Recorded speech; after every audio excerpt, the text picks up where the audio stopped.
Testing 1 2. Test.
Yeah, let's grab your glasses.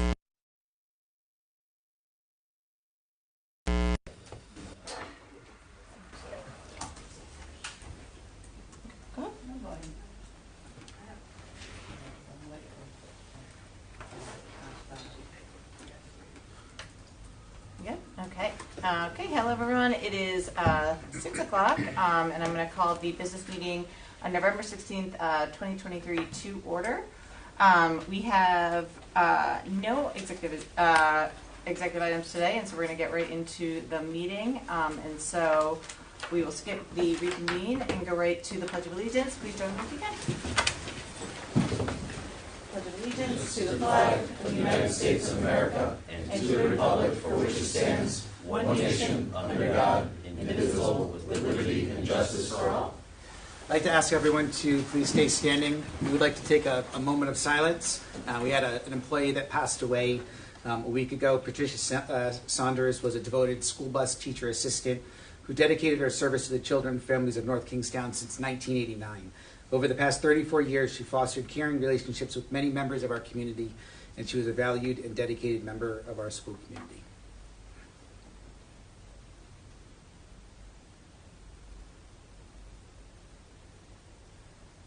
Thank you.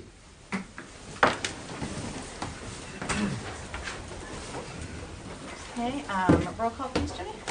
Erin Earl. Here. Robert Case. Here. Jennifer Hoskins. Here. Jennifer Lima. Here. Thomas Bridey. Here. Christine LaPierre. Maggie Bush. Here. Thank you. Okay, thank you. On the calendar? Okay, we've got a few things here. Tuesday, December 5th is our next school committee business meeting. That will be here at 7 p.m. And then Monday, December 11th will be the joint meeting with the town. That's also at 7, held at 80 Boston Neck Road. Monday, December 18th will be our next school committee meeting after that at Central Administration. Our Thanksgiving recess is November 22nd to the 24th. We have some subcommittee meetings. Wednesday, December 20th, we have a DEI subcommittee meeting. That will be at 5:30 here. And then on Tuesday, January 9th, we will have a CLAC subcommittee meeting at 6:45 at the NK3 library. Thank you so much. I believe is there a building subcommittee meeting as well? Building subcommittee. We just missed it, I think it was. Yeah, we have one. We have one that's coming up from the other night. November We said that's going to 27th? be the 27th. Yes, Oh, so we have one November 27th? Yep, we do. No worries, Jenny. It's all right. I just wanted to make sure we just scheduled that, Johnny. So. Yeah, okay, no worries. Thank you. Okay, the next item on the agenda is presentations and recognitions. And so today we have the North Kingstown School Department, RICAS, and NGSA result presentation. And I believe Dr. Clark is here for that.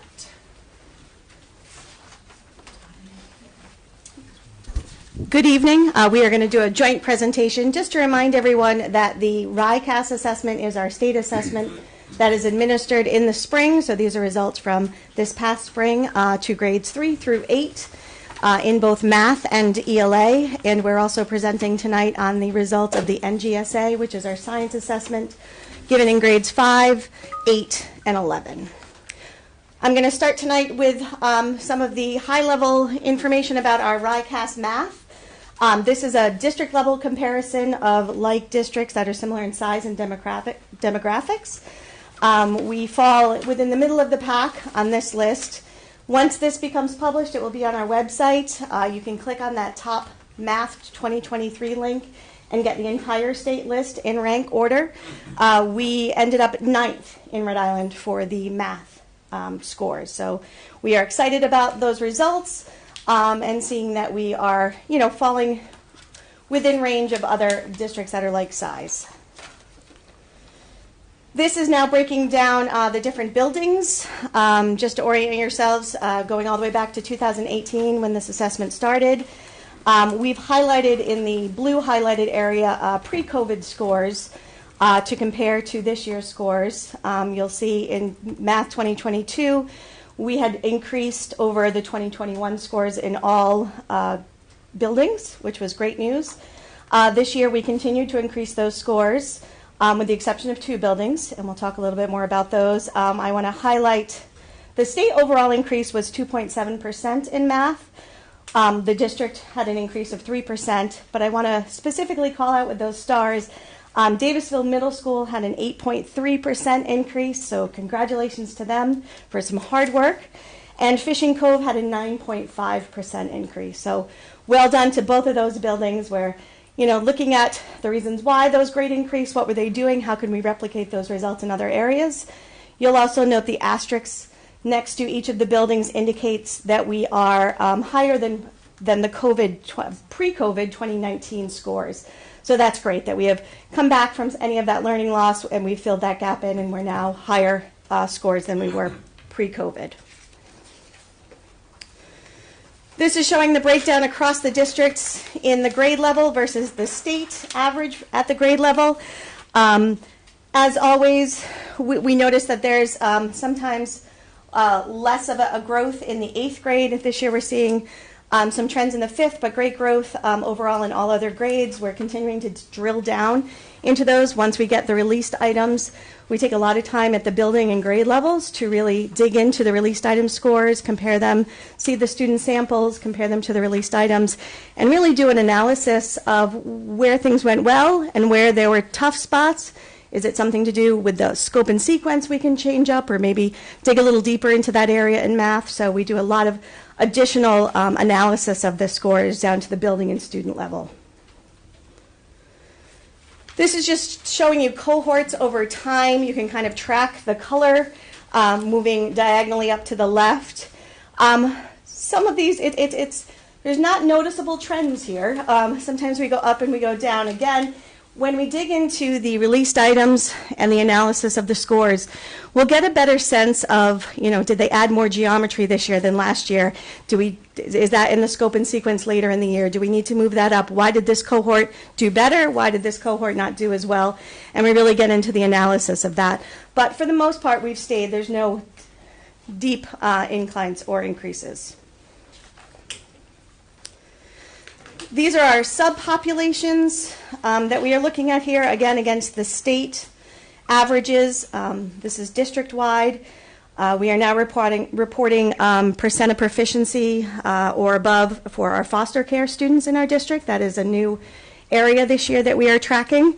I also want to highlight that Hamilton, Fishing Cove, and Stony Lane had 100% of their students that were eligible to take the assessment, which is a really great participation rate. So kudos to them. District-wide, we're out 98.9% of our students were taking this test, so we're getting a really great picture. We have some areas to investigate with IEP students over at DMS, so we're going to look into, are these chronically absent students? What can we do to make sure that they're there for the day of the testing or any of the makeups that we offer? Just to go in a little bit more detail about our ELL, or sometimes we are multilingual learners, we've had a great influx. We go back to 2021 in these grades 3 through 8, there were 30 students who took the test. Last year there were 42. We're now up to 47, which doesn't seem like a lot, but when you have newcomers and beginning emerging English learners, it's a big impact. So we are doing our best to provide additional MLL supports to enhance their English language development and help them increase their scores. The one thing I do want to say that for our MLL students, there was an increase. Last year, 23.8% were proficient or above. This year, we jumped up to 31.9% proficient or above. So great growth. Special ed is another area we continue to look at, and we're constantly with Dr. Santa having great conversations around our programming in special ed to close those gaps as well. These are the breakdown by race, ethnicity. A couple of things we are, on following state trends here. One of the trends where we're not following is our Black African American students. So we are investigating those. They account for 2% of our total population here in North Kingstown. But we definitely want to investigate further how we can support all students to grow on these state assessments. I am now going to turn it over to Mr. Mezzanotte to talk about the ELA scores.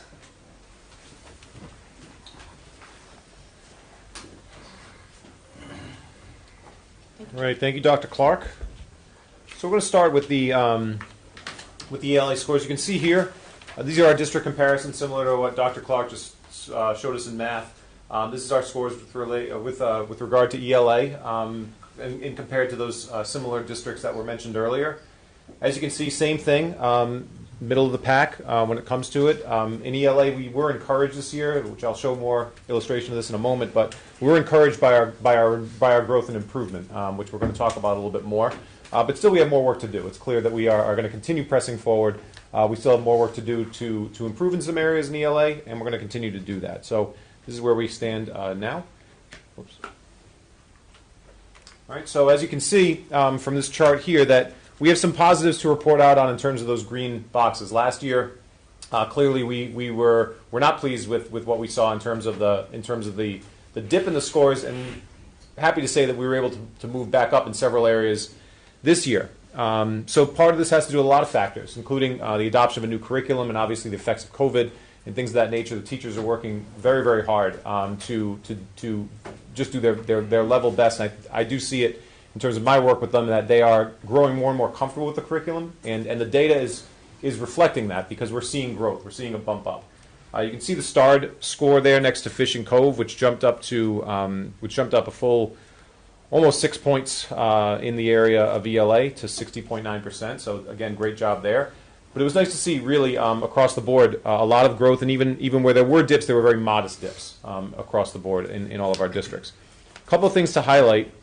Again, adjusting to the new curriculum, which has been a process that our teachers have worked hard at and continue to work hard at, is showing that there's growth there. If you dive a little deeper into these results, there's 3 elements to the ELA test, sections that our students complete. There's a reading section. In that section, our students were 68% proficient. There's a language section that they were 65% proficient. And there's a writing section where they were 37% proficient.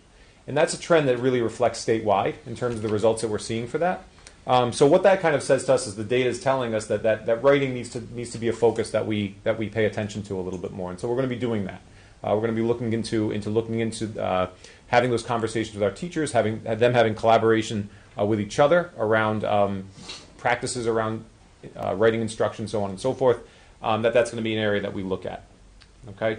And that's going to really be like an intentional focus that we pay attention to moving forward. So here is a illustration of our grade level performance. All of our students in grades 3 through 8. As you can see, what kind of stands out to me a little bit here is the 6th grade dip. A lot of that can be attributed to elementary to middle school transition, which is significant and real for students. Very different learning environment going from 5th grade to 6th grade. That's part of it. So that's something we should be certainly looking into. It's encouraging to see the jump up in grade 6 and grade 7 and 8, however, showing that's again due to the hard work of our middle school teachers and leaders. We're seeing that be an area that's gotten a lot of focus and in a positive way. So we're pleased there. Our cohort analysis. So similar again to what Dr. Clark showed us in math. You can see here the trends over time, and so this is a kind of a nice visual representation with the colors showing us the cohort of students as they move through the North Kingstown school grade levels and how they've performed. Again, we're looking at trends here, highlighting specifically that grade 5 to 6 jump. That's a tricky jump for our students. It's certainly showing that way. One of the things I had the benefit of participating in this week with Dr. Clark was a lab classroom activity that we did with our 5th grade teacher leaders, who went up to view and visit 6th grade classrooms from the elementary up to the middle. Had some great conversations around that, again, the type of instruction happening at 6th grade and how the work in 5th grade is going to help prepare them for that, transition them to that. We had some very rich and detailed discussions around the challenges that we're faced with that, and also the opportunities we have in terms of collaboration and in terms of just information gathering about that work. And we're going to continue to do that. Our teachers, I know, are very, very committed to that work, and very they bring a great deal of knowledge to that conversation. So our subpopulation. So here again, we see that we have work to do, clearly, but we have some highlights. Obviously, one of the areas that we are focused on that shines through here is our special ed student performance. That was an area that was cited in our district report card as the achievement gap being an area of need. And so it's an initiative that exists within our strategic plan, and it's going to be something that we pay close attention to moving forward. We're going to take a deep dive into special education student data. We're going to look deeply at the performance, break that down. Our special educators are going to be taking a very hard look at goals and service time and looking at how we can make most efficient this work, so that we can bring out the best in their performance, because we know that we can certainly do much better there. But that's where we are there. And then finally, our race and ethnicity page again. This is an area that we clearly are very focused on getting better in. Again, we have some growth, which is good, and growth is always a positive thing. But we also definitely must acknowledge that we have work to do. Okay, and we're going to work very hard at that, and we continue to. We have been, and we will continue to. One of the things that I know that has been such an important part of our conversations that I think is very, very closely tied to our student performance is obviously making sure that we are having good conversations around students belonging in school, students having engagement in school and things of that nature, and making sure that our schools are seen as places where students are heard and welcomed and supported 100%. And that's very, very important, because without that sense of community and that sense of belonging, achievement gaps are likely to persist. And that's good work, I think, that we're doing on many levels right now, and that we're going to continue to do across the board for all of our students. So that is where we are now with regard to the ELA piece. And to talk about our science scores, I'm going to turn it over to Dr. Duba.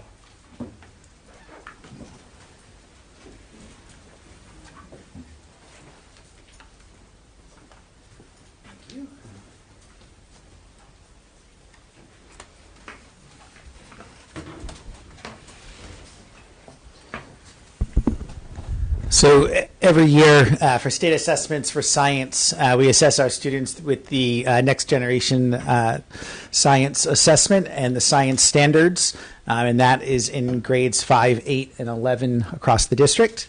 This table over here shows our results for North Kingstown. 52.8% of our students were proficient or higher on the assessment, and that's district-wide, and we're comparing North Kingstown to other districts across the state that have similar demographics to us. You can see in comparison where we fall in looking at other districts as well.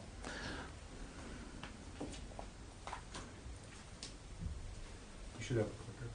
Sorry, I thought he was doing it. That's what I was looking at. Where is it? There we go.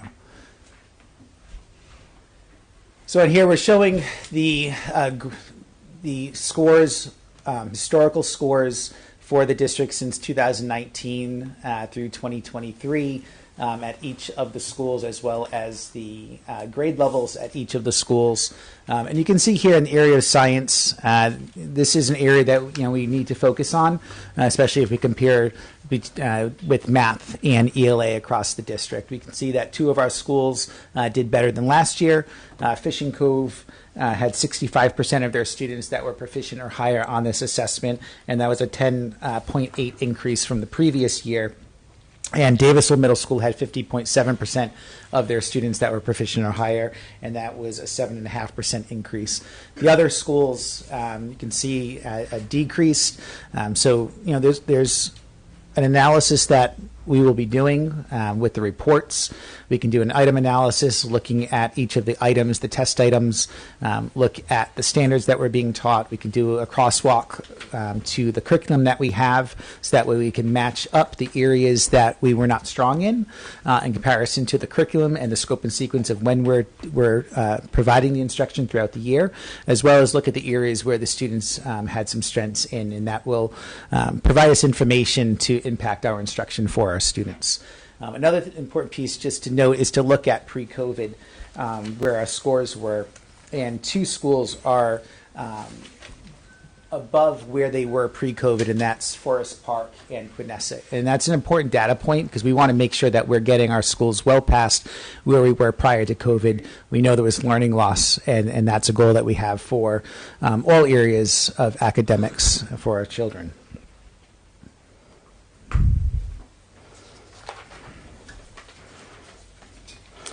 This is a breakdown of comparison to our students in North Kingstown compared to the state. You can see that we are well above all of the other areas of the breakdowns here for subpopulations compared to the state. Our economically disadvantaged students, 22.7%, were proficient or higher. Our students that multilingual students were 8% of them were proficient or higher. We talked earlier about the work that we're doing in that area for our MLL students, and the focus, also we need to look at in science, so that way we can have them make some good progress in that area as well, and look at strategies and interventions that we need to provide to them in the area of science. Our students that receive special education services, we had 15.1% that were proficient or higher. And then you can see the difference between our male population, female population. These are the demographics that broken down at the state level. So these are areas of focus that we want to work on and look at how the curriculum is being provided to our students, as well as the types of supports that they need, so that way we can provide proper intervention and instructional practices for our students. And the next slide looks at our demographics for race and ethnicity, and in comparison to how our students are performing to the rest of the students across the state.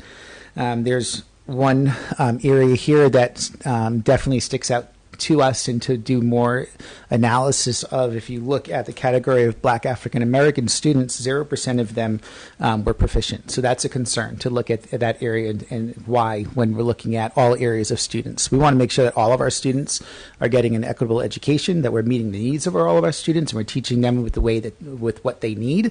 So that's an area of focus, as well as looking at other areas that we talked about earlier: special education, MLL, economically disadvantaged. So by breaking down the test, breaking it down by school, grade, student, we can get more information to really see what those needs are and what other supports we can put in place at the school level, so we can show much more progress for the students of North Kingstown.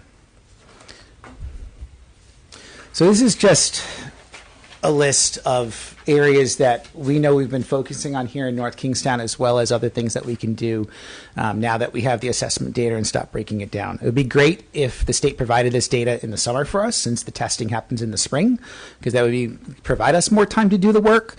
But we get it later in the fall, and now have that to really start focusing in on the instruction and curriculum. But areas of continued focus for the district is working on MTSS framework. MTS is the multi-tiered systems of supports, the interventions that we provide to our students throughout the district, pre-K to 12. Something we talked about is doing some student goal setting, really making sure students are focusing in on how well they're doing and setting goals for themselves, and working with our educators as well for setting those goals, so students know where they are, where they need to be, and tracking their own progress and having ownership of that as well. Doing the data analysis at the building levels. I mentioned earlier about an item analysis, really breaking down the assessments, looking at each item, doing a comparison of how students are doing on that, the strengths in the areas of strengths and the areas of need, and then matching that up with our curriculum and instruction. For the remainder of this year, we do have some ESSER, some positions in place that is funded by ESSER, and we're going to be looking at through our budget process of what we need to continue for the next school year. We currently have 3 interventionists at the elementary level providing intervention for our students. I think it's mostly in the areas of reading and writing, and some math support. We have a middle school math interventionist. We have a high school interventionist as well. We have 1 additional multilingual language teacher in the district. And then we also have the tutoring programs and the summer school that we provide during the summer for our students, and enrichment programs after school. And something else that we've talked about starting here in the district is to do instructional rounds. We started doing some walkthroughs in the classrooms, but also doing instructional rounds where you're really looking at problems of practice. You're looking at the curriculum at a building level and having the building administrators working with their staff to identify where there's some areas of need, and you have a team of educators coming in that zoning in on what that area of focus is going to be, doing some observations, providing feedback, and really providing that support to the school. And I think that would be an initiative that would really help us here in North Kingstown to start putting in place. And that way, across the district, we can have those instruction rounds happening where we're providing that constant feedback back to the schools, and it's educators supporting educators as well as the administrators supporting each other. Turn over to any questions that you may have. I'm going to go back to the table. So who should the questions be directed to? I would direct it to us, and then we'll answer. If we don't have the answers, we'll take that back, and we can provide that at another time if we don't have the answers right now. So, Wait, hold on one second, Jen. First, just thank you so much for the presentation, Jody and Rob and Ken. And I just wanted to say, although there's definitely some data in here that we're definitely, I think, going to talk about, like overall, the district, I think, did a really nice job, and you can definitely see the commitment for the teachers and the students in the test. So I just want to acknowledge that before we dig into the concerning data that Jen's Space is going to dig into. So, okay, Ms. Lima, go ahead. so the first thing, definitely what Dr. Earl said, but the last conversation that we had around these scores in general was the subgroup data and the poor performance last year and the steps that were going to be taken, where's Jody? To improve them, and we never got any feedback from them. And Jody, why don't you just come sit over next? Do you want to sit next to Tom, since there's a seat that we don't have to keep getting up and down from the mic? It might be easier. And so there continues to be a disparity. The fact that none of our Black students achieve proficiency in the NGSA is appalling. The scores for Black students decreased in all three categories. And so I guess my question is, what changes were made from last year to this year to improve scores in the subgroups? The gap between white students in the next highest scoring race ethnicity group in the NK continues to be higher than the state number. So we are not doing, we're not doing better than the state in those areas. And I feel like that was the conversation we had last year, and here we are this year, and we're not doing any better. My other concern is Hamilton. Scores went down in all three areas from last year to this year. It's the third drop year over year. Why is that? The initiatives to support the growth are the same from last presentation to this one, with the exception of the instructional rounds and the data analysis team. I feel like we're having the same conversation. And yes, we are seeing improvement, but in the areas where we're not improving, we're really not improving. I will say I'm glad to see quit above the 25% mark, but we're still 20 points below the next school there. So I really would like to know, what the plan is to, and I'd also like to know where and what kind are the elementary interventionists. We do what the data suggests we do. So at the beginning of the year data, we look at the STAR screener and other tools that we use to identify students for MTSS Tier 3. Does Hamilton have one? Yes. They have an interventionist?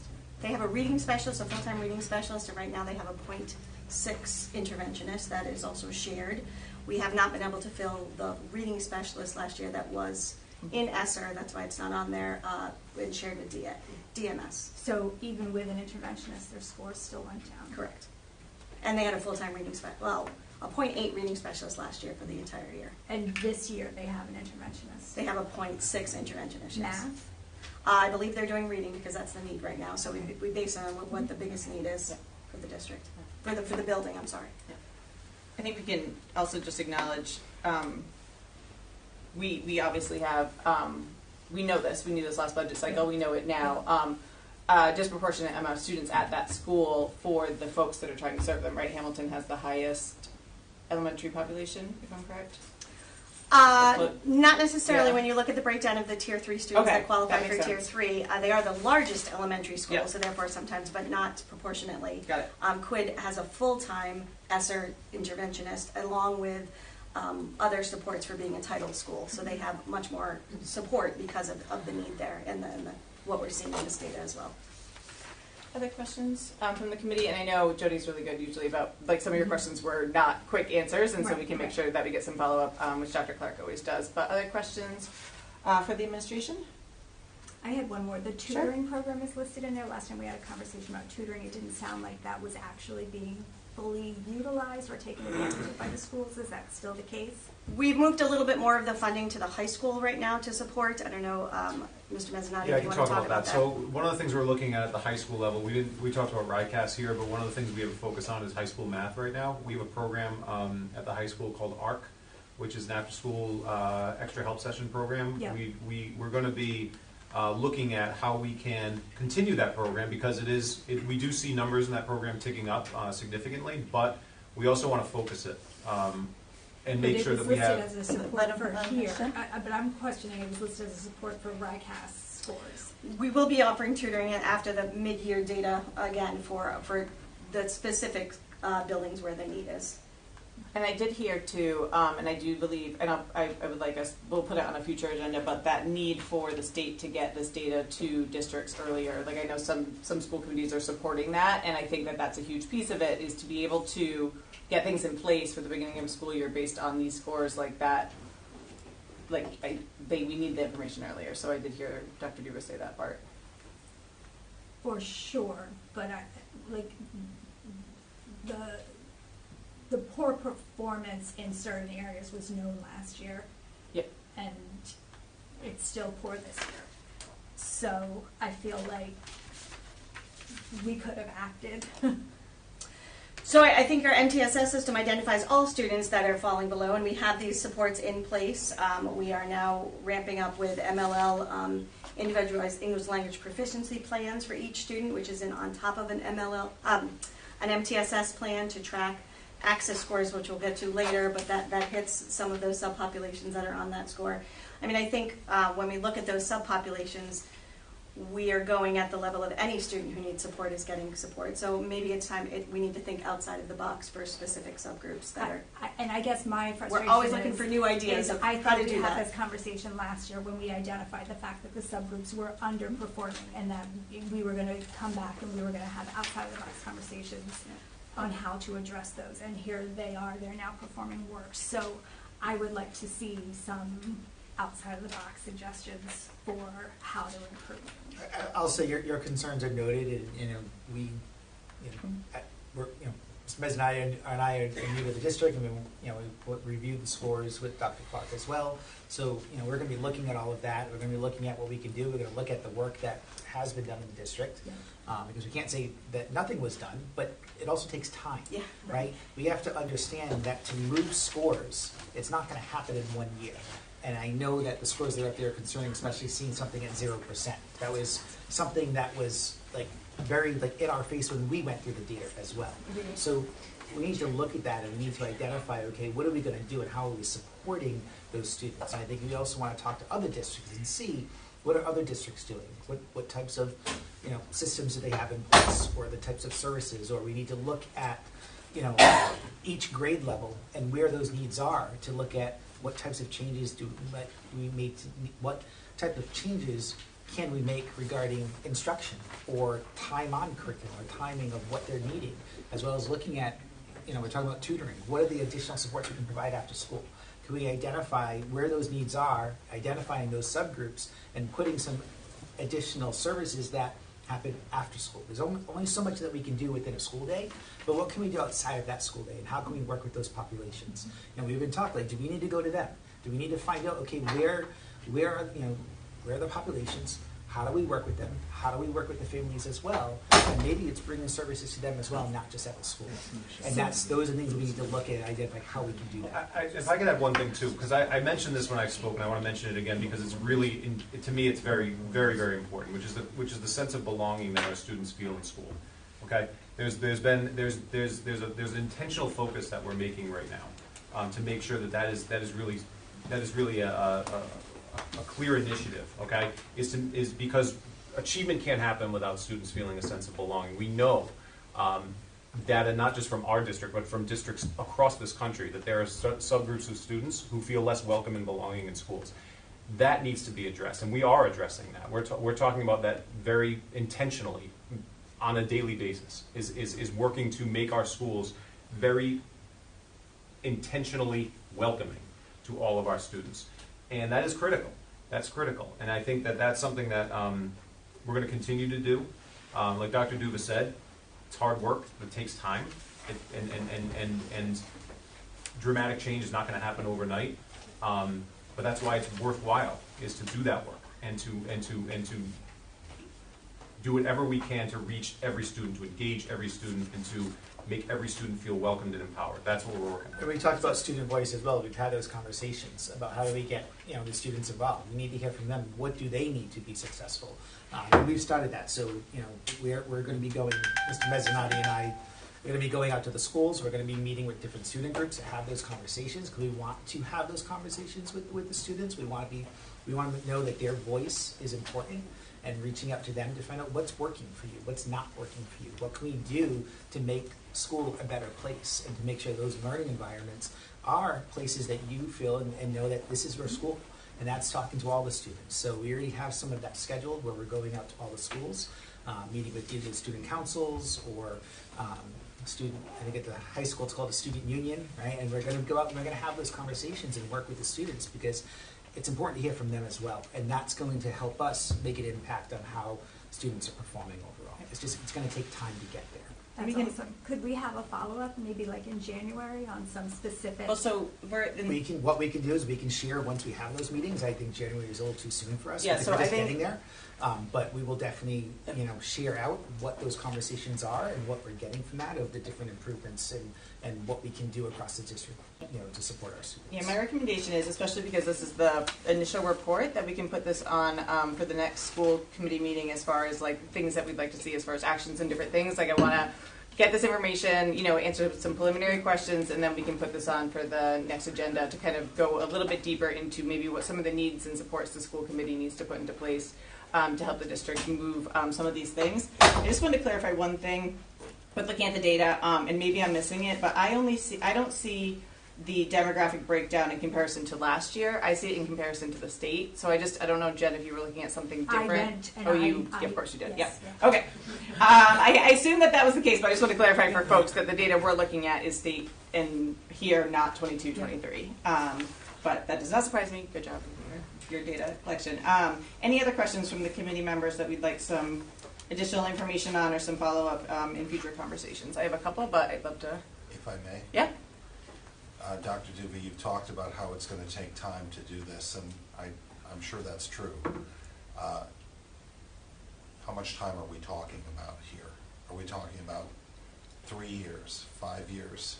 Is there a way to estimate this? I would say if we go back and look at the goals that we're setting for our strategic plan, and the amount of increase that we're saying for each year, every year hopefully we can start seeing some type of an improvement.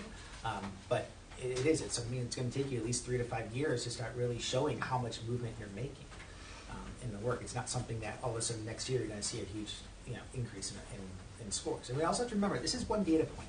And it's something that I always bring up. I always brought that up in my previous district. This is a data point, which is a snapshot in time. What we always want to triangulate data. You want to take your state assessments, you want to take your local assessments, and you want to take the day-to-day. Right, to really look at everything to see how students are improving. And now you can also look at the whole picture of the student. You want to look at their social emotional well-being as well, as a consideration in the work that we're doing. So it's a data point, which is a snapshot in time, which holds a lot of weight in the state, and I think that's why everyone here is so passionate about it. But it's also, we need to do an analysis compared to that, to local assessments, to report cards, to what we're seeing day to day, and talking to the students and the teachers about what work can be done to move us forward and to increase the academic achievement of our students. Other questions? I just had a couple. One was about the data on the page where it was talking about American Indian and Alaska Native. Is that, I'm assuming that's not 0 but suppressed because For NGS, N size is too small. Yep, the N size too Yep. small. Okay, but that's not the case for the 0. No, it's Okay. not. I just wanted to clarify because it looked the same, but I know it's also different. Yep. And then another question I had was, with this, knowing that we implemented a new ELA curriculum at the K-5 level, correct? Is it K8. K-8? Okay. Do you, and I know like Rob, you talked about like how that like may have had an impact. From kind of what you all know, I'd be curious if like that's something that people predict, right? Or like something that like would be common like when implementing a new I curriculum. think when I was here last year, we Yeah. looked at that first row of, that was the second year of implementation Yeah. of Wit and Wisdom K-5. If you notice the scores, Mr. Mezzanotte mentioned the growth in 7th through 8th. This is last year was the third year of implementation of EL, which is the middle school. So we saw an uptick in the third year of getting out. So that means students have the background knowledge. We hope that that grows. Anytime you roll out a curriculum, all grades, multiple grades all at once, it takes a while for those kids to come up with the new knowledge and skills and expectations within that curriculum. Thanks. And then the last one I just had was about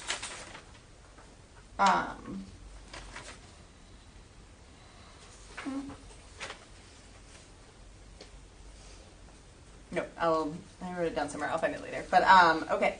So any other questions or thoughts on the data that we received?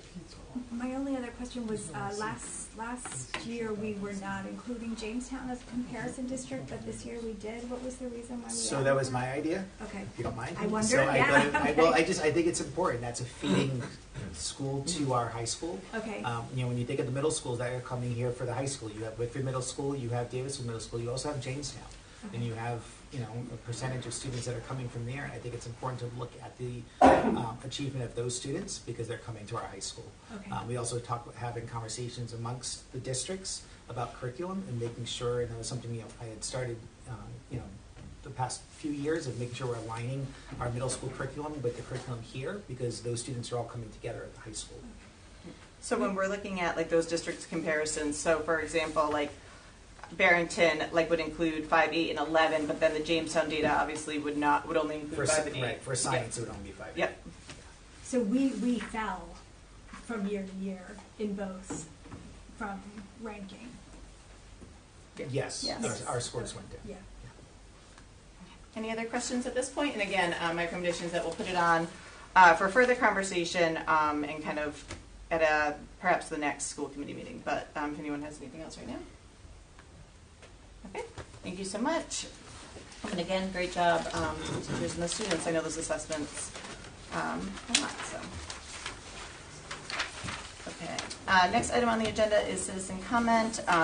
Again, just a reminder, citizens are respectfully requested to limit their comments to 3 minutes, and there's a thing to sign up, and we will go through. And Mr. Case, as the vice chair, keeps time, and we'll let you know.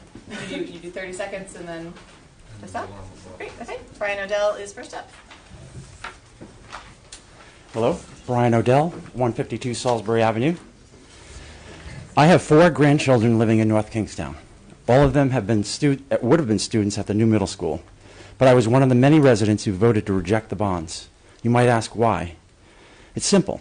I perceived town and school leaders were not listening to residents. I felt like people's very real and desperate financial concerns were simply being brushed aside. Also, important project questions were literally being ignored. There was a certain arrogance emanating from town hall and the school department that I saw as a lack of empathy. It was like people were just being told to shut up and go along, including me entering the building tonight and Mr. Briotti telling me I need to smile more, a little bit condescending as I was waiting to enter this meeting. Some people just wanted to know more details about the projects. Like, where is the study showing specifically how much it would have cost to renovate Wickford Middle and Davisville Middle? What was going to happen to Wickford Middle property should a new school be built at Davisville site? Where's the detailed plan showing renovation needs at all the other schools? What's a bus ride going to look like for students living in the southern part of town? Is the town going to come back to us again in a year or two asking for more renovation bonds to pay for other neglected school and town facilities? Or most importantly, what will be the exact cost impact to each taxpayer should these bonds pass? It was a very emotional reaction you saw with the vote. People do not like to be told, just trust us. They don't like feeling like they're being sold or forced into a decision, and they really don't like to be ignored or dismissed. I owned a marketing firm for nearly 30 years. I used to tell my clients that promoting a product and attempting to sell someone to buy is like trying to lure a baby squirrel to eat a nut out of your hand. You need the right approach. You have to proceed with care and patience, no sudden, unexpected moves. Otherwise, it runs away. In this case, in the town's effort to sell the bonds, it's like you simply ran over the baby squirrel with a bulldozer. You're about to send out a survey asking some practical questions about the vote and school project. That's a good start. But I would also ask that you proceed with a bit more empathy for what people are going through in this economy and what they need to feel informed and empowered. Thank you. Mr. Odell, I have a question for you. Nope. Now, Tom, I have a absolutely question. not. I have a question. Tom, I have a question, you and I'm cannot. going to ask the You question. are not. Tom. Mr. Odell. Tom, I'm calling a recess. That's it. Mr. Odell. Thank you. We're done. No.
You good? Okay, the next speaker is Mark DeAndrea. Sorry, got it?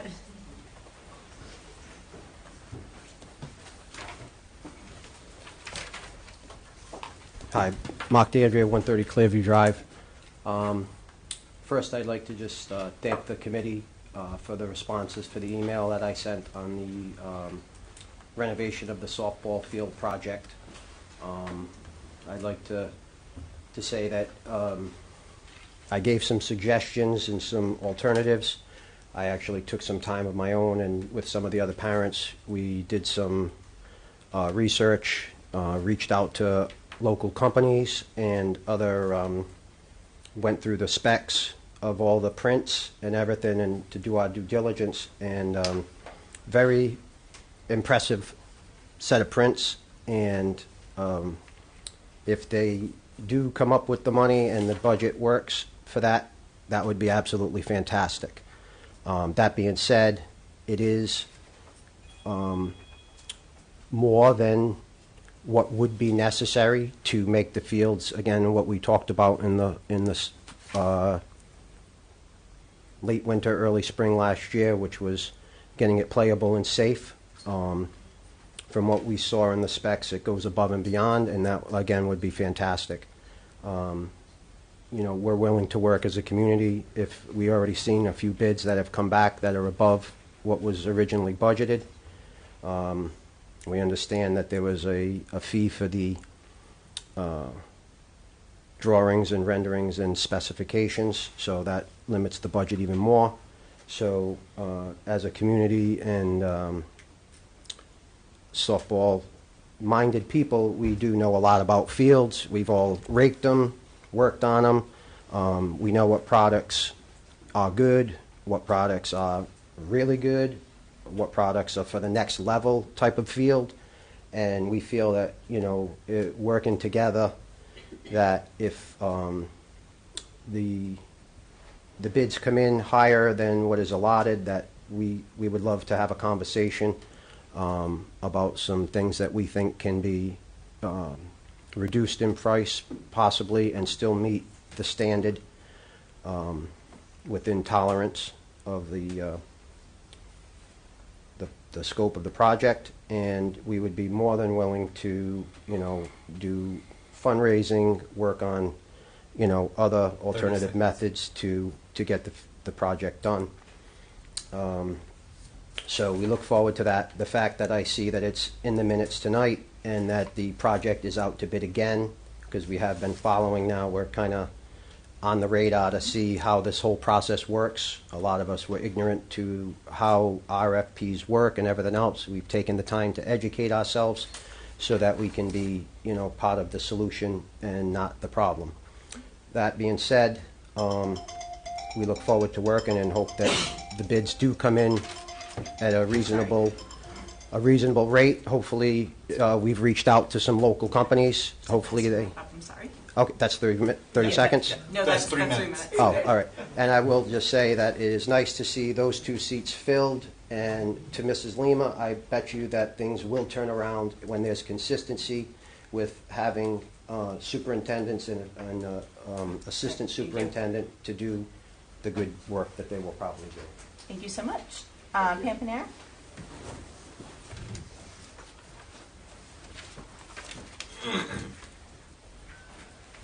Pam Panero, 710 Slocum Road. I'm going to just give some feedback, and hopefully you won't count this against my 3 minutes. But that made me very uncomfortable, and I do not like to speak now because of that. I know you're trying to do the right thing, but it made me very uncomfortable. So I'll do my best. Sorry, it's been a very long day. Didn't realize the meeting started at 6. Anyway, thank you for presenting on the RICAS scores. I have some of the same concerns. I personally don't think they're trending great. My concerns are as well that the interventions this year are the exact same as last year, so I'm not really sure how we're going to find improvements if we're not changing anything. I respect that the administration is new. I also want to point out that Hamilton, I know we blame a lot on COVID, but I would like you to remember that there was a huge redistricting at the same time. So that could be a real reason for why you're seeing declines in Hamilton and Wickford. That redistricting was handled very poorly. There was complete turmoil at the school with the principals, multiple principals. And my response to the curriculum is, my kids are living it. They don't have time to wait for the teachers to get it together, to figure it out. That's not fair to them. My child knows what wit and wisdom is and has told me the teachers hate wit and wisdom. He hates wit and wisdom. I don't have a comment. I'm not an educator. But my child should not be telling me that he doesn't like wit and wisdom. He shouldn't be telling me that his teachers don't like wit and wisdom. I also am disappointed that I don't have my children's RICAS scores. This presentation would be more meaningful if I actually had them in hand. I do know other kids in other districts who have their scores. I did reach out to my school and they said they don't have the individual student scores. So does that come from the state or does that come from the school department? We'll follow up. We can follow up. Okay. And then I will always advocate, I think it's great that you need to do the tiered thing and the lower students need to be brought up, but I also will always advocate for the highest learners, that we don't always provide extra opportunities for them to excel and reach their fullest potential. My son, again, he came home last year, he had a paper, every question was right. He got a 3. This was elementary school. He said, Mom, how do I get a 4? I want a 4. How do I get a 4? I said, you know what, buddy, you need to talk to your teacher. Are we teaching to a 4? Are we giving kids an opportunity to obtain a 4? So those are my questions. I would also like to comment on the construction middle school project. You have 30 seconds. Okay, thanks. I'll do my best. You lost me because I agree. I don't think you listened to the citizens. Or you may have listened, but it took a long time to get responses. Right from the master plan, the biggest thing was small community schools. That was, there was lots of feedback in that master plan that really got ignored the whole way. Transportation, I complained about that forever. It took until Dr. Duva came and finally put some sort of presentation. We do have a Department of Transportation, something together. So if I could understand the rationale and I disagree, that's one thing, but I just didn't agree with the process. Thank you. Thank you. The next one is Bob Vandersloot. There we go. First, I just want to thank everyone on the committee for all your hard work for the bond. That's not what you signed up for. And I want to thank everybody in the audience. I had the feeling they all worked hard on the bond too. So whether you were for or against the bond, your participation gives me a little joy because I think at the end of it, it's going to be a lot better. But boy, is it painful. The reward for all this hard work is you get to do it again next year. So I'll see you out in the neighborhoods. Second, on the news today, Luis Hernandez, he feels like a member of my family, comes over the radio every morning, and he mentioned that most parents believe their children are performing at grade level. Most parents. And most kids aren't. So I think this was a national survey. And I'm just wondering if that's something important to convey both to the students and to their parents. So we talk about these scores and in generalities, not in individuals. And I'm just wondering, as we talk about doing these assessments, and who are we including in those assessments? Are we talking to the individual students who aren't performing well? Or are we just going to the students who do perform well to get their input? Those are the people that are going to volunteer to give input, right? So how do you get to those hard populations? I honestly don't know. I don't have any great suggestions. But I think part of our problem in trying to get improvement is, do we really know whether parents have an appreciation for how their children are performing with respect to grade level? So certainly they bring home report cards that tell how they're doing with respect to the peers in the classroom. So, and maybe this is a red herring, but I think that if parents recognize that their children are not performing the way they should, it might make a difference, but I'm not sure. So, but again, thank you all for your participation, and I hope we're all working hard next year to make schools a better place and see those RICAT scores increase. Thank you. And next up is Marsha Welsh. And I just want to say I agree with... Sorry, you just have to come. Oh, I'm sorry. I'm sorry. And I'm sorry that the room is... That's all right.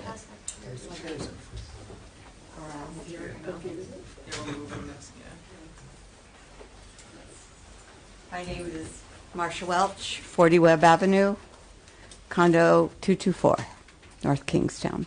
I just want to say thank you to Mr. Odell for summarizing my feelings and my thoughts, and also want to say I'm grateful to everybody who voted. This was big and important.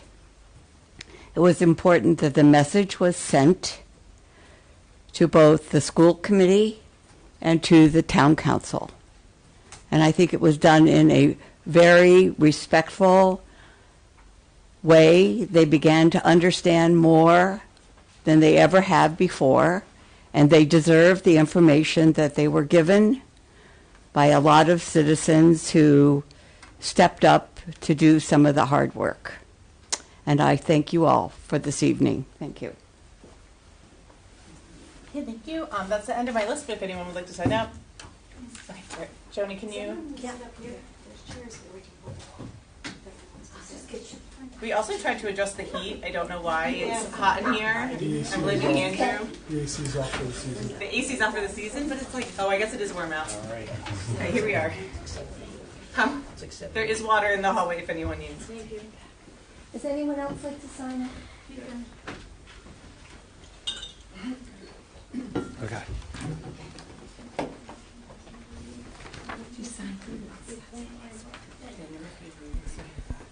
Yeah. Hi, my name's Mark Regine. I live at 70 sorry. Pierce Road. My name's Mark Regine. I live at 70 Pierce Road. Again, sorry, in middle school. Has there been any data that's been collected over the course of the discussions that would describe what some of the parents might want, some of the teachers might want? Is there any data? Is it publicly available? And how could I get to it? Or even after the fact? I guess there was a survey or something coming out? I'm sorry, we don't normally respond to citizens' comments. You can pose questions, and then we will be happy to follow up with you afterwards. Okay. So I would have to wait till the end, or can I leave? You can leave an email? your email address with the clerk, and we'd be happy to follow up with that. Thank you.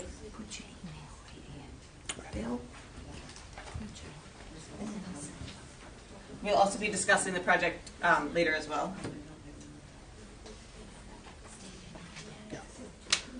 Hi, Bill Aquilante for Kimberly Court, North Providence, Rhode Island, head coach of the girls softball team. Spoke to you back in March about the importance and about getting a field on campus for numerous reasons, which we've discussed, safety reasons, convenience reasons, etc. So I just want to just kind of encourage everyone to really work hard to get this done so we can have our field in place by March. I don't think our girls deserve another year at Ryan Park. It's proven to be unsafe on a number of levels. It's a competitive disadvantage on a number of levels. And I was pleased to see that the latest proposal went up today. And I'm hoping that we are able to secure a bidder and we're able to get that work done whenever possible so we can be ready to roll for the beginning of the March 2024 season. And I appreciate all my parents and players coming out tonight to support us. Thank you.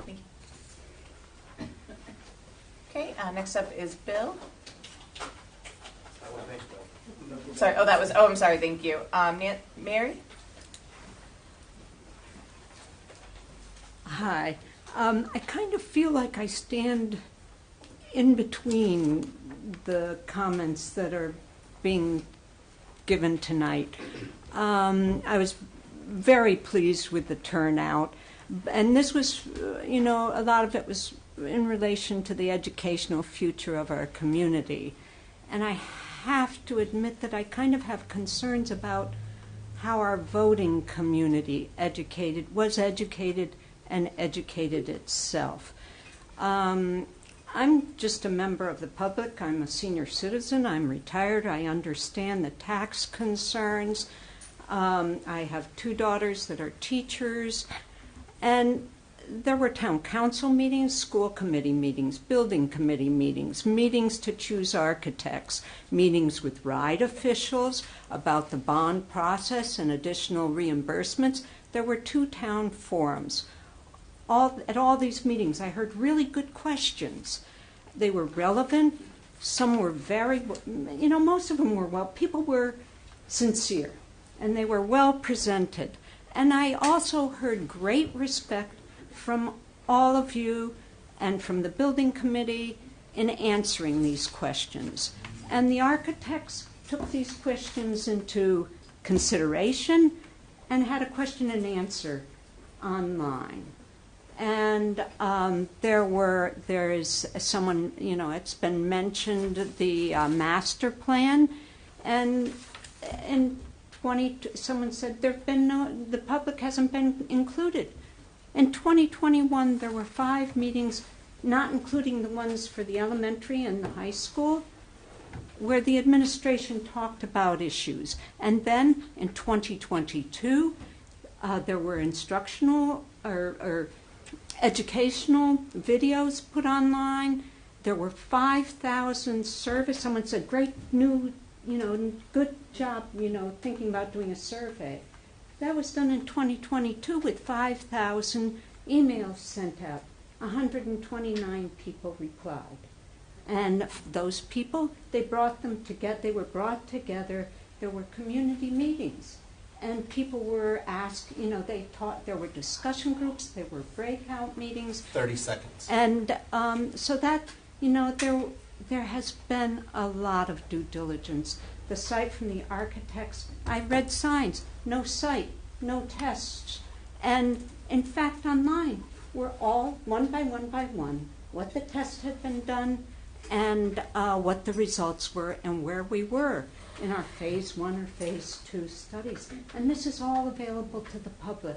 Maybe our public doesn't realize all the options that are available for keeping up. Thank you. And so I hope we get to do this still. Thank you. That's the end of my list. Anyone else? Okay. Thank you so much. And again, our apologies. The next on the item the agenda is the superintendent's report.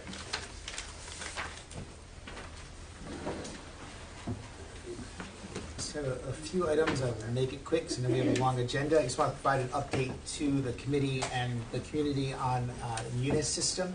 As you know, we had to upgrade Munis, which is the budgeting system.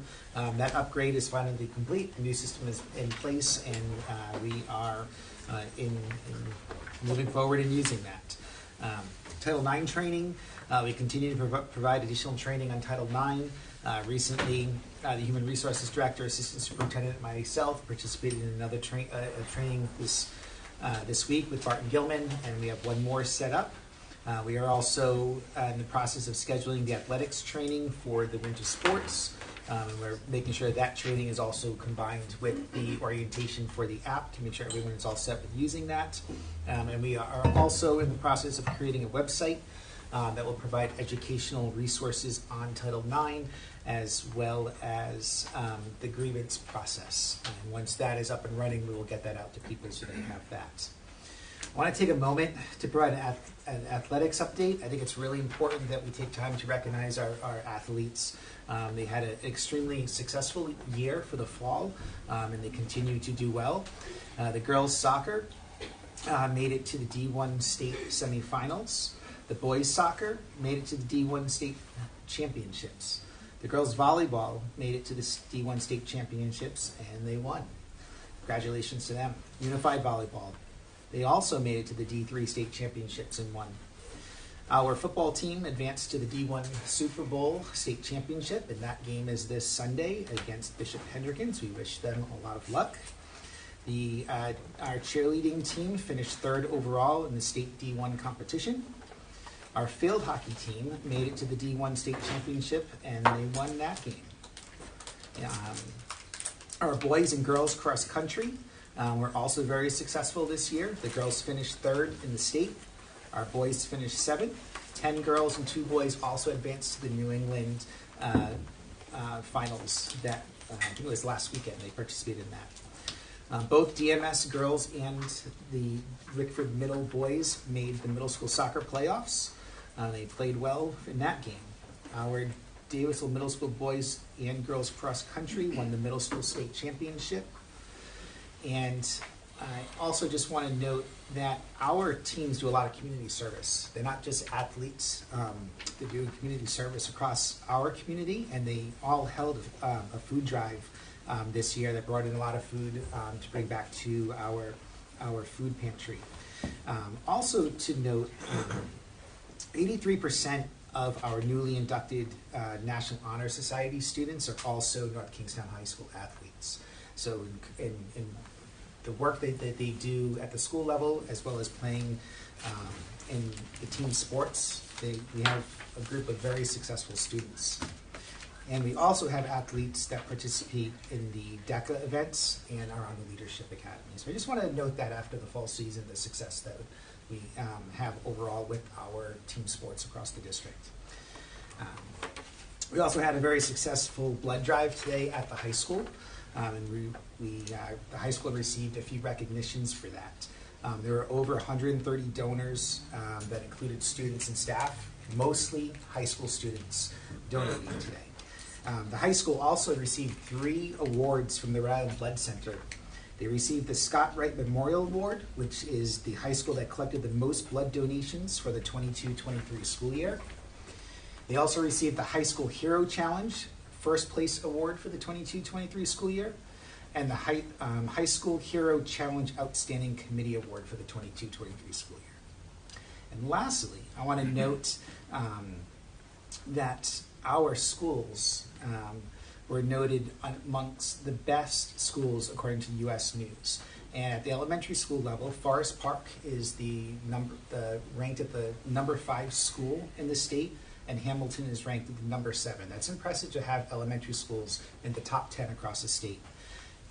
Our middle schools, Wickford Middle is ranked number 2, and Davisville Middle is ranked number 7. Again, our middle schools are at the top 10. So I know we're talking about achievement and scores, but when we look across the state, we are doing well. And there's definitely room for improvement, but we're doing well. And our high school was ranked number 5 in the state. So there's a lot to celebrate in this district right now. So thank you. Thank you for everything that our community does.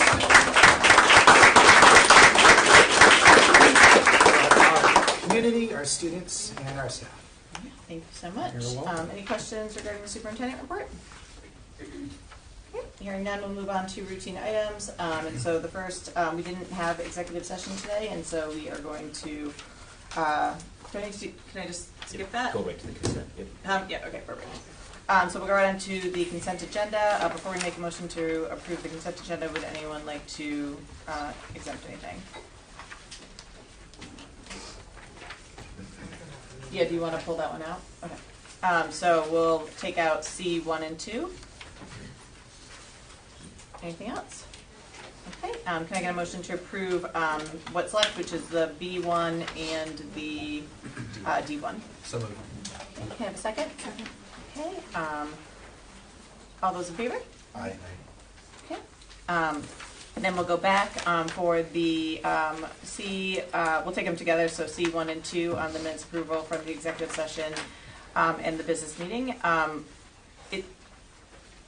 Does that matter? It's the special meeting? Wasn't that it's fine? Yep. I was listed that way. And so can we get a motion to approve those minutes? So moved. Okay, can I get a second? Second. Okay, all those in favor? We'll do 4 approved and then 1 abstention. Okay, thank you. Then we'll move on to special reports. And I will also note, we'll do special reports and then I am going to make a motion to move. Let's do the reports first. There's a lot of them. Do you want to? Yeah, I know.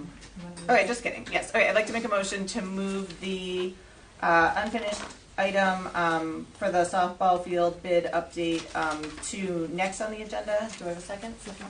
Okay. All those in favor? Aye. Okay, is that okay, Mr. Waterman? Yep, just give me 1 Yeah, second. no worries. I know. Sorry, you thought you had a minute, but I just want to respect people's time. So That's fine.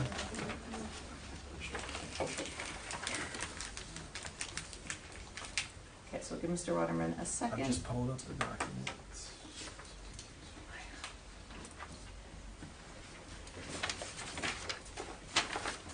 So, as you are aware, this project began in. Oh, sorry. the- Can I just get a motion to discuss the item in a second? Second. All right. Thank you. Now, discussion, and we'll turn it over to Mr. Waterman. Back to Thank it. you. So, as you're aware, we had worked with, we gained your approval in the March, April timeframes, late winter, early spring, to look at making the field on the high school campus game ready.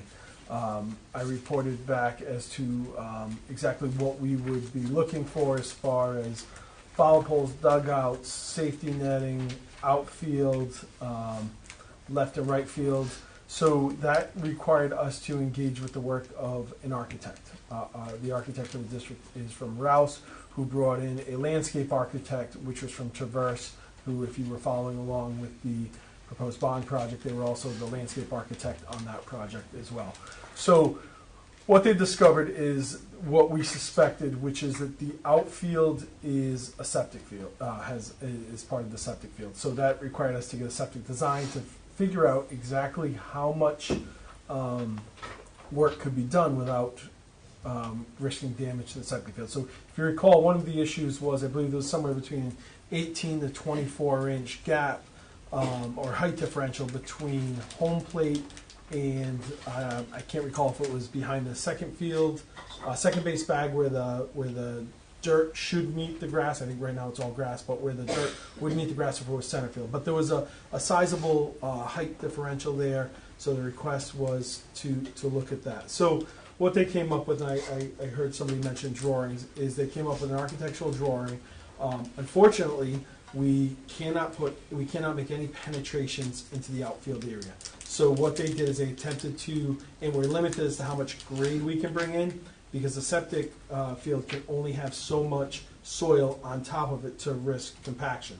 So what we are able to do is we're able to make enhancements to the infield, and to the infield only, which I know is less desirable than what we had originally wanted to do, which was a enclosed field. So the documents that were put together were to adjust the leveling of the infield so that right now it's wavy. It requires digging down deeper than one would think to remove all of the organic matter, and then put in the I call it the infill or infield mix that the landscape architects and the experts recommend we put in there for drainage, for maintenance. So that went out to bid. Those bid documents came in over the summer. That went out to bid. We received one bid. Don't hold me to the dates. I want to say early September. We received one bid from one company, despite reaching out to 4 different companies. The big players. It was posted on the Rhode Island State bid website. There was an optional pre-bid meeting that was held on the field to answer any questions. We received one bid back, and it was at $214,000 in change. Our experts, the architects, felt that was actually matching a trend that they were seeing across the state, where projects were coming in significantly higher than what they should, especially in the areas of athletic fields, as we were not the only project out to bid. And speaking with some of the people who didn't bid, what they had indicated is that they could not take on another project, even a small project. They just could not fit it in their calendars. It was suggested to rebid in the fall, when some of their projects were wrapping up and they would have better scheduling opportunities. So we took their advice, and in October went back out to bid with a bid close date in early November. And we had engaged with 4 people who made commitments that they were going to submit a bid. 3 of them came to the optional walkthrough. Initially, we thought only one of them had submitted the bid, and that was the same bidder who had bid in the first round for the exact same dollar amount. After the bid had closed, we received a call, the facilities office received a call that a bid had been dropped off to Town Hall. And while it was dated and stamped prior to the bid opening, it wasn't in our possession.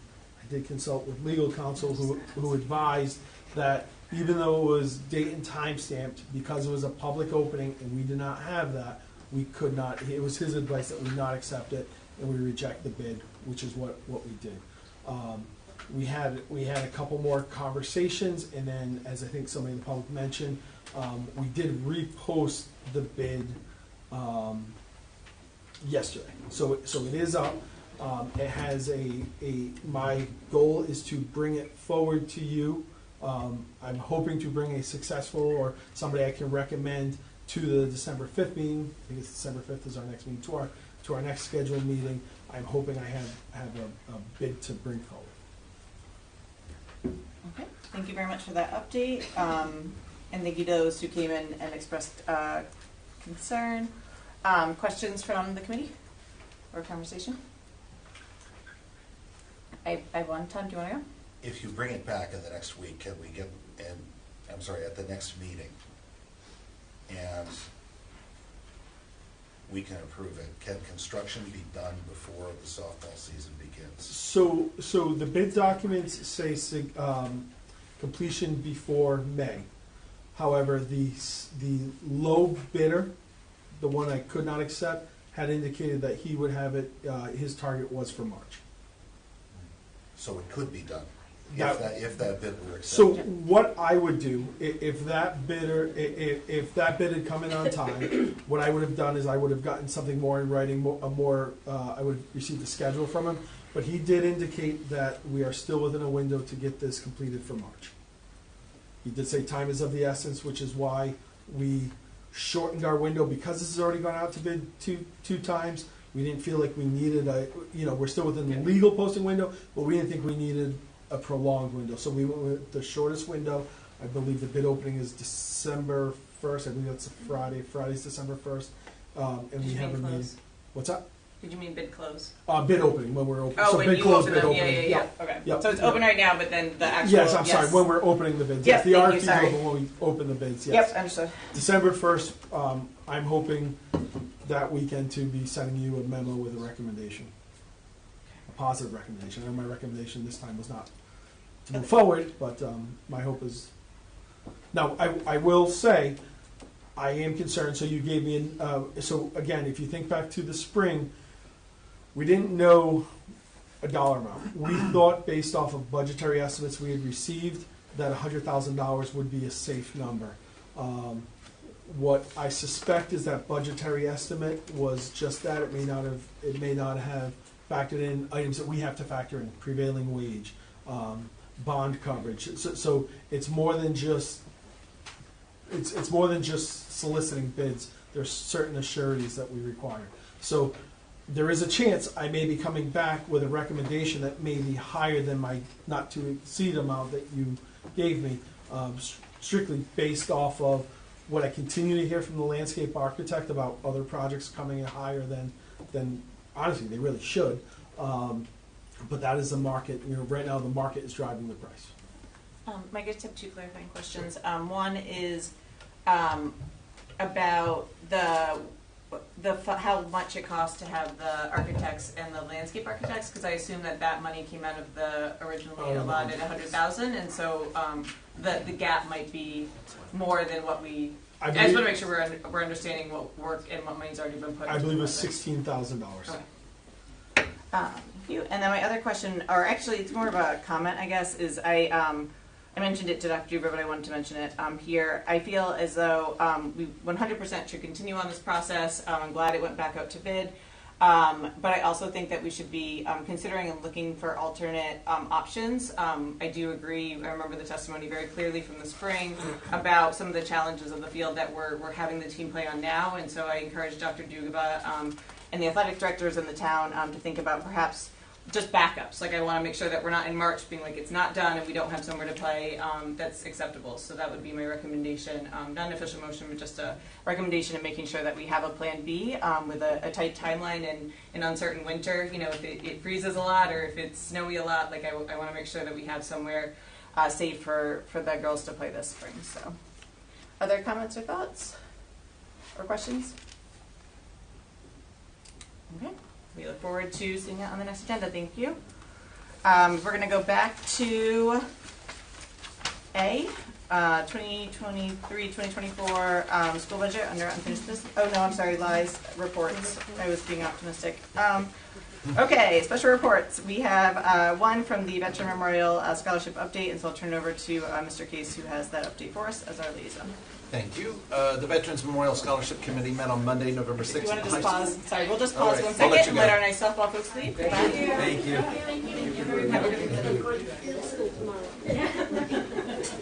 Maybe it'll drop the temperature. It'll be wild. I'm always cold, so it's the fact that I'm the scholarship.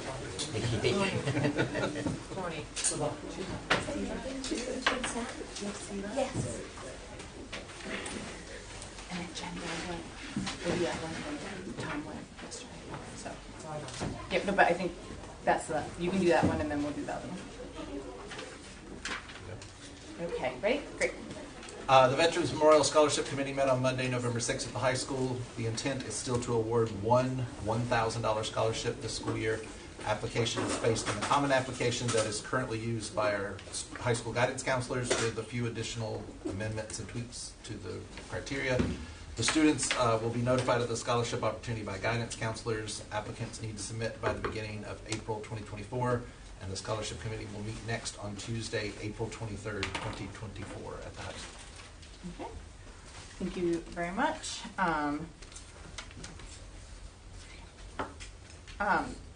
Any questions on the special report from that? Okay, great. Next, we have a special report regarding the Special Legislative Commission and evaluation to evaluate and provide recommendations on mandated safety protocols for Rhode Island schools. And so I'll turn it over to Ms. Lima for that. Dr. Earl and I attended the November 8th meeting of the Special Legislative Commission to evaluate and provide recommendations on mandated safety protocols for Rhode Island schools. Two North Kingstown employees are actually members of this commission. Chief Scott Cattell from the North Kingstown Fire Department, who's participating on behalf of the Rhode Island Association of Fire Chiefs, and Sherry Monaco from the North Kingstown School Department, who's participating on behalf of the Rhode Island Association of School Psychologists. The purpose of this commission is to determine what changes, if any, need to be made in Rhode Island general law in light of the national landscape of school shootings, as well as recent swatting events. The study shall include, but not be limited to, the evaluation of should the number of drills dictated be changed, and if so, what should they change to, whether lockdown drills during school hours should include simulations that mimic an actual incident, should parents have advance notice of lockdown drills? Currently, no notice that includes the exact time of the lockdown drill is required. Should a lockdown drill be announced to students and educators prior to its start? Should schools create age and developmentally appropriate lockdown drill content with the involvement of school personnel, including school-based mental health professionals? Should schools couple drills as well as lockdown events with trauma-informed approaches to address students' well-being both during the drills and over a sustained period? And if so, how can that approach be implemented? During actual lockdowns, what enforcements are necessary so that personnel do not ignore the lockdown? Andrew, just one second. What's up? Sorry. I was just asking Andrew, and I'll pause if you want after. So you can, I just wanted to let Jen finish. During actual lockdown, should an evacuation option be available to students? And should the frequency of mandatory emergency egress drills be changed from one per month to some reduced number of drills per academic school year, as these drills may be traumatizing? And are there any additional steps that school administrators can take to minimize trauma around all the drills as well as in the lockdown events? Speakers at the hearing we attended included Dr. James Allen Fox, who's a professor of criminology, law, and public policy at Northeastern, as well as members of the Rhode Island School Safety Committee. Prior meetings have included testimony from the Rhode Island State Police, the Rhode Island Fusion Center, and Dr. Cornelia Griggs from the Department of Pediatric Surgery and Mass General. Dr. Earl and I both spoke at public comment, and we shared our thoughts and concerns, as well as our thanks for the work being done. The Commission is encouraging anyone who has opinions relevant to mandated school drills and or protocols around swatting events to please come and testify. Teachers, students, and parents are welcome and encouraged to share their experiences and opinions. The next meeting will be held on December 12th, and information regarding the Commission can be found on the Rhode Island General Assembly website. Thank you so much. Just wanted to add one thing. I believe people can email testimony as well. Yes, they can. Yep. Thank you. Any questions or comments regarding that? And again, thank you to the North Kingston employees that are serving on that important commission. Okay, good. Moving on to subcommittee reports. We'll start with policy subcommittee, and so we'll go back to Ms. Lima. The policy subcommittee met on October 30th. We continue to discuss the non-unit personnel emergency sick bank policy as well as non-unit benefits. Revisions were proposed to both policies, and those are on the agenda for tonight's meeting. Policy GCB will return to the policy subcommittee for additional review after we hear it here. It's being brought forward tonight in order to add a piece around family leave and religious holidays, as there are some time-sensitive issues related to those. At the 11/9/23 meeting, policy has met twice since we last had a meeting. The advisory committee policy was discussed. The DEI subcommittee had recently forwarded recommendations to the school committee, which were then sent back to the policy subcommittee for potential incorporation into the master policy. Revisions to the advisory committee policy is on the agenda for tonight's meeting, as well as a first draft of a new hate speech policy. The next scheduled policy meeting is on November 27th, and we will continue to work through the policies required as part of RIDE's annual health report, which are drug and alcohol use, teen dating violence, and the transgender student policy. Great, thank you so much. Any questions for the policy subcommittee report? Okay, hearing none. We'll move on to, I believe we have perhaps two different CLAC reports. Yeah, I have the first one. Okay. From their first meeting. They had a full introduction of new members, including Rachel Santa, who shared her experience and vision of the district. They spent some time talking about the new middle school possibilities and the hope that it's designed with spaces for students with disabilities, treatment rooms, bathrooms and classrooms, sensory rooms, etc. They discussed having the assistant superintendent and superintendent at one of the next meetings for introductions, and they introduced potential topics for speakers for the year and lined up potential candidates. They received updates on ESY and preschool program numbers and models. There was good attendance between 20 and 25 people, with new and older families represented. Great, thank you so much. And then Tom, do you want to do the meeting from yesterday? Yeah. Did you make this adjustment? Mm-hmm. Okay, thank you. I didn't realize. There was a CELAC meeting last evening at the North Kingstown Public Library. Committee members heard a presentation from Dr. Rachel Santa regarding definitions of important special education criteria, including diagnoses, disorders, syndromes, and disabilities. These are terms that each have unique meanings and applications in the context of providing necessary services and opportunities to special education students. The terms and their application are particularly relevant when preparing IEPs for students. For me, a first-time visitor to an NKSE-LAC committee, the presentation was enlightening. The committee also heard from a parent who's seeking assistance in providing services for her son, who is a student at one of our North Kingstown schools. I believe the committee listened carefully to her concerns and attempted to offer assistance and solutions to help the family obtain the best services from the North Kingstown School Department. And as has been referenced, the next meeting of the committee is going to come in January. Great, thank you so much, and thank you for attending. Moving on to building subcommittee. The building subcommittee met on this past Tuesday, November 14th. Committee members discussed the possibility of next steps for a school bond.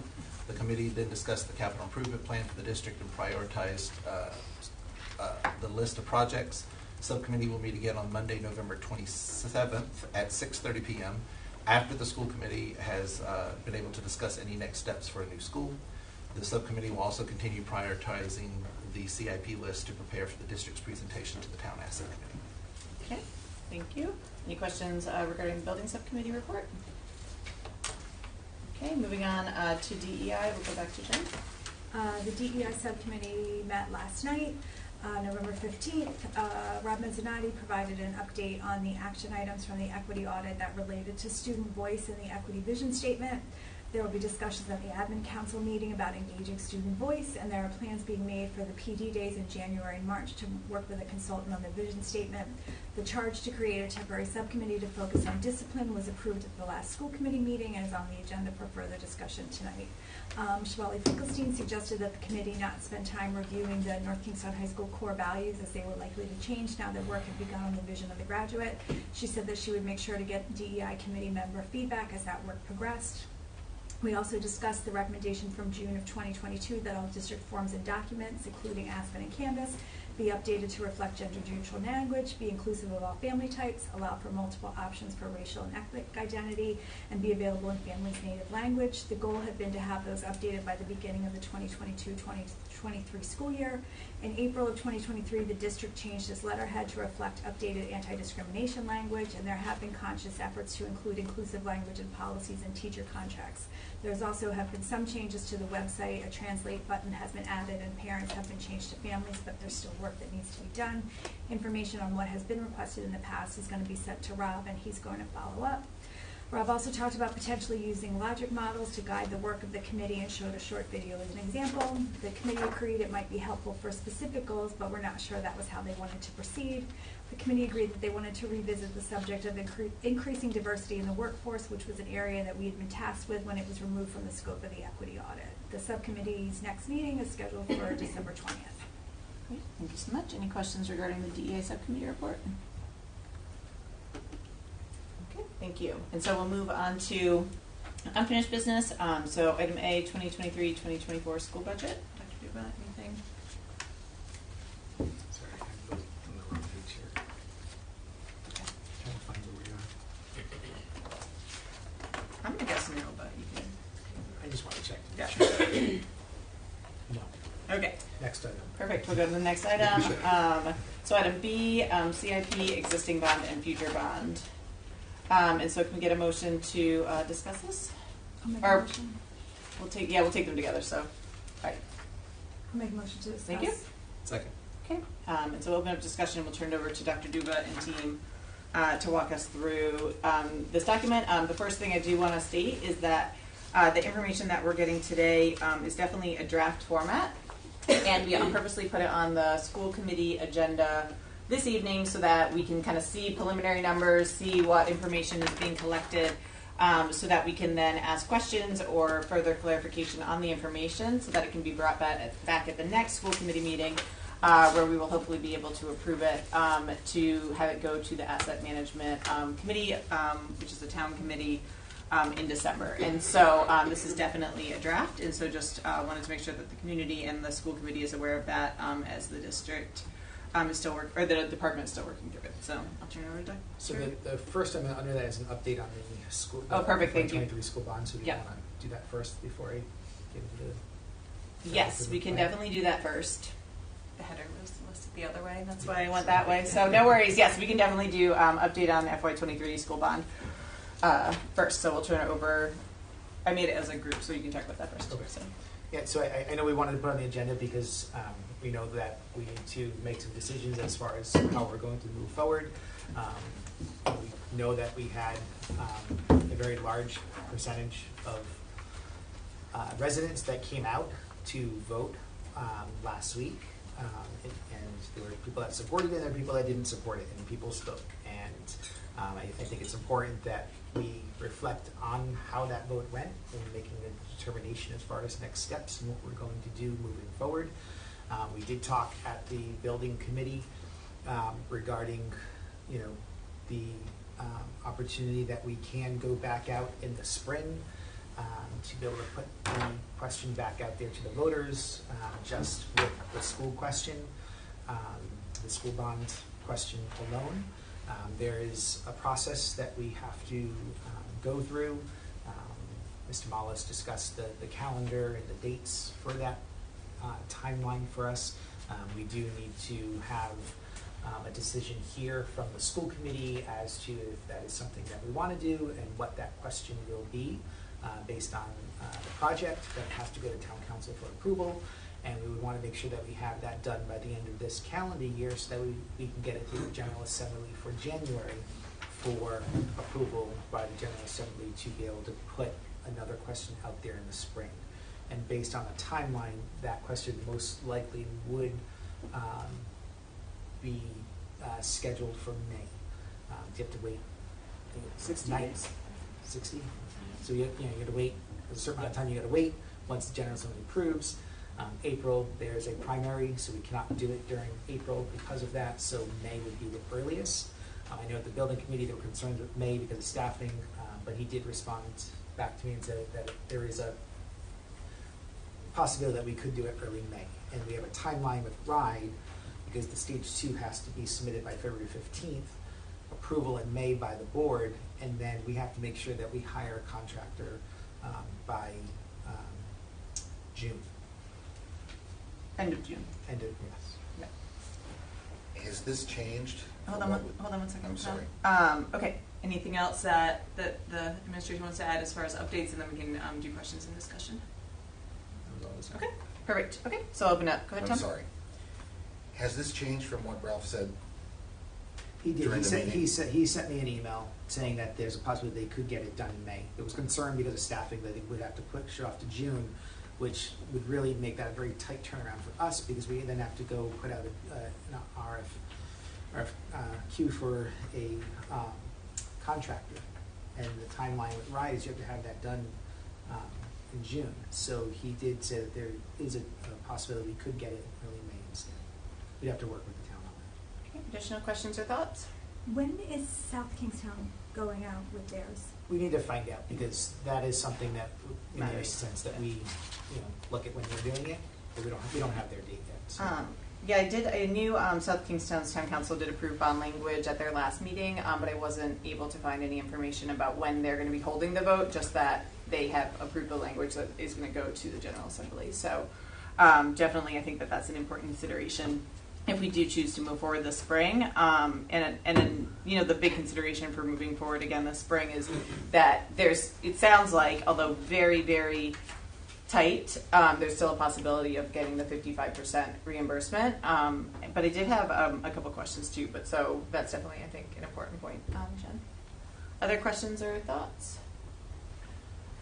Is there any way, because I think there's obviously a financial piece here, and we kind of discussed this a little bit at the building subcommittee, because, you know, we've heard from members of the public, we've heard from other people saying we didn't do enough.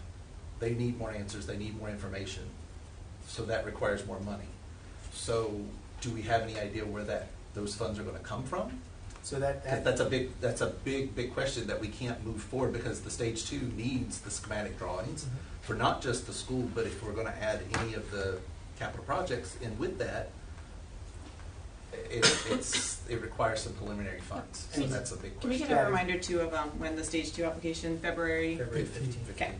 And I did bring that up, that, you know, there is the concern that we need to identify where the funding source is coming from in order for us to complete stage 2, because there's work that needs to be done. We have to, whatever that project is that we're putting forward, we have to make sure that we have the schematic designs and all of those renderings completed to be part of the stage 2 application. That's when it has to be done by. And, you know, there's a cost. We know back, it was maybe May or June before I came, that the decision was made to dedicate $850,000 up through the bond referendum, which covered about, I think it was half of the contract with Perkins Eastman.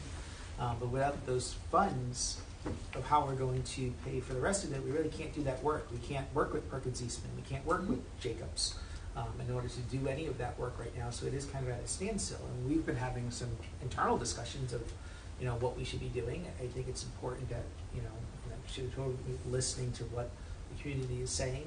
And we decide that if we are going to go back out, what will the question be? Meaning, what is that project going to be? We have $70 million in capital improvements that we've identified across the district, and that doesn't include the middle school programs. And we've done some more work. It's still a draft for tonight that we're going to review for capital improvements for the district. But that's a lot of money. And if you look at, and I said this the other night, historically the town has given $500,000 for capital improvement, and we've had a fund reserve through surplus. That's maybe one project a year, and smaller projects. That's not even going to. Just to clarify too, we did not receive that last year. You're right. Yes, we did not get it last year. Yes. Well, we didn't. We did not. It wasn't denied. It just did not go forward. So you look at the cost of roofs and HVAC and any educational enhancements. That's a large cost, and we need to think about how we're going to maintain these buildings. And the longer we wait, the more deficiencies we're going to have in the buildings, and the more costs we're going to have to put forward to doing that work. And then there's the question around the middle schools, and what do we do regarding the middle schools? Okay. Other thoughts or comments? There was, or there has been, I've heard this from members of the town council. I've also seen it from many people who've posited questions about this as we went along, about why can't we consider Wickford as a location? Why can't we do renovations? I think I know the answers to those questions. I know that Perkins Eastman have addressed them, but if we are going to move forward, do you anticipate that trying to further evaluate that and try to answer those questions from somebody other than us is going to be part of what you're talking about here, Ken? So we would need to know exactly what types of renovations we can do at Wickford Middle School.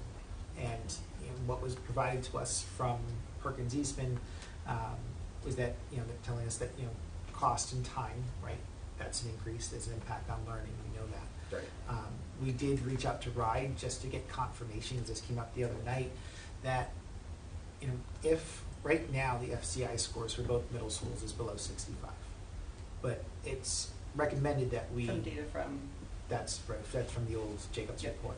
But it's being recommended that we work with RIDE to get an updated FCI score on the middle schools. We did confirm that if you have a school in district that has an FCI score greater than 65, RIDE will still support us in doing renovations on that building and keeping the building open. You still would qualify for our minimum of 35%, but there's only certain incentives that you could get. So there's still that possibility, and that was the question that I didn't have that. I was unsure of that answer the other night when I was asking at the building committee, but we did look into that, and we would still qualify for the 35%. And depending on the work that we do and how it is grouped together for reimbursement, it could also be 5% for health and safety and 5% for educational enhancements. What we don't know is what types of renovations can we do in that building, and once you start knocking down walls or doing flooring, what does that lead to?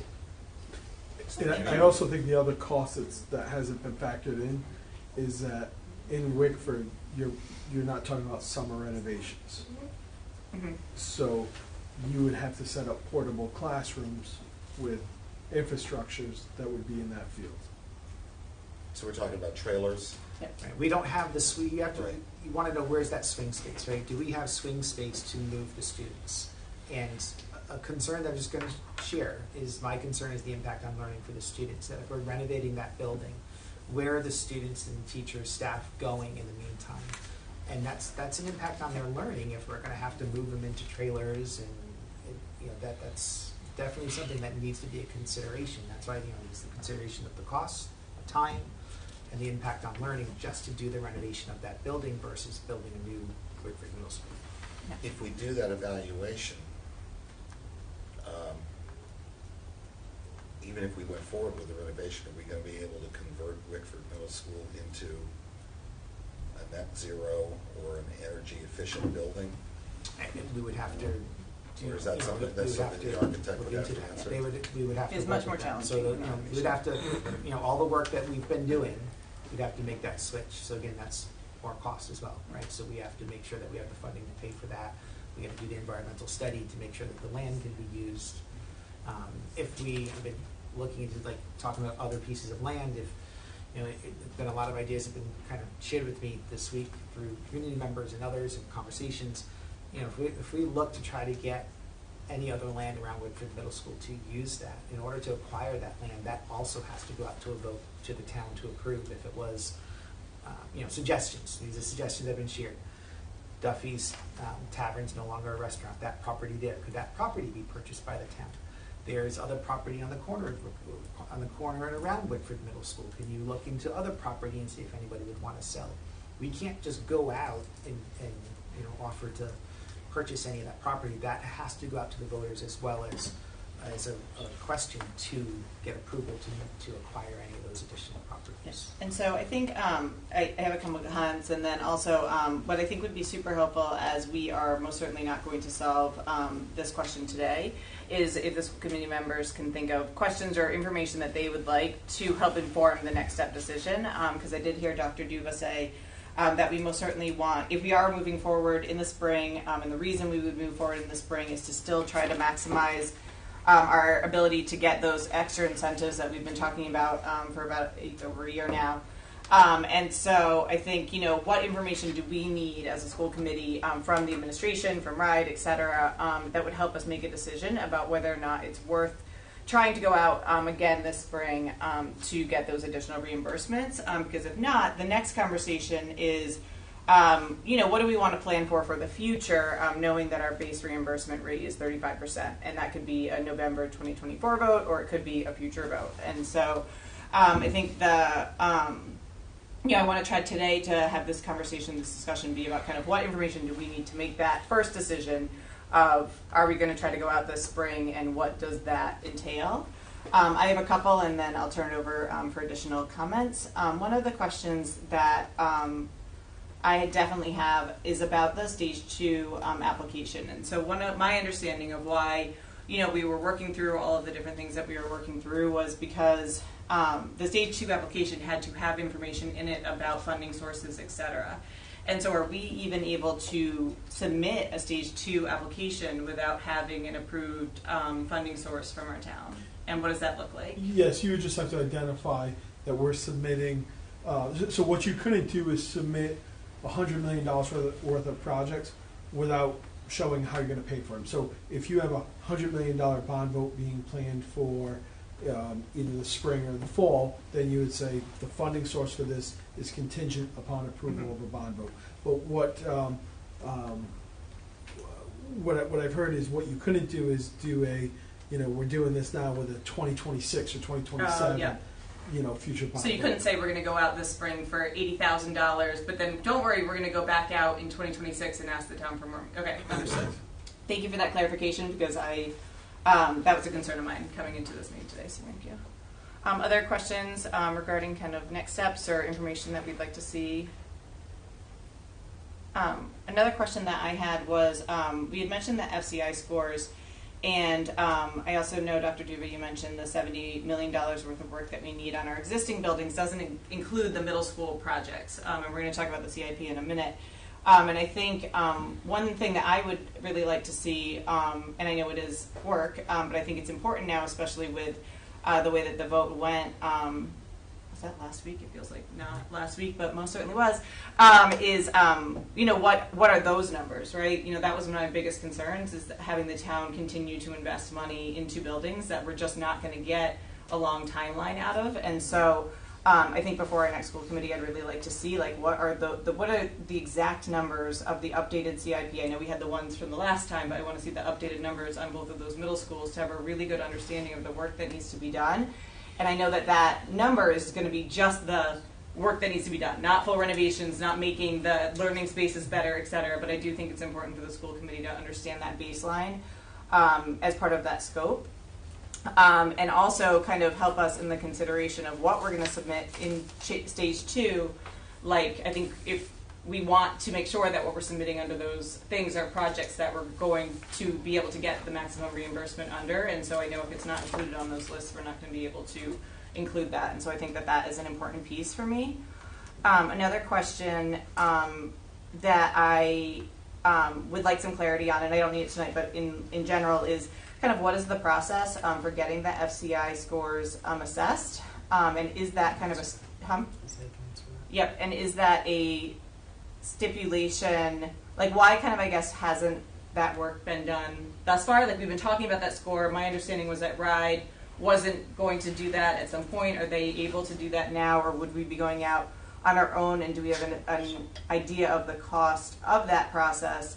And what information would that score give us other than, yes, your building is over 65%, and that means your building is not in good condition, which is clear to the eye. So what's the benefit of doing that, and is it required? Because I heard you say that it would make us, if it is over 65%, we're only eligible for certain incentives, which would minimize our capacity to do renovations in those buildings. And so kind of where does that stand? So as far as the process, we got clarification on that as well. So we could put an application into RIDE for them to complete an analysis on the 2 middle schools to get an updated FCI score. That they will get a third, person, independent vendor to come out and do that work for us.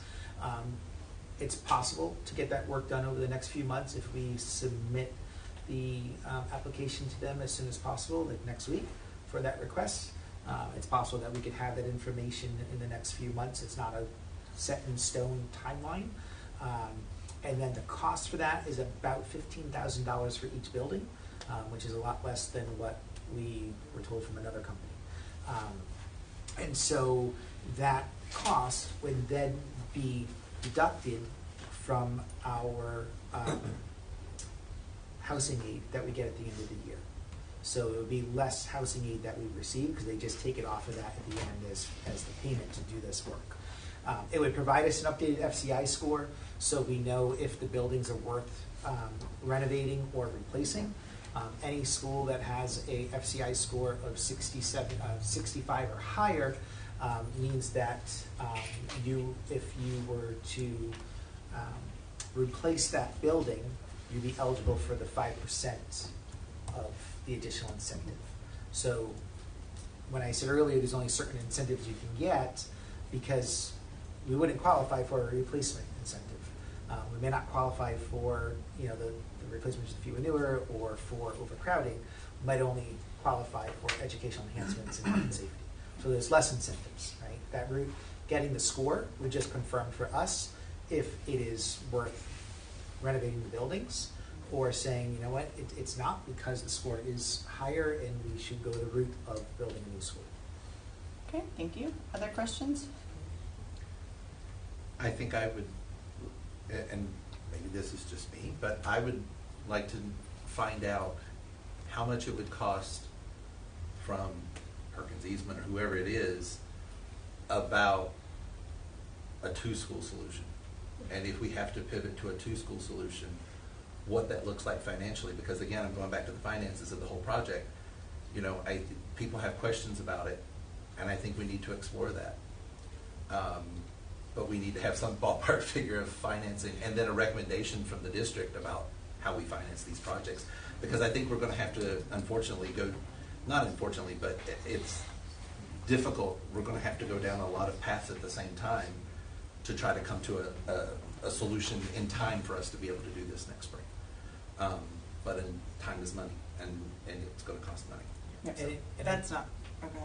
I was just going to add that if we look at the route of building 2 new schools, I think we want to consider, and I don't know if I would recommend building 2 new schools.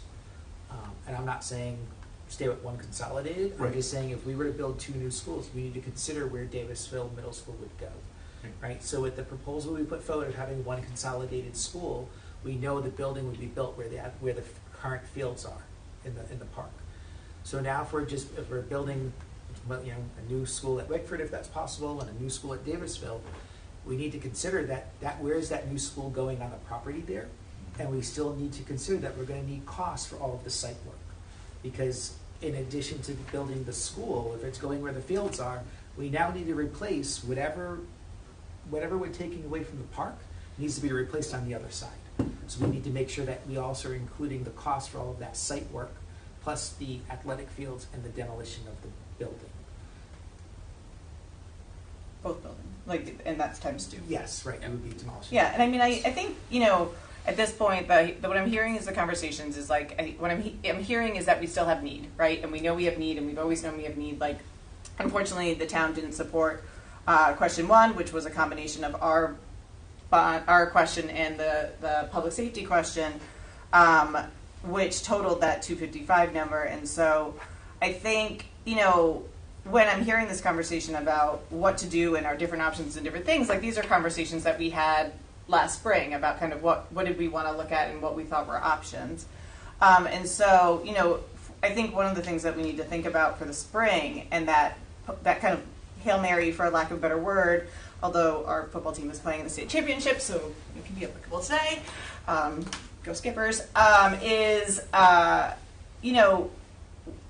kind of what do we think is best for the district as far as both educationally and for the students, for the short term and long term, so for the students that are going to be learning in the buildings that we have currently, and what will happen to them. Well, construction's happening in a building that they will never get to be in. They'll be at the high school probably by the time it's finished, as well as thinking about what the math will do as far as if we try again for one school, because I believe that is all we have time to propose. We might be able to make tweaks. We might be able to have Perkins do some work, but we have no funding for additional design right now. And we don't have a lot of time with the February 15th deadline for the Stage 2 application. And so thinking about, do we want to try to, go with the plan that we had originally received, which was that one school at the Davisville Middle School site, and try that perhaps by itself, perhaps slightly altered with some additional information that we know we would like to provide? Or do we want to not pursue that at all and really say, no, we need to go and look at different options, but knowing that will no way guarantee us an opportunity to try to get 55%, and that we'd be looking at, at earliest probably a vote in November, which would bring us down to the 35%. And so and I've been thinking about it all week, like those numbers, like I feel like we need to kind of think about like what those numbers will be and what that will look like, because we all know from the analysis that we did about 2 schools or and different things, and although we know Wickford Middle School is in probably worse shape, or at least looks like worse shape, the score for Davisville Middle School is close there too. And so likely both would be over 65% is our assumption based on other towns who have done it more recently. And so kind of thinking about, what will the fiscal impact be at 55% for one school if we try again this spring, or what will it be for 2 schools plus the temporary relocation plus all of the other things that go along with it, because as the architects explained to us last time, 2 buildings is 2 auditoriums, 2 gyms, 2 parking, like it's 2 everything, so it's not the exact same square footage math. And to your point, Mr. Case, like how much do we want to go down that road? The reason we didn't provide that information the first time is, we felt like this was the best option for the district, and the 2 school option, like to do a lot of work, like we saw how much work it takes to get to where we got with this plan. Like we need to probably invest like almost another $850,000 to get a 2 school option plan, which we don't even know will be fiscally less than what we are proposing right now. And so I think those are some of the things that we kind of have to grapple with, especially with the deadline, of February 15th, and then that June deadline for getting those maximum reimbursements. Can I make a suggestion? Later on the agenda, we have the survey. Because I agree.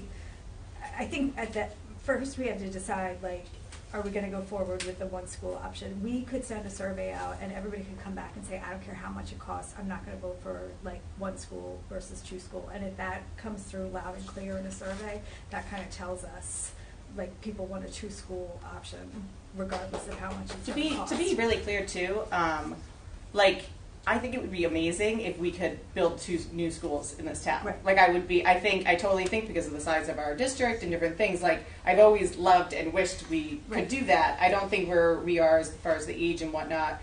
I think we just need to make sure, and we'll talk about it later when we talk about the survey, but making sure that we explain to people what that impacts. Oh, I agree with you. I just, at the end of the day, if people don't vote for it, it's not. No, I understand that. I think maybe we table it until we see what comes back preliminarily from I a was survey. going to add to that. I think it's important to get the survey out. I know we started this last week, and our goal was to get it out last week. I think it's important to get that survey out so we get the information. Right, and then we that's can going to help us revisit make a decision. and make this conversation. The other thing too, when we're talking about the plans, we have some work that was done, right? We have designs that have been shared with us. Yes.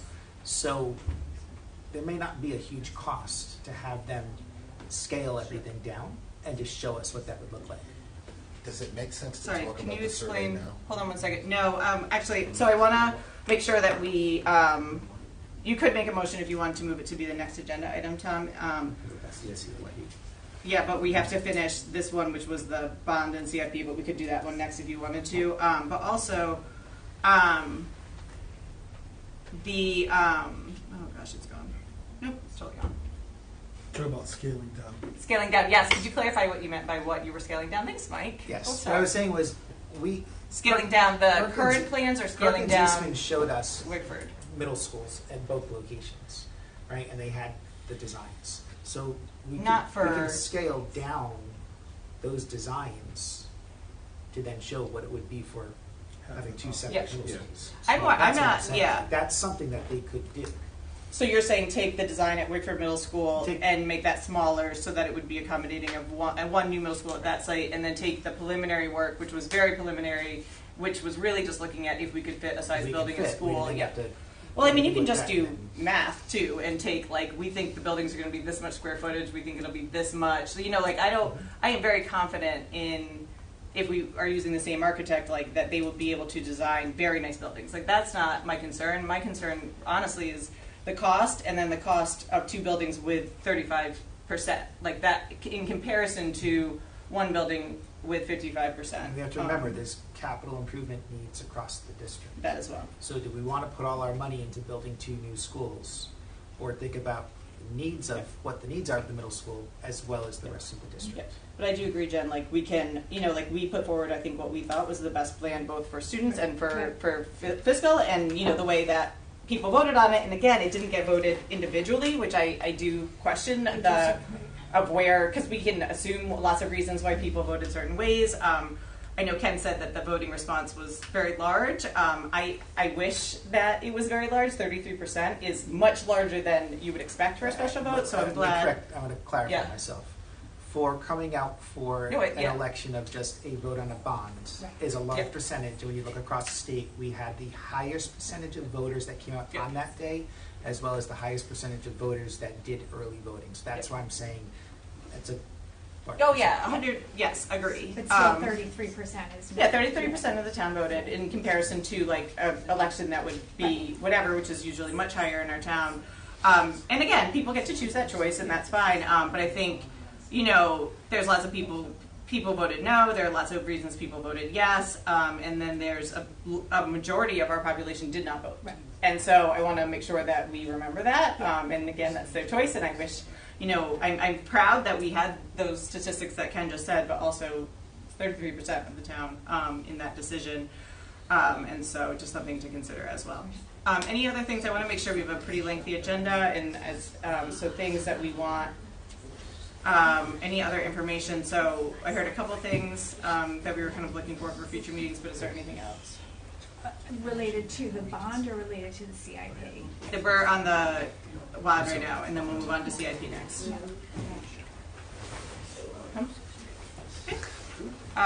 So we will move on to the CIP, and obviously the school bond will be on for our next agenda as well. So Ken, do you want to go forward and kind of show us what you have for that? Yes, and I just want to echo what you said before, comments from the school committee members, because this is not a complete process. So I just want everyone to kind of think before you start commenting and saying this is what I want to see and what I want. I want to just kind of preface that this is a lot of work. Mr. Waterman and I have been spending hours, days on this, and just doing this work to what we can share. It's copied and put in front of you tonight because this is taking a lot of our time on top of all the other priorities that we are facing at this point in this district. So we just want to put that out there so you understand how much time we're putting into this. It's not complete. We have this on the schedule for the December meeting as well. So what we're going to go through right now are the capital projects we're saying that are priority and needed. We're going to continue working on this tomorrow and Monday, so that way we can get a document sent to you that breaks down when those projects will be completed over the next 5 years. We didn't have enough time to get that done today. And that's why it's a draft, that's why it's on this agenda for 2 meetings, and we'll forward that document to you next week. But what I do want to start with, questions have been asked, and this was another thing we spent a lot of time on. Getting information to you and the community regarding the work that the district has been working on regarding the bond from 2018 and the past capital improvement projects. So there are copies out in the hall for people to see, as well as for you.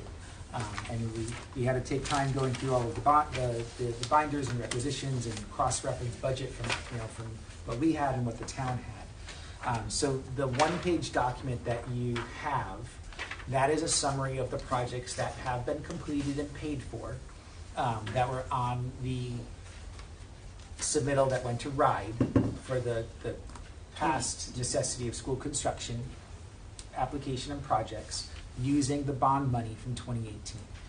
And that was for $13.5 million. And the top half of this sheet shows what projects were done. So there was floor covering completed at Fishing Cove, Forest Park, and Stony Lane. There was work done at the athletic complex, the grounds of the athletic complex at the high school. Windows were put in at Davisville Middle School. There was AC work completed at the high school. And then the last item, and I know too many questions about what is that, and we can share that with you. It's just the way it was rolled up within the budget and the way that the invoices were paid between the school and the town. There are various capital improvement projects, and we had to go through all of what that was for that payment of the $4.5 million. That totals $12,436,962 of projects. There was $734,972 of bond fees that we had to pay for the bond. That leaves us with $328,066 from that bond left to do additional work. What is below is the work that was not completed. And the reason why, before questions or comments, everyone needs to understand inflation. When you put a project out, there's going to be change orders and there's going to be changing costs. And as you do this work, that's what I experienced in my previous district, you have to make some decisions. You put forward a capital improvement plan, put forward a plan to ride, knowing that you may not get everything done because cost increases. We know it happened with COVID, and a lot of cost increase during COVID as well.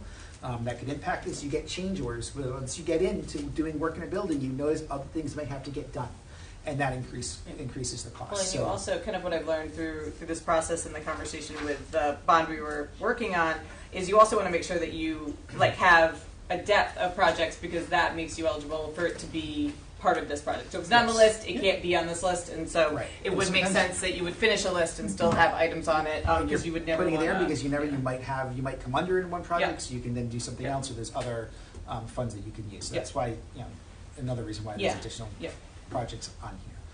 So this is the summary, and we know we've talked in previous meetings that we wanted to use the remaining money to finish some of the AC work that was identified at the high school to complete. So this is a very honest question. Did we approve that? No. Okay, so that we've talked about that being a choice, discussed. but we haven't actually okay, and that was I really honestly sometimes. So what those were is those were projects that. That's this top part that we have done, but we haven't talked about that part. No, so what it is that we're taking the projects. So when the last project to be done was the Quinnesset rooftop units and the NKHS first floor AC.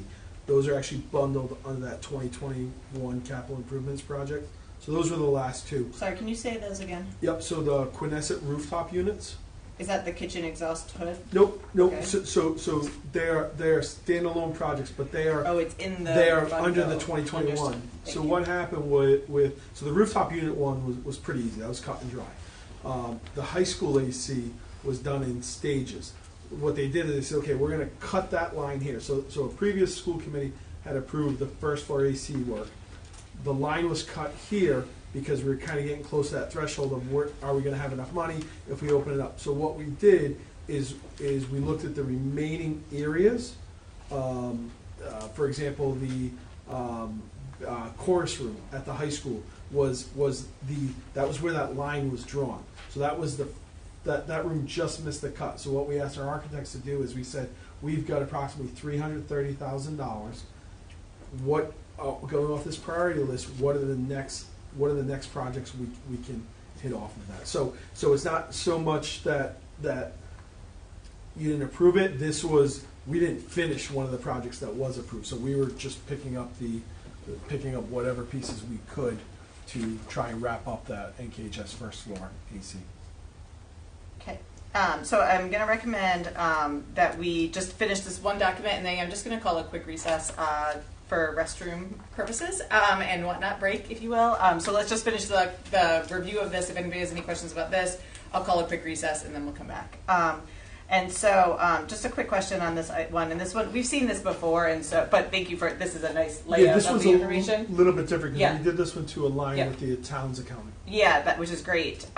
Something that has always baffled me, not baffled, but like something I'm always curious about is, so under the high school AC improvements, and I know this is how it was when it went originally, it says TBD. And so when you're looking at these total numbers, like that number of what I can imagine is not cheap, is not included in that 1927, and isn't included in like the total thing. And so do we have a sense of what that TBD number is? Has it been determined? It was just under $3 million. Did you say million? That's a lot. Cool, awesome. I'm going to add That's that. That's why. So we're looking at, with that $300,000, we're looking at probably the chorus room and possibly a couple other small. So what it was is, if you look at the high school, you've got the spine that kind of divides the school. The academic areas to the right have AC. But no, I just meant like that estimated cost of remaining projects is a little misleading. Yeah, so the 1.9 is really 4.49. The 1.9, correct. Yeah, Okay, that's a lot. that's what I just wanted that clarification, just so that we could have a good understanding of that. And so, any other quick questions on this one? We can come back to this document too. I just want to. Okay, cool. I'm going to call for recess. Can I get a second? Second. Okay, all those approved. Okay, so we'll take a 5-minute recess for restrooms, etc.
No, we're still on the CIP, yeah. So, okay, so we'll go back to the CIP presentation from the administration. So just a reminder, we're on the first page. We've just been talking about the TBD for the high school, which increases that estimated cost of remaining projects that were on the original 2018 bond referendum, which we have $328,066 left of.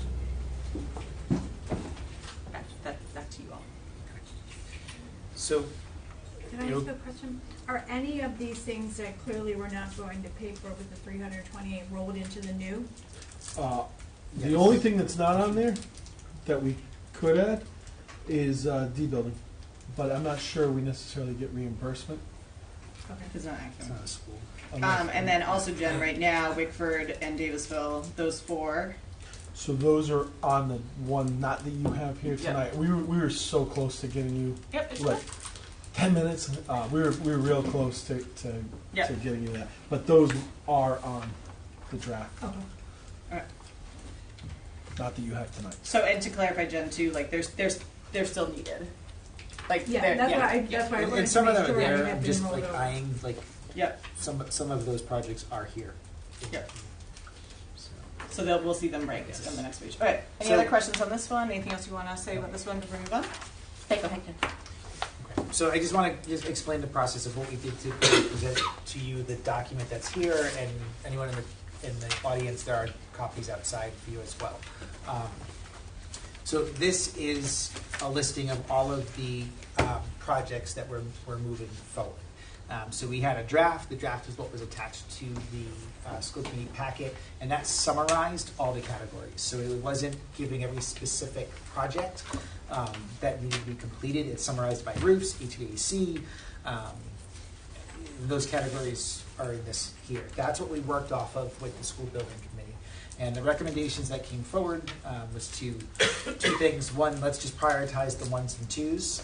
And let's also include Davisville Middle School and Woodford Middle School, so we know what those costs will be. What we were able to complete for tonight was everything but the middle schools. You will see some 3s and 4s on there because they go along with a 1 or a 2. So if you're going to be doing the roofs, it makes sense to also do a project that might be a 3 to go along with that, or the HVAC. So that's why there are some 3s and 4s. Because can you just clarify for us? We haven't heard the 1, 2, 3, 4s in a while since the last time we talked about this. So just kind of like what those are not our designations; those are. So when you look at in the pretty much the middle of this document, the column that says LEA assessment priority, those are the priority numbers. 1 being the highest priority, meaning it's probably health and safety, going down to a 5. Thank you.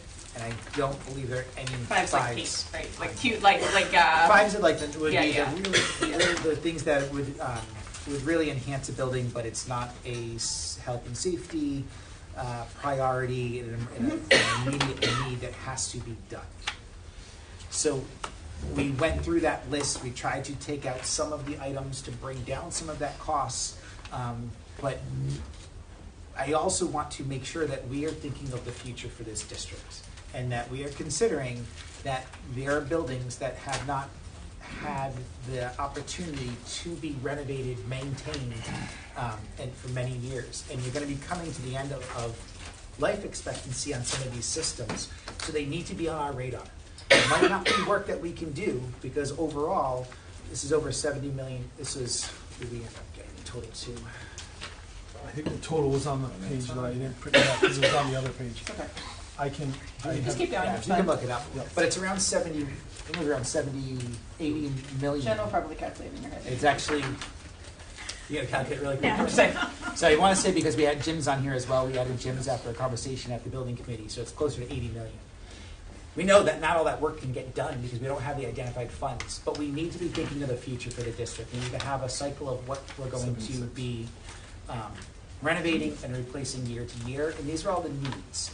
And we also considered looking at the schools, that if we're going to update the elementary schools, what schools have gymnasiums, what schools don't. And we know there's overcrowding in the schools where, you know, every summer you have to tell families that they need to, you can't go to Hamilton, you have to go to Stony Lane. You can't go to Fishing Field, you have to go to Forest Park. because there's not space. And we want to make sure that we're thinking of that for the future as well. So in this document, we also included gymnasiums for Forest Park and for Fishing Cove, because they don't have a gym. And if we add gymnasiums and we update media centers, it'll allow us to increase space, but also look at smaller spaces that could be used by specialists, resource teachers, interventionists, psychologists, that might be taking away, not might be, I know, are taking away of classroom space, where you can have another third grade in that building, so you're not having to have families, children move to another school. So we're considering that also in the improvements that we're putting forward. So this list is based by priority, with all of the schools grouped by the ones. If you look at it, a lot of up here, the ones are roofs and HVAC systems. The cost that you see under the LEA estimated construction value includes a 20% soft cost. Those are the the A&E services you have to pay to the architect, the engineers. OPM, owner project manager. Our next step, which we were trying to get done for today, we couldn't, is to then put into the plan when will each project get done. But we also need to calculate the escalation cost, because that's the cost that was given to us this spring with the facility assessment.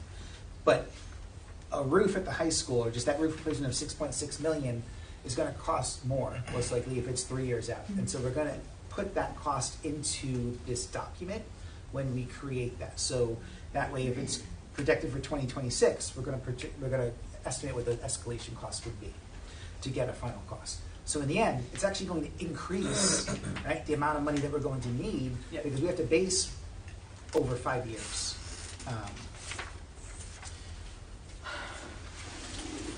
We also included media centers as educational enhancements as well. So you'll see that in here, that there are media centers at some of the schools.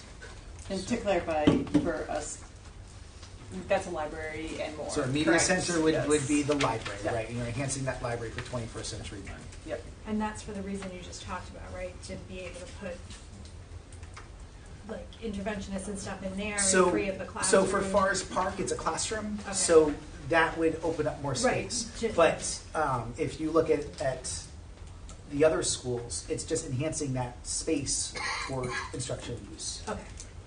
Same thing, we would gain a classroom at Fishing Cove as well. So I don't know if you want me to go item by item No. on here, No, because that'll take us a very absolutely. long time, but I would suggest to look through this, provide us some feedback, and what we are going to come back with. The final document is going to be broken up by year, and we're going to categorize those projects. So what you have right now is based by priority. The final capital improvement plan will not be based by priority. You're going to have some 1s, 2s, and 3s together if they're all roofs. So we're going to categorize this by the project for each school based on what year we're projecting it to be completed by. So it'll be a lot easier to read than what's here. But these are the projects that we've kind of whittled down to based on recommendations from the building committee and looking at the needs. And the next step is we need to identify the funding source, and it goes back to the question about going up for a bond, and what's that question going to include when we know there's all this work that has to be done as well. Which is why the last one had it included, but here we are. Questions on this? When you provide this, is it possible to provide it in sheets format so that we can sort it the way that we want to? Like Excel vibes? Yeah. Is that what you're... Instead of a PDF? We can do that. Okay. Other questions?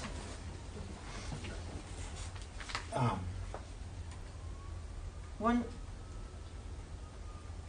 I'm assuming this is We're gonna- an we're- Excel spreadsheet. That is. We're going to resort everything, though, so the That's final fine. I document just is did going to like look I different. hate so. getting like an Excel file in Mhm. PDF because you can't do the math yourself, like and look at it the way that you want. So, like, just give it in read only and let us be able to Yeah, look the at culture it the and way sort that of- we want to. Yeah, I just want to let you know it'll look different than this. So I don't No, and care. this is great. This is something that I know we've wanted to do for a while and we've been asking for, so I really appreciate all the work that I know you all spent on this.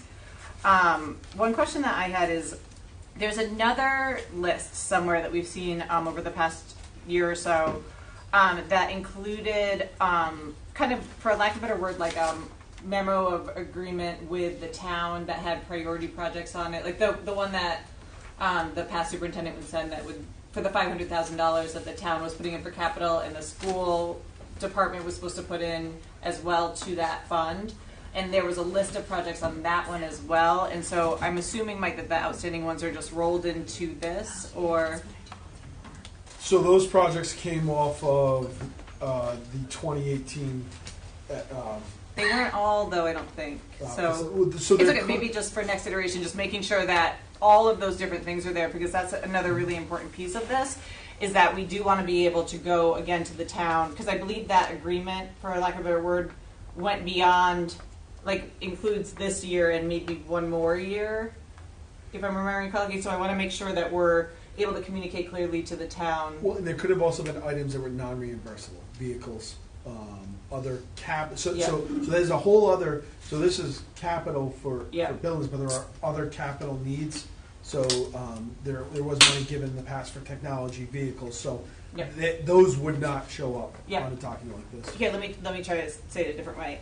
So that I would like a update on that list as well, like as far as what work's been done on that list and what the town's money was paid, because I want to be able to go to the town if we're requesting that additional money, the $500,000, to be able to say, like, hey, with the money that you've given us in the past and this year, and this year, these were the projects that were done. These are the ones that are still outstanding, and this is where this year's $500,000, if given, will be going. Like, that's, I think, what needs to be presented, because this is part of that piece, and there might be overlap, but, like, that is another piece, too, I need to be able to communicate to the town. And I do believe some of that money is still sitting unspent because it's going towards, I think one of the allocations was like the turf project. So we're not anticipating having to spend that. So that money is, you know, the fund balance sheet that Ella given? That's where that money is. Yep. So that money has not necessarily been spent. Yep. Because so going back to we don't need to talk about it now. I just want an update at the next meeting. That's all. Like, that's it. Like, it's okay.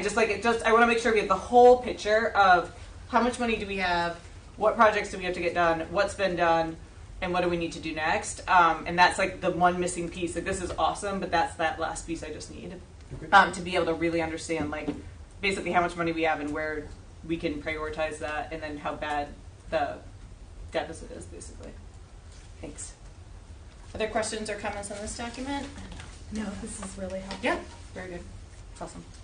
Okay, so we look forward to next iterations. We'll kind of look through it. I know we got it today, so we'll kind of, if we have any questions, we'll email it to you and Mr. Waterman, kind of when we're looking through the data, and then going to get something updated next week. Yeah, great. So in between the meeting? In between the Okay. meeting, and we'll get that to you. Okay. Great, thank you. All right, moving on.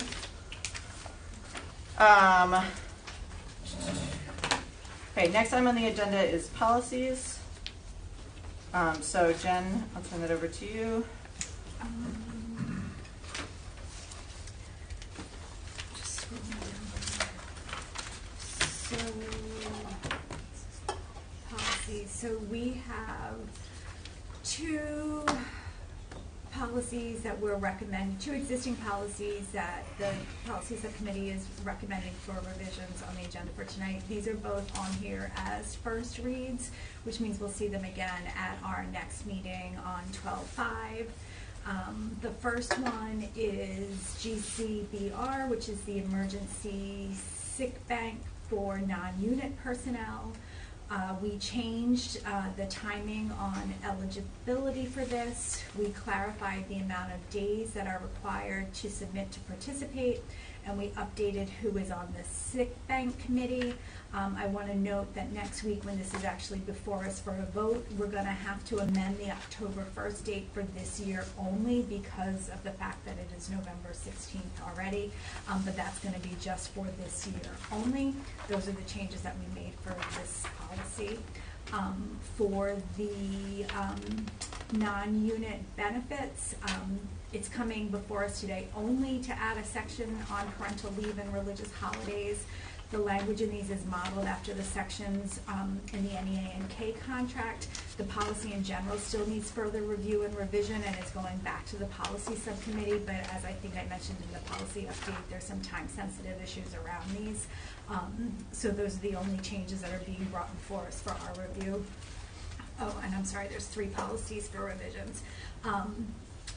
The next one is the advisory committee and liaison policy. We made numerous revisions to this policy at the policy subcommittee level to create standardization where possible among the advisory committees. We changed the process to become a member of a subcommittee, the time length for membership, as well as the roles and responsibilities. I would expect that there might be some additional changes that we at the school committee level will want to make before we actually approve it at the next meeting.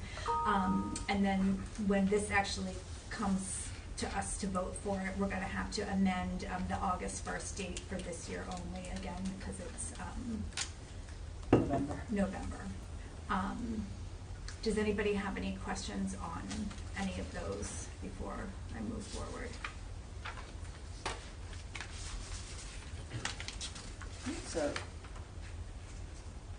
So my recommendation is, so these 3, as Jen mentioned, are recommend revisions to them, and so in the interest of time, like if people could make sure to take a look at those, and if they do have any comments, send to Mr. Hennessy, just if there's anything that you'd like to see considered. The next policy meeting, Jen, is? The 27th. Okay, so we won't, no, that's fine, okay. What's the process if we wanted to make edits to it? Would we just make, like, we could send them, or people could share them at the next meeting, and then we could make amendments to it? Okay, so, We had sorry. said that we didn't have to bring it back to policy. Yeah, we don't It have was to, passed like, in the school committee. Yeah, I was thinking, my thought process on it was that if there was a lot of edits, or if the school committee members had a lot of feedback, then we would send it back to policy to work it through, and then it could still come back. Yeah. But I think as far as like first read, second read, and some of the timeliness of those, if school committee members have edits to any of the language, just bring those edits to the next meeting, and we can make amendments to the different policies in the meeting. So, great. And then we also have a new policy for approval, so it's the first read tonight, and then it'll be the second read at the next meeting. It's a new policy on hate speech, and as I was going through and putting the draft together after the policy subcommittee to put thing, I am going to make a revision for the next read, just to kind of clarify that that the North Kingstown School Department values freedom of expression and the open exchange of ideas. This was something that came right from the ACLU. And so I'll make that revision, you know, when it comes through for the second read. But this, so if anybody has any other revisions that they want to see made or concerns with this, they can do the same thing and bring the revisions to the next meeting. Anybody have any questions on that policy? Okay, that's it. So we will see all of these again at the next meeting. Great, thank you very much. Okay, moving on to the next agenda item. I'll make a motion to discuss the employee support and well-being committee funding request. Do I have a second? Second. Okay, and so we'll open up discussion. Dr. Reba? Sure. Last meeting, you had asked that I come forward with a budget allocation to support the request that came from the Employee Support and Wellbeing Committee. It was an allocation of $10,000. And the recommendation I'm putting forward is that we will take the $10,000 out of the operating budget based on funds that we have, because we have positions that have not been filled, and so there'd be salaries that we would be able to take the $10,000 from to put towards the wellness committee for the sorry, I just lost my train of thought as I was talking. To fulfill their full request. To support what they were looking for regarding the April professional development and the Mattering at Work projects. if I may, too, just because I sit on the committee, the members of the committee were able to secure some funds through child trends stipend, which they sought for this. So we were actually able to reduce the costs down from 10,000 to 5460. Oh, well, that's awesome. Yeah. Sorry, could you clarify? I'm not familiar with that. Can you clarify what that fund is a It's little bit? And how- it's a fund that was pursued by the committee in order to, that was tied to educator support and well-being, and it was pursued by members of the committee who have a significant interest and passion for the work, and they are looking for funding because obviously we know that it's not always easy, and we've been talking about it for some time now, and they were able to find it. Yep. So just to clarify though, yeah. Sorry? How much is the amount that they're receiving? It was $1,500. Yep. Wait, what, repeat, I thought, so we had asked for 10, and you said it brought it down, that math didn't math for me. Yeah, correct, because they also removed some of the items on that were on the. Oh, So they're okay. changing their request then? Correct. Yep, so that's not what we have in the packet today, and so I don't know if, Ken, you want us, like right now we're just in discussion about it. We don't have to make a motion to approve what you have if you want to go back and edit it, and then come back to us at the next meeting. I don't think there's anything like time sensitive that could wait until the next meeting if you wanted to look at whatever's on Rob's computer more and talk to us. My recommendation too, though, would be. As well? Yep. Yeah, I think we need to come back, so it sounds like there's a change in the activities and the request that they are now It's been a asking slow for. week, and so no, so that's fine.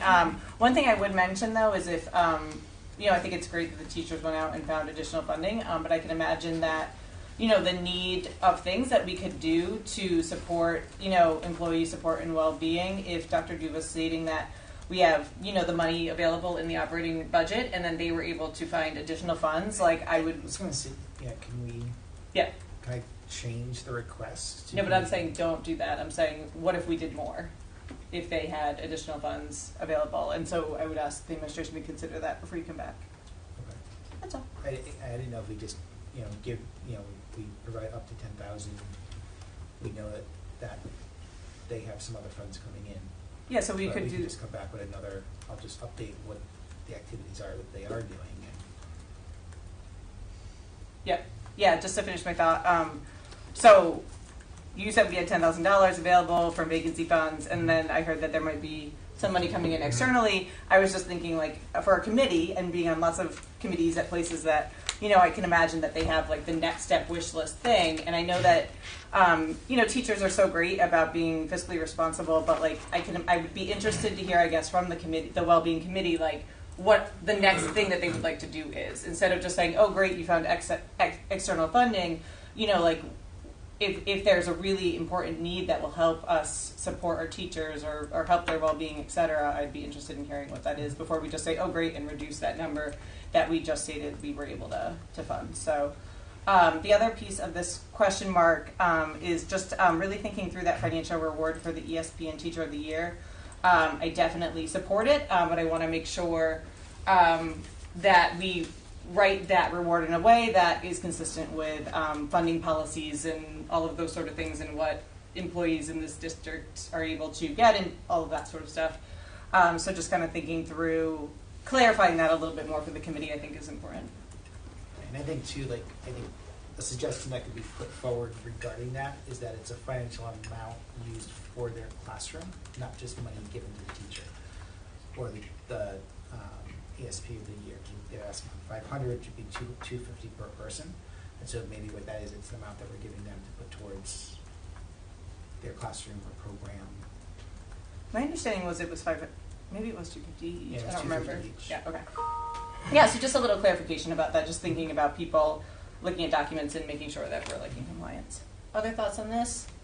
My only comment on that would be like if it was something that they had wanted, not like an actual tangible cash reward and not actually like school supplies, maybe that's something that could be funded through an outside grant versus, instead of saying here's some money for pencils, which not that they don't want pencils, but like instead of if the intent was for it to be an actual cash reward, maybe that's something that could be funded with an outside grant. Other thoughts on this item?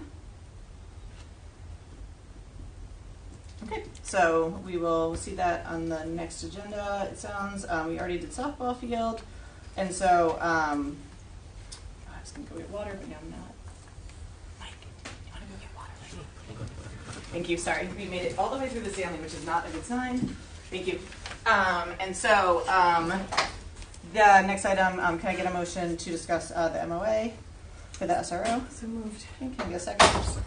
Okay, and so today you all were provided with a new draft of the MOA for the SRO. To clarify, this has not gone to the NKPD. This is the approach that I wanted to take was to share the new draft based on the conversations and documents that we reviewed. Kind of the school committee to look at a version, say yes, this is what we'd like to put forward to the town, and then of course, like the North Kingstown police will be able to look at it and give us feedback on what they are willing to have in the MOA. But I wanted us to have consensus as a committee to put forward something. My apologies on the delay getting it to you all. Again, slow week last week, and so I did want to make sure that you had it today, though. And so we can go through it. However, would be.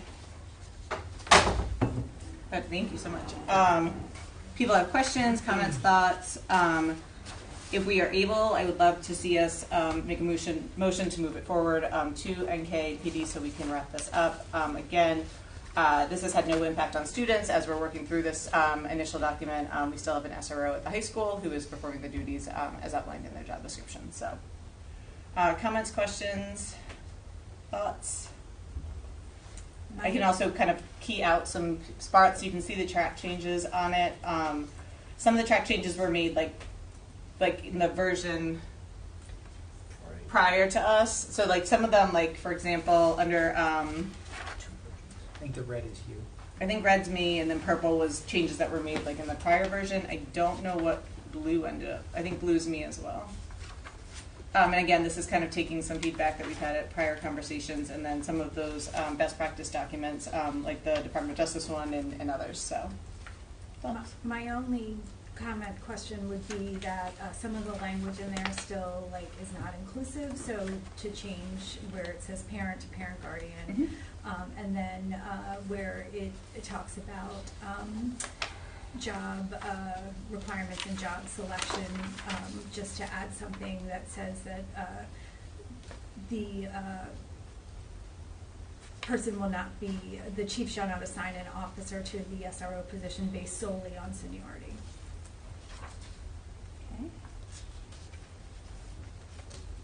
Okay. I think we need to be careful because of what types of restrictions we're putting on. They're not our employee of how they do their hiring process, so I think we just need to be careful with that. Mm-hmm. I'm not saying I disagree with you, I'm just saying take it that out. we just need to be careful. Yeah.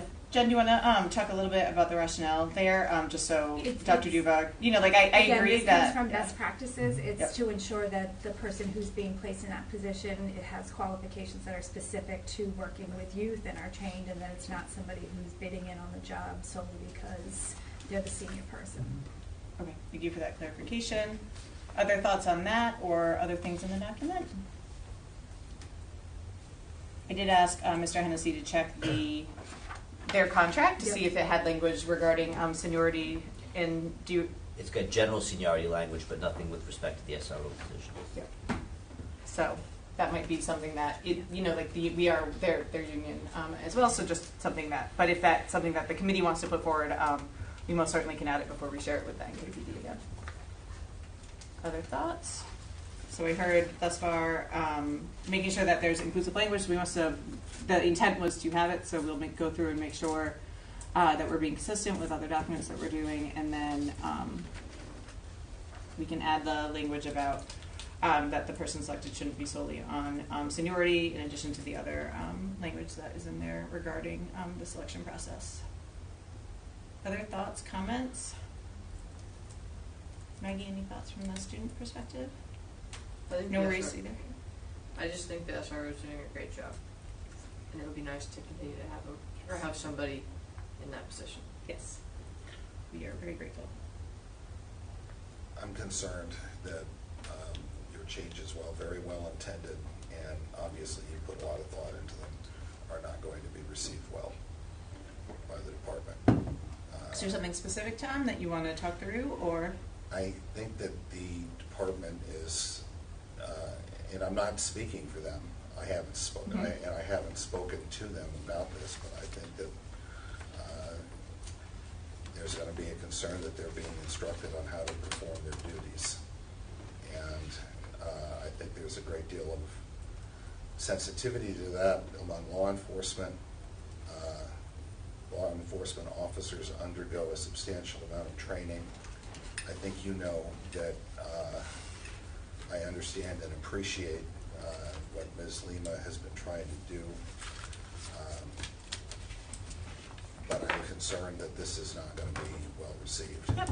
So, Yeah, if you have some specifics, I'm happy to work and talk through them. As I kind of went through the different documents and the conversations that we've had, I really looked at it as through the perspective and the lens of the school committee chair and kind of what our mission and vision is in the district, which is educating students of our town and what would be best for our students. And so that's kind of where I made those decisions. Like the documents that have best practices are much more robust than what we put in here, but I kind of tried to put in things that I felt were reasonable and also bartered that line of respectful as far as like understanding that like they are their employees and they are working in our building. And so I'm happy to hear, feedback on specific pieces that you have concerns about. And of course, like a memo of understanding is an agreement between two parties. And so I'll be very open to hearing alongside with Dr. Duva concerns that the NKPD might have. But my intent is by no means to insult or overstep our reach, but really just to put in things that I think are important for somebody that's working with our students in whatever capacity it might be. I don't believe that you intend to insult anyone. Yeah. I think that you've done this entirely in good faith. Yeah. And I believe that Jen is acting in good faith. I think the department is going to be concerned about the training paragraph that you put in. Yep. It is not as robust as some of the items that I've seen from the DOJ manual. But I know there has been some resistance already, and Yeah, just to clarify the training part, and so some of the language added was in direct reference to RA Gen Law 161726, which is new-ish, and so that was language that we had to put in, so that minimum requirement of 40 hours, that is non-negotiable, that is state mandated. And then I did try to your point, to put in information, or I actually softened the language a bit with that concern in mind, to talk about the North Kingstown School Department encourages instead of mandates or requires. So I tried to put that piece in there. The SRO received training, and then in those areas, which I shortened that list quite a bit, trying to prioritize important things. And then as far as the other piece I did put in as well, and would like the committee to consider, that the SRO could request funding from the North Kingstown School Department to support additional trainings as needed. So for example, if the SRO found a really good virtual training or something that they felt was very beneficial, that they had the mechanism to request that funding from the superintendent to participate in said training, just as our teachers and educators can. So trying to meet them in the middle and not putting all the training costs on the NKPD was another consideration I took. And then lastly, when selecting the amount of hours per year, I tried to really think through what we require our teachers to do and how many professional development days we have. The timing of when the SRO is in the schools includes Monday through Friday throughout the academic year, and so making the assumption, and they can give us feedback on this, but I was making the assumption that the SRO is in the building when students are not in the building on professional development days, when our staff is doing training and whatnot, and so thinking that that would be an opportunity for it's the equivalent of hours of 3 days, basically, to be able to participate in training and professional development of their choosing, encouraged in those areas. So I tried to make it, for lack of a better word, as digestible and manageable as possible, not putting additional barriers there, but also really stating that we believe, if this is accepted, like that we believe that it is important, for anyone to continue to learn about things that will help them do their job and interact with the students in our schools. So that's kind of where I had put that piece instead of just saying trying to make it a little bit more fitting. So, but if you have any concerns about any of the language, my recommendation is that we don't send this over until we have a vote from the school committee with at least a 3-person, obviously, majority. And so I want to send it over as the school committee has seen this and the majority of the members have approved this current version. Obviously, the police department are welcome to make any suggestions, or we are happy to meet with them and have conversations about it. But I don't negotiate with assumptions. I want to put forward what we think is best, and then we can always work from there to figure out compromises if needed.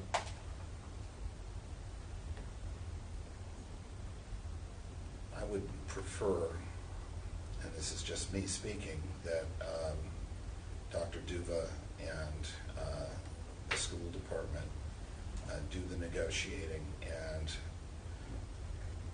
instead of us providing them with the document that we've now placed out in the public eye, that they talk directly with the police and see if they can come up with an agreement together that can be presented to us, instead of vice versa, us providing a position that we want them to consider. Oh my God. You all right? Yep. It happens. No, wait, real broke. Like that you broke, right? No, it just popped? No, the lever just popped. If you went down, I don't know if I would recover, to be honest. I'm so sorry, Tom. Continue. That's okay. That's Just all right. wanted to wake everybody up. Yeah, but that did it for me, for sure. I would have called you, though. Not me. That's my view of it, Aaron. Yeah, I understand just why your view of it is different. Again, I think you're operating completely in good faith, and I think you're trying hard to come up with a solution. Yeah, Andrew, can you clarify? I'm sorry. We already did that. Clarify what's already been done. So, Dr. Duva and I met at least once and had extensive conversations with the police department. I think, and then after that, I think Dr. Duva and I kind of exchanged a couple of drafts between ourselves to try and make revisions, sent them back. They sent them back. So yeah, I mean, we've had those discussions to no avail so far. Yep, and then not to no avail with the police side, but to this side. So that's why I was coming to the school committee with a different draft, because the last time I brought this forward, I had said if anyone wanted to make a motion to vote and approve it, that I would be willing to accept one at that point, but it was not. It was clear that we still had questions and things that we wanted incorporated in it.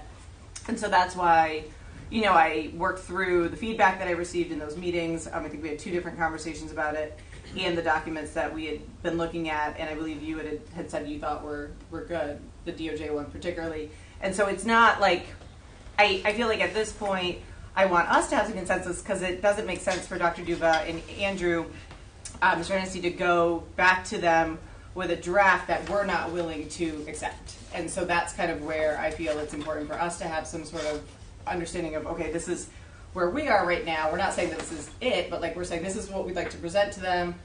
Whoever goes, whether it's Mr. Hennessy and Dr. Duva again, if I join them, depending on, kind of what we want to do, because it is a school committee voted on thing as well. That's kind of where I was thinking, but I'd love to hear, I appreciate your opinion, Tom, and I'd like to hear others' thoughts on kind of next steps process, where they are as far as the comfort with this document, etc. So I would just like to state again that this has nothing to do with Officer Medic. I think he does a fabulous job. I have met with him. I have had conversations with him. I think that if it was going to be him forever, that we would have no issues. This is about the position, not the person. I brought this forward months ago because I think it's important that if we're going to have an SRO in our building, that we have a clear delineation of what the roles and responsibilities are, and that it is a documented fact that there have been issues with SROs in schools where those SROs have harmed students, and I don't want to see that happen in North Kingstown. And the current MOU does not provide protection for students. And so there are best practices out there from SRO Sorry, just to organizations. clarify, we don't have a current MOU. No, right? there is. Like, that's the one Yeah. that we're... The past draft. The past Yeah, draft. sorry, I just want to make it really Yeah, clear yeah, that we don't yeah. we do not Yes. have an existing the MOU. past Yeah. draft. So, like, SRO organizations, the Department of Justice, all of those establish best practices. And so that's what we're trying to put into place here. And I struggle with hearing that the police department has an issue with best practices. Like, I've heard them say themselves that they do best practices. This is best practices, so let's put those best practices before them. And there should be no issue with them wanting to adhere to best practices to protect our students. So I'm fine with putting this forward the way that it is. We've gone round and round on this. I know I have dug my heels in on this. I appreciate us getting it to this point. It doesn't have everything in it that I would like to see, but it has enough of it where I feel that this is a document that provides protection for our students. Other thoughts?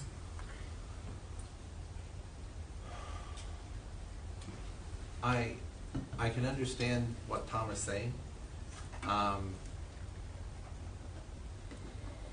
But I also understand that our process is a little different because we have to do our negotiation between ourselves out in public. It's not like we're just sitting across the table from somebody.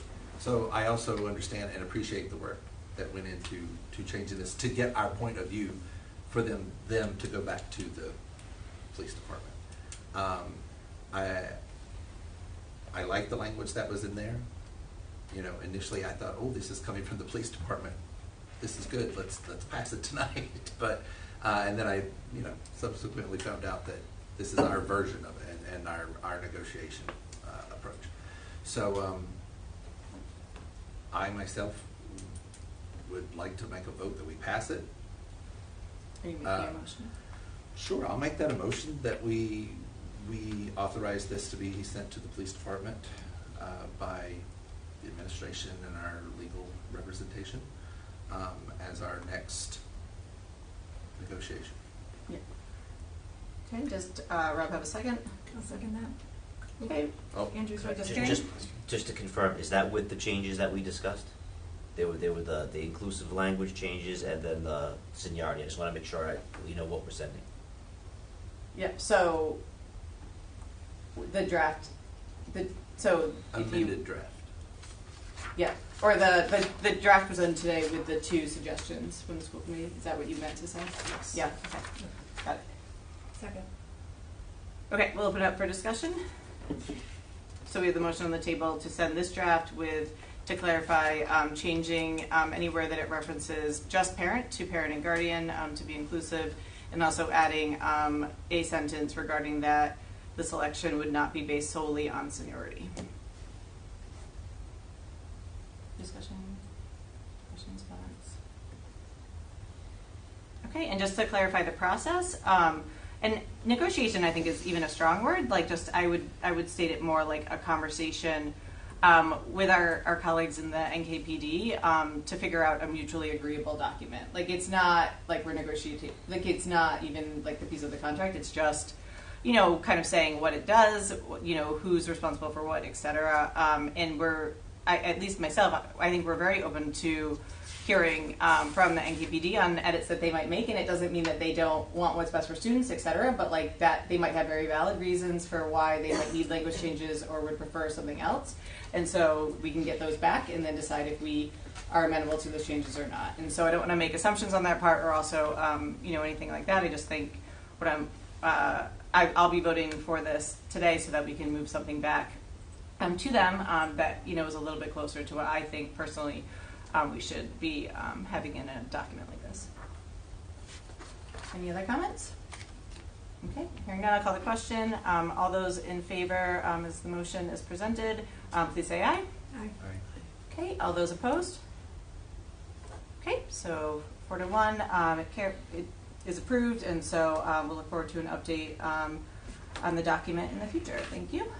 Okay, moving on, we're going to go to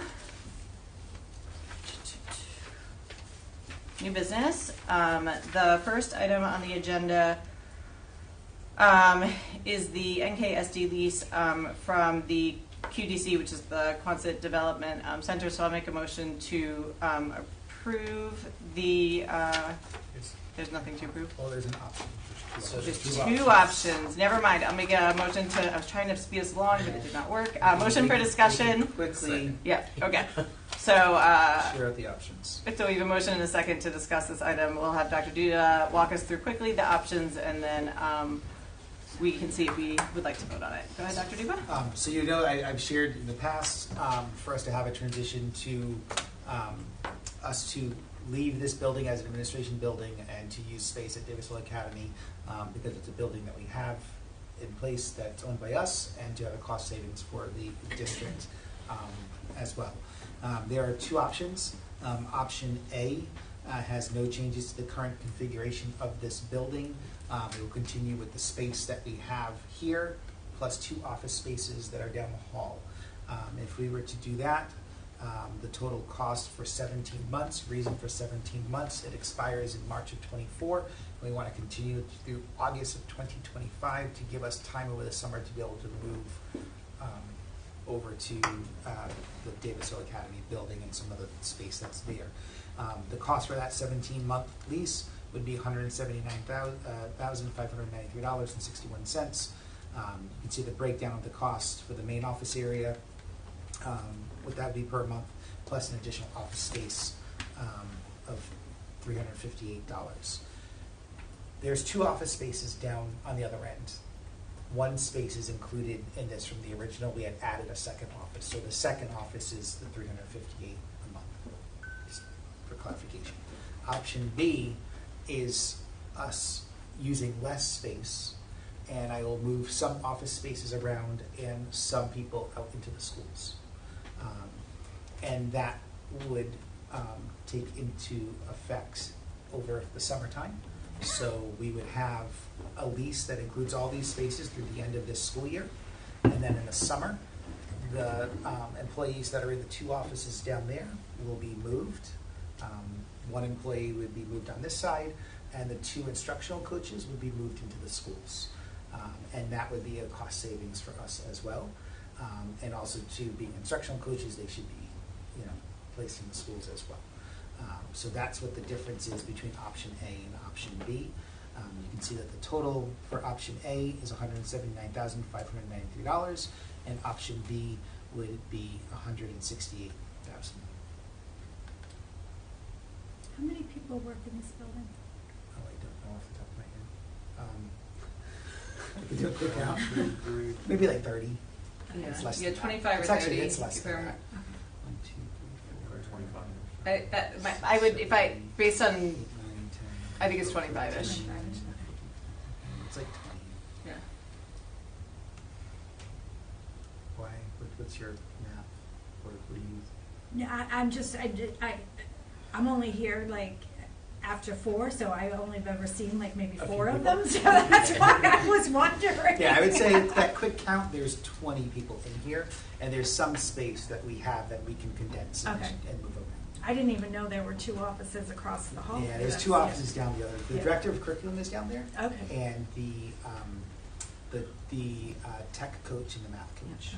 And just to clarify too, I know at budget time last year, we had talked about, trying to get out, like having that be the last year of the lease. But I was discussing it with Dr. Duba, and like just thinking about like with the transitions that we've had, bringing the new administration and everything, like that would equal them this March during budget season, during things having to vacate this space and go somewhere else. And I feel really strongly that although I would love to have that cost saving this year, it makes more sense to plan for it, make sure the other space is really good, because we want to make sure we're retaining and keeping our administrators. We also need to work on the program at Davis Academy. Yeah. We're not ready to shift into that program anymore. Yeah, so we need another school year to really evaluate and look at where those moves will be made.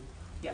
So I'm supportive of us staying 1 more year here, even though we kind of were hoping we'd be able to vacate later, but also we definitely encourage plans for that transition to start happening immediately, because what I don't want to see happen is like us get close to that deadline and saying, oh, we need to sign another month, we need to do whatever. Like I want to make sure that we start planning. I know it takes a long time to plan to do a move like that, especially if you're going into a space that wasn't quite like Dr. Duba said, needs to be modified. And so I'm supportive of that. I think if Dr. Duba thinks that they can get that reduction in the cost by eliminating those 2 offices and putting people otherwise that won't have a negative impact on the staff. I would be supportive of that option because I think as we know in budget season, any money that we can save is something we can use for something else. And so that's kind of where my head is on the 2 different proposals. So I'll make a motion, and we'll reopen it for discussion, but I'll make a motion to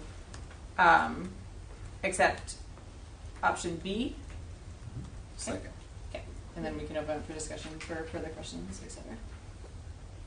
And so just to clarify, option B is the one where we stay here for that Just have less space. one and have less offices to reduce the cost.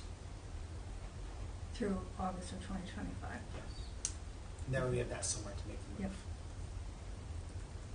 Yep. Okay. And they were very willing. We had a conversation yesterday to our waitings if someone was out, and even looking at the cost of what they're doing, they were they're willing to work extending with us. they're extending our this year rate longer. Yeah. There's no increase in the rate that we're getting. Like this is all set by the lease. Yeah. Yep. Which is nice, very, very nice. But they could have increased it. Yep. So, any other comments? Okay, hearing none, we'll call the vote. All those in favor, please say aye. Aye. Okay, motion carries unanimously.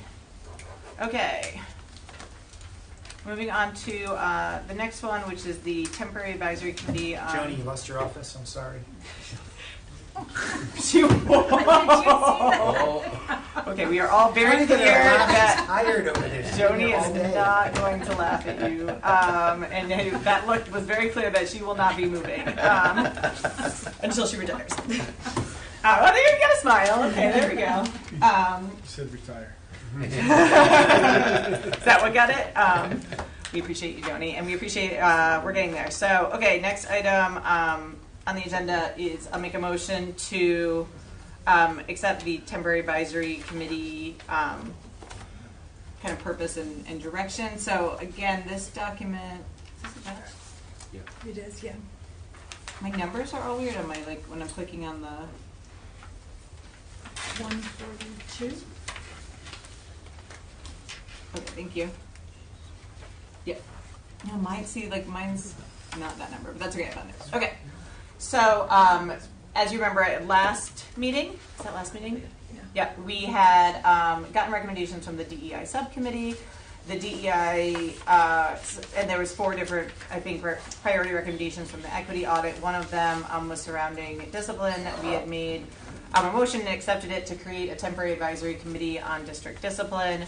And so being that we did that last time, we need to establish what that looks like, et cetera. And so I drafted a document, which is most certainly a draft, open to feedback on this, to kind of outline the creation of this temporary advisory committee, the purpose, the charge, the background of kind of why it exists, the potential goals that the temporary advisory committee would be looking at, and it currently is approved for 1 year from its inception.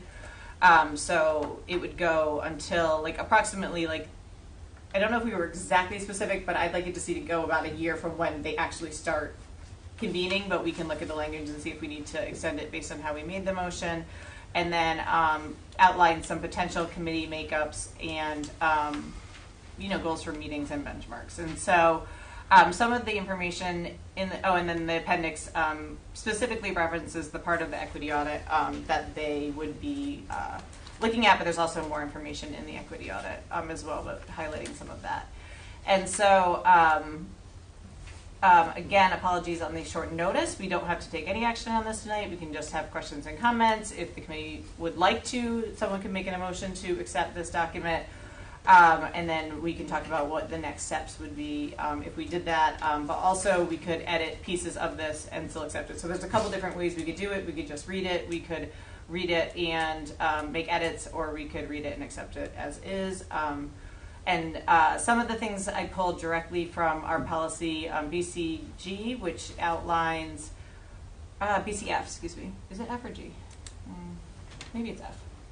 Find out. BCF. BCF, yep. So our pull directly from BCF on kind of how temporary advisories committees exist, and then also like the membership piece specifically is directly pulled from that on how how the recommendations for temporary advisory committees go to the superintendent, and then the superintendent gives them to the school committee for approval. So I'll open it up for discussion and comments and thoughts.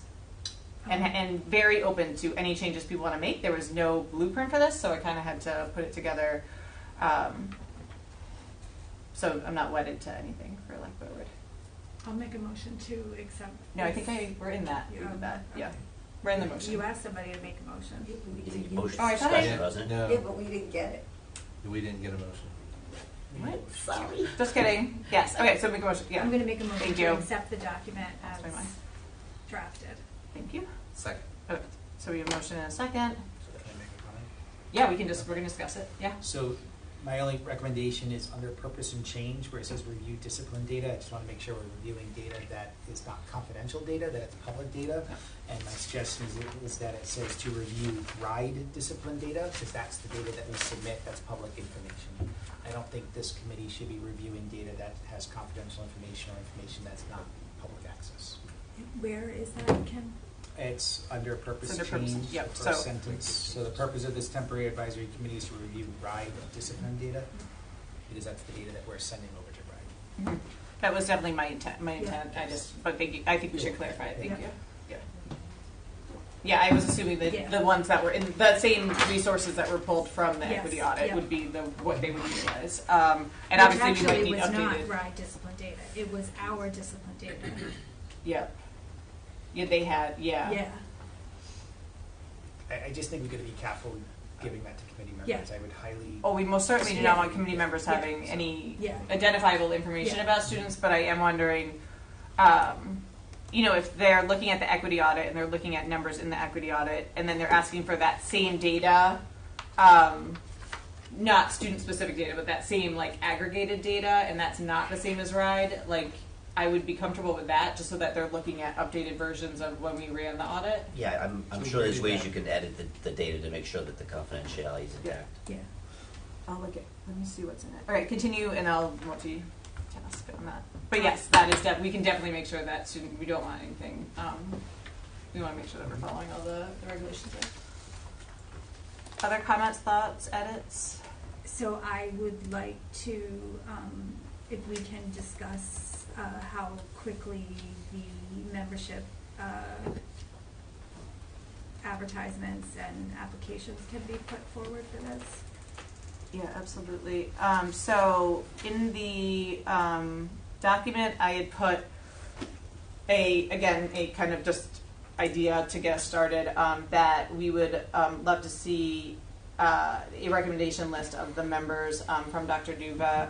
I believe I had put in the first January meeting. Is that in there? Mm-hmm. Yep. And so I would love feedback on that timeline and if we think that is possible. My only concern is with all the holidays and breaks coming up, if we would need more time to be able to get that done. Yeah. So if we approved it, say maybe February, just so that we have a little more time to do that. Maybe the second January meeting. well, so say the committee approves it today, and we give a week to, with knowing that there's a lot of other priorities. Say we were able to get an email out to the community, and we have the holidays next week too. So maybe the first or second week of December, and then it was open. So it's 10 So days. we would get it back by the end of December. Right? Yeah, so you could say maybe it's due January 5th-ish, and then you could have a week or two to kind of review it, and et cetera, and then the So second remember, meeting. January is going to be packed with budget. Yeah. A lot of it. So Yeah. Not that we would have any other. Yeah. agenda item, just saying that's going to be a large. The reason I put kind of and I want to be realistic, we can change it most certainly, but the reason I had picked kind of a faster timeline was, we know that we have a challenge and an issue, and so every month that we are not looking at it and addressing it, I was concerned about students, et cetera, and so my thought was, trying to push it as much as possible, but also I completely understand that it's not possible, and so we could change the language to say, the second, if possible, the second meeting in January, if not the first meeting in February, and see, with making some wiggle room for necessary changes, but, or whatever people would think, but I would like to see them start meeting soon, because I want, to make sure, especially with the temporary advisory committee only being for a year, like that we're actually able to get some of the goals achieved this year. So, especially because we're a year after the audit. We're in year 2 now. I just pulled up from the audit, the student discipline came from student level discipline data provided by NKSD. So it definitely was information that came directly from the district. So I would prefer not to change it to that. If there's a way that it can be. Could we put in non-identifiable? I was going to say you could put in something review, provide, and non-confidential discipline data, something like that. Not I just want non-identifiable. Non-identifiable, Yeah. confident, either way. Yeah. Yep.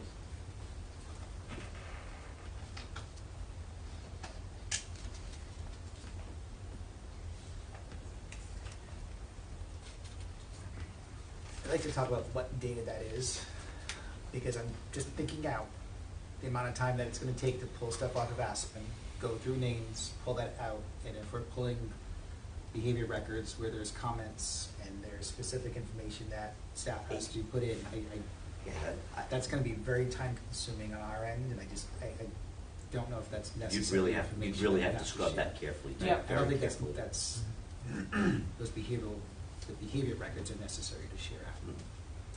So I would advise against it, quite frankly. Yeah. So I'd be curious to know what exactly it was that Brian Lally provided to PCG, because he was able to pull it and provide it. And I don't know, like, at what level they received. So, okay, let me just, in the interest of time, this is a conversation we can have between now and the time that. Yeah, so I think we understand, so the intent, I think we can add the language of non-disciplinary, non-identifiable disciplinary data, right? And then the committee will start meeting, a member of the administration is gonna be, as proposed, the co-chair of that committee, and like, we will work with the administration to not, we don't want this committee to be like a burden, we want it to be a help. And so, depending on what their scope is and what they're looking at, like if you look at the goals, you see, what is there, and if they need additional information and Dr. Duva feels it's appropriate and timely. I don't want this committee digging into student records. And Aspen is a student record. It's behavioral instances, and I think it's completely inappropriate for a committee like that to be digging into a student record, even for pulling student names out. Yeah. And I'm going to stick to that. As the I don't think that's what I was saying. I just want to be careful. Yeah. That we're not going down that road. So what I said was, say your administrator, whoever you pick, says, gee, this temporary advisory committee is, we're looking at this thing, and it would be really helpful if we knew the percentage of whatever it is, right? We have the old data from the equity audit that's 2 years old now. We'd like the updated data just to make sure that it's still a problem. We haven't made any progress, and you deem it appropriate and not too hard of a hardship to pull it. Like, that's what I was saying, is that like you'll make the determination about what data is provided as per request of the administration, like your administrator on that committee. That's all I was saying. In here. I would like that in here, stated that way in this. Right up. So. Do you want to say it to? Can you say it how you'd like it to Andrew right now? Like, I want it. Like, if we're have a motion to approve right now. So Okay, if Ken has amendments that he wants, that I'd exactly. say non-identifiable. I said non-identifiable. Give me a minute. You could also say per superintendent approval if you want. Yeah, that's sort of where I'm going.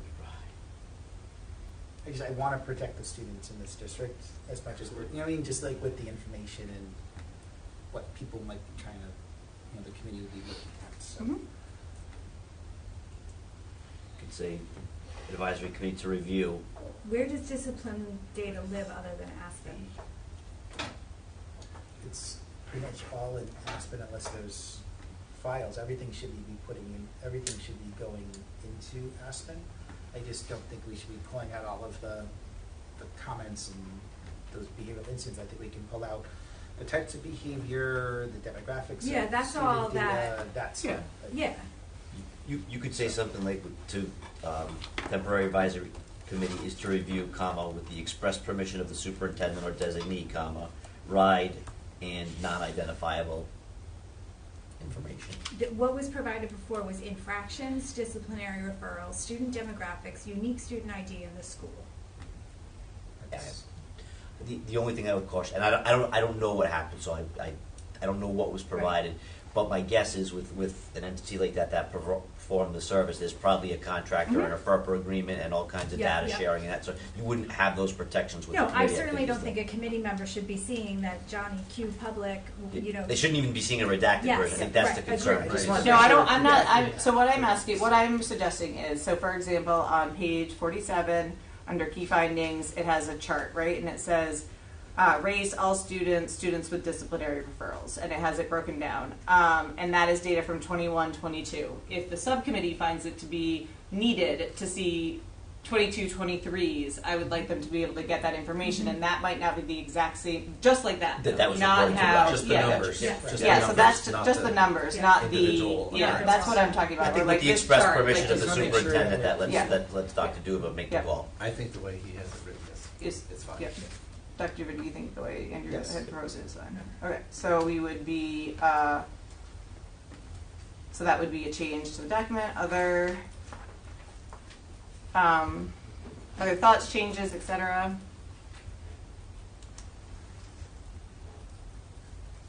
I'm in the wrong document. I'm like looking for something in the equity audit, looking for the agenda. It's not where it lives. Okay, so if we do have a motion to accept this document, and then, and did we have to make an amendment to that to add that language, or can we say with the proposed Just language? as amended, Yeah. or as Yeah, with the discussed additional language, something like that. Okay. Any other thoughts about the goals or the committee makeup or the frequency of meetings? Is the next step, are we intending to appoint school committee members tonight? We don't have to technically appoint school committee members tonight, even if we accept this document. It is on for, just in case we wanted to, but as far as the timeline goes,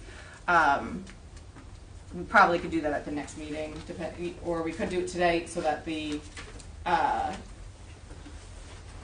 other chair, because the way it's written, the chair is one of the school committee members, and so they could work with Dr. Duva for the solicitation of members, even though the superintendent solely has the authority to make the recommendation to the school committee because of the way that BCF is written. So that is on the agenda at the next some agenda item later. We could do that. So right now we're just doing this document. Okay. We're not doing that part. Sorry, that was a long explanation for what I was trying to say. Any other discussion on the motion on the floor? Okay, hearing none, I'll call the question. All those in favor? Aye. Okay, motion carries unanimously. So now we have a committee, or a temporary advisory committee and a charge. We'll add those edits and reshare that, and then later, if we want, we could make that decision about the school committee members, or we can not. So, all right, moving on.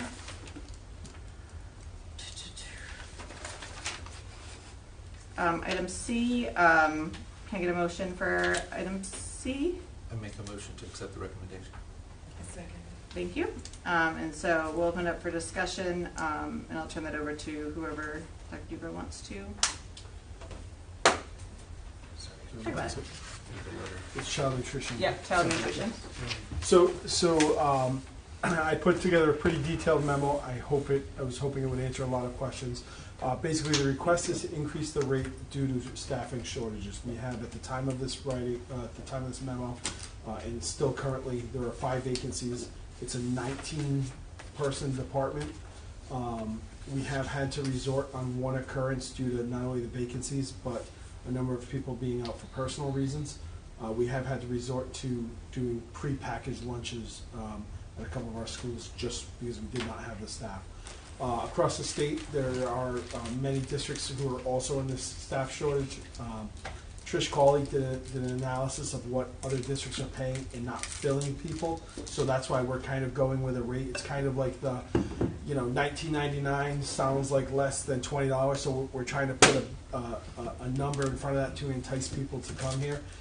While it seems like a large increase, the daily rate increase, the cost to the department is $87 per day. Last year I provided some overtime figures, so this rate could actually result in a reduction of overtime costs. I'm trying to give you the Cliff Notes version of the memo. Okay, thank you for that explanation. Thoughts from the committee? And it's just a few dollars more per hour, 17 to 20 or 17 to 20. And it's coming from the food. It's coming from their enterprise account. Is this just, and this is, what union are they in? ESP. Yep. And there's nothing in the, so is this are we gonna have to make an addendum to the? It's a substitute rate, so substitutes Okay. are covered. Okay. But they're not covered under the way that we get substitutes for teachers. It's a different process. Correct. Yeah, ESS does not Yep. have this position. And you want this to be a permanent increase, not just for next year, or what is? So the request is for the This so year? the request is for this year. Okay. Yep. Okay, that was We'll my budget, we'll budget I just for wanted to the make sure. following year. Okay. Yep. Because I'd like to reevaluate. You know. That was my question. Yep. What efforts have been put forward as far as trying to recruit these positions at the current rate? So it's been posted everywhere. We've even taken the, it's been posted on School Spring. Trish has, when she goes to conferences, networked with folks. There are just so many people in this similar position. Our postings get shared to, yeah, is it Indeed? It's one of the larger search engines. I lost my train of thought now. Oh, so we've even taken the approach of taking the post, so putting the posting up for 2 weeks, 3 weeks, taking it down for a short period of time, and then reposting it, kind of letting it appear in people's emails as almost as a fresh position. We just recently, within the past week, I believe, transitioned from different versions of School Spring. So today we just put those positions up again. We actually articulated them slightly differently. So we have a cook position as well as just a traditional position for a full-time vacancy. The subs are going to go back on School Spring. They're not up there today because, like I said, we just transitioned over. So On an average day, how many subs do we use? So there's a pool of, I think it was 6 subs. However, part of the challenge is in our substitutes have been trained in, like, I don't want to say they're full-time substitutes. They don't want to work 5 days a week. They don't have the availability to work 5 days a week. So they're dedicated people who want to work in the positions, just not in a full-time capacity, not in a 5-day a week. So we may have 5 or 6 subs who have now been through the training. We just got a batch, our latest batch trained on the professional day, but they're substitutes because they have schedule flexibility. They can work Monday, Wednesday, Friday. They can work Monday, Tuesday, Wednesday. That's why they're substitutes and not permanent employees. So right now we take So you need more than 6, is what you're saying? Right now we take whoever we can get. What we'd ultimately like to do is be fully staffed, and then those subs are used as subs. They're not used. Yeah, they're not used right now. We're using these subs as everyday employees to fill our vacancies. However, we can't count on some of these folks to be in 5-day-a-week positions. If you don't know this, no worries. For other substitutes for this union, like maybe is TA like maybe an equivalent? So TA got so this group. Yep. So the TA's got a rate increase last year or the year before when we made the teacher sub rate adjustment. We made the TA sub rate adjustment. We did not make this adjustment. Yep. These folks did not get adjusted. So the TA sub rate is in the 19. I believe it's 19 and a quarter. Is their hourly sub rate. However, they work a longer day than the child nutrition services. They average right around 5 hours. Other questions, thoughts? Okay, so we have a motion to approve an increase to the child nutrition services substitute hourly rate just for the remainder of this fiscal year to be funded out of the enterprise fund. So all those in favor, please say aye. Aye. Okay, motion carries unanimously. Thank you. And the next item on the agenda is the budget calendar. So I'll make a motion to discuss. Second. Okay, and we'll have discussion. We'll turn over to Dr. Uva. So I forwarded to you a budget calendar that we are using for this year. I took the template from the town budget calendar and kept some of the dates that's in there that the town was following as far as deadlines, and then put information regarding our budget process here that we are working on internally, as well as important dates for the committee and school committee. I know there was a question, and I asked too, because I was unsure. I left it here because it was from the town calendar regarding a 3-year revenue. That's not something that has been conducted in the past. I didn't want to take it out either, but I did talk to the town, and it's there from general law, but, and I'm not sure why, but it hasn't been provided. So it's something we can look into for future years. As far as other dates, December 11th, we do have the joint meeting between school committee and town council. I did put a request out there for me to meet with the town administrator just for expectations of that meeting and then what we're going to discuss and present. The 14th of December will be the presentation of the capital improvement plan to the asset management committee. And then I did add, if you look at school committee, I did put an additional school committee meeting on here for us. I think we should schedule because it's budget time. I'm used to meeting every single week for the budget where I came from. So I did put another date on here because I think it's important because the budget has to be turned January, February.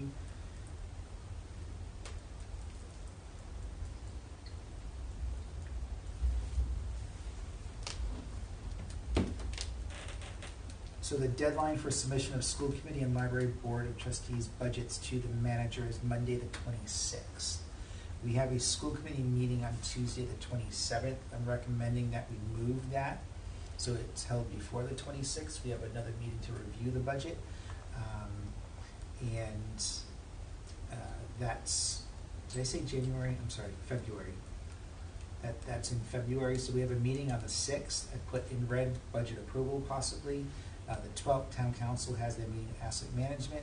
The 13th, I put in there as the extra school committee meeting if needed to approve the budget, because then it has to be submitted by the 26th. So instead of us meeting on the 27th, and if there's agreement, we meet on February 13th instead. And we won't do that tonight. I can put that on. I can put that on for the next Yeah, I just agenda. wanna make sure No, that that we this look is at fine. But just we'll if we do want to make that change, we would do that at a future meeting. So I had a question because I didn't see a budget workshop on here for us. Explain that again. Like, Yep. to actually like go through and just. So what I put on here as far as our meetings, so on January 10th, we'd have a school committee meeting and we do a presentation on staffing, enrollment, and educational programming as the first budget meeting, and that way we would review what the needs are for staffing based on student enrollment in the schools, the educational programming, so that'll impact our operating budget in that area.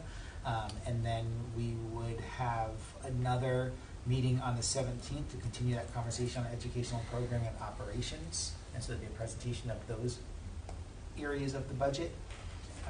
And then on February 6th, we'd have another meeting and possibly approval of that budget. So if there's an additional meeting we want to have, we can have that. But my thought is that we would be presenting the budget to you in those previous meetings for review. Jen, do you want to explain kind of just what has happened in the past? What's different about a meeting versus a workshop in your opinion? Just so, because you might be talking about the same thing, or you might be talking about different things. Yeah. like just we're sitting down and we're going through it, like, and asking specific questions about the budget, like versus you presenting to us, like where you have presented, and then the next week we come back and we say we have this. So that's where I think we should add some additional meetings for so we can do that. That's what I was saying, like I'm used to having multiple meetings, we can give a presentation, we come back from the school committee, we get feedback or questions, because I'll be meeting with all of so what we've talked about as far as internally here is having the building administrators meeting with their staff to put a budget together. The building administrators come back, they present that budget to myself and Elle right now, we review that, and then we're putting that together for you, so that way you don't have, like last year, people come into the meeting and say, I want making those requests, all that should be going through a process of administration, and I submit that budget, which at that point is the superintendent's budget, submitted to you, handing over to the school committee, and then you would then approve and adopt that as the school committee budget. So I think we should add additional meetings in order so we can have those conversations. Yeah, I think it has to come That's what I was saying, like, after I'm used to after the having, 17th. like, every week a budget meeting, Yeah. so we can have those workshops. So I was just looking at our policy regarding the annual budget, so I just want to make sure that what you're proposing, Ken, here's the document. So in January, do you have, it says, according to the policy DBC, it says, the superintendent shall submit a tentative budget, together with appropriate support / data to the school committee in January. So is that worked in? And it's an honest question. I'm just. So there's 2 meetings there that we would, so you would have that in January. All right, perfect. I just wanted to make sure that we were, that what you're, like what we're looking at right now is in compliance with this. So that's great. Other questions or comments? So it sounds like Jenny, like Dr. Duver, to go back and kind of look through like when those workshops could be folded into this and come back. Yeah, so right now we have a meeting on the 10th, the 17th. The following week, there's no meeting. So Yeah, I then think if we that go the following following week, week. then we can have that workshop that you're talking about, so then we can discuss the budget. Yeah. Did we have 2 of those last year? We had 3. Is it 3? We added, no, I thought it was at least 2. I didn't say that with any We judgment. had 18, it felt No, we like. definitely added an extra workshop. I remember that because we got food. That's right. Yep. And so, yeah. So we'll take a look at that, and then also on the next agenda, in addition to bring this back, I'll also put on, unfortunately for us to like look at the school, like we have to like actually, if we're going to add those meetings, like we have to do that probably as a second process. Yeah. So we'll put that on for the next agenda as well. Is there anything else that we want Dr. Duva to look at as far as what he's proposed today? Because we don't have to accept. We're not accepting this. We're just looking at it, giving feedback, et cetera, at this point, and having an understanding of the budget calendar. I guess the only other thing that I would say, and I know last year was a weird year, I don't want to run into a situation where the town gets some type of weird preliminary number before we have had a number. And it looks to me like they don't get their number until the 26th, but I don't know if there's some secret pre-number that goes to the town before the 26th. Okay, that would be the only. The number that, so the meeting in December, that, you know, I had asked if we needed any presentation on the budget, because I want to know what the expectation here in North Kingstown is. For having those conversations, you know, where I came from, it was a pre-meeting and kind of go through like where we're at currently and, you know, where we expect there to be increases or decreases, or are we changing any educational programming? Those were the conversations that I had in my previous district at that joint meeting, but I'm meeting with Ralph just so I can get an understanding of. We were behind last year, and so a unapproved number went over to the town, and that caused some issues. So we should not be doing that. Okay. Any other questions or comments on this? We'll see it. We don't actually. We'll see it again, like revised at the next meeting, and then we'll also have an agenda item on to approve the possible addition of school committee workshops, et cetera, as needed. Sound good, Ken? Need anything else for that? No, that's all. Thank you. Okay, so the next item is item E, which is the NK appointments or readjustments of subcommittees / advisory committees. And so I'll make a quick motion to discuss. What? Is it? Conflict with Wednesday night meetings in January. We look forward to a revised version. I'm sorry. It's okay. I'm just realizing that, looking at this calendar. Yeah, we'll see it next time, so that's fine. Motion to discuss item E. should we make a motion to extend? I know, but it's 9:48. There's no way Fine, we're going make to it. squeeze all this. I'm going to make a motion to extend past. Isn't it? Oh, because we didn't have executive. Okay, yep. Yep. So you made a motion. Do we have a second? Second. Okay. All those in favor of extending past 10 p.m. please say aye. Jenny, are you? Okay, I'll begrudging. Can you? Is that an option? Begrudging unanimous, or sad unanimous? Thank you. Yeah, I know. Okay, thank you, Jen. So we've extended, per our something, we extended the meeting per the policy BE to be able to continue to meet past 10 p.m. Okay. So I'll make a motion to discuss item E, which is the NKSD appointments and readjustments to subcommittees/advisory committees. Second. All right. And so again, this is on the agenda because of the temporary advisory committee. The document that we just approved has 2 school committee members on that committee, and so we need to talk through that. And like as far as the timing and like whatnot, it would likely make sense to put someone on to put forward 2 names and approve them this evening, if possible. And then I put it as a more general item, just in case people were saying like, oh, I'll be on that one, but like I need to not be on a different one, et cetera, and we needed to move around more additionally. So that's why I put it as general, just in case one decision created a potential need for a different motion. And so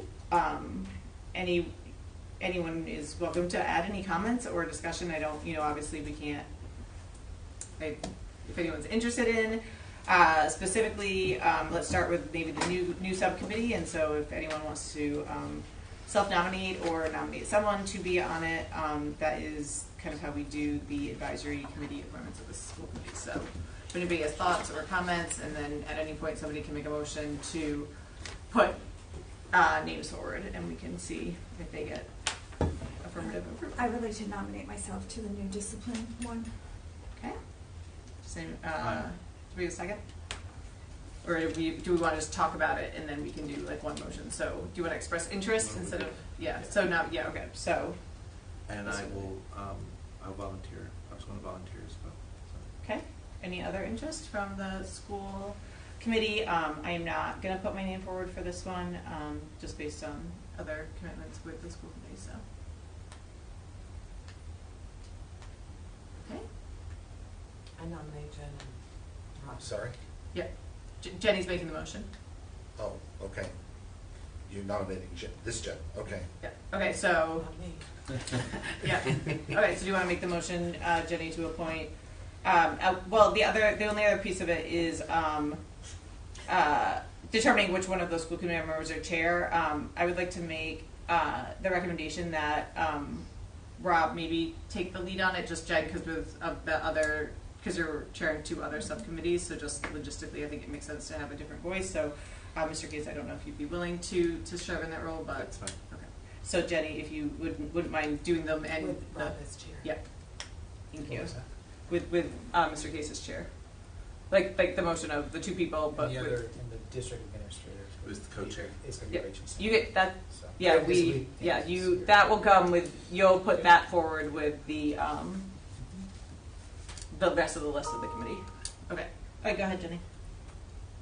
Just, Make a motion to appoint Jen Lima and Rob Case to the temporary committee with Rob being the chair. yeah, serving as the school committee chair. All right. Do we have a second? Okay, Tom will second that. Any further discussion? Thank you both so much for being willing to be on that. I am greatly appreciative. I'm very excited to see the work that you all will do with the administration and members of that temporary advisory committee.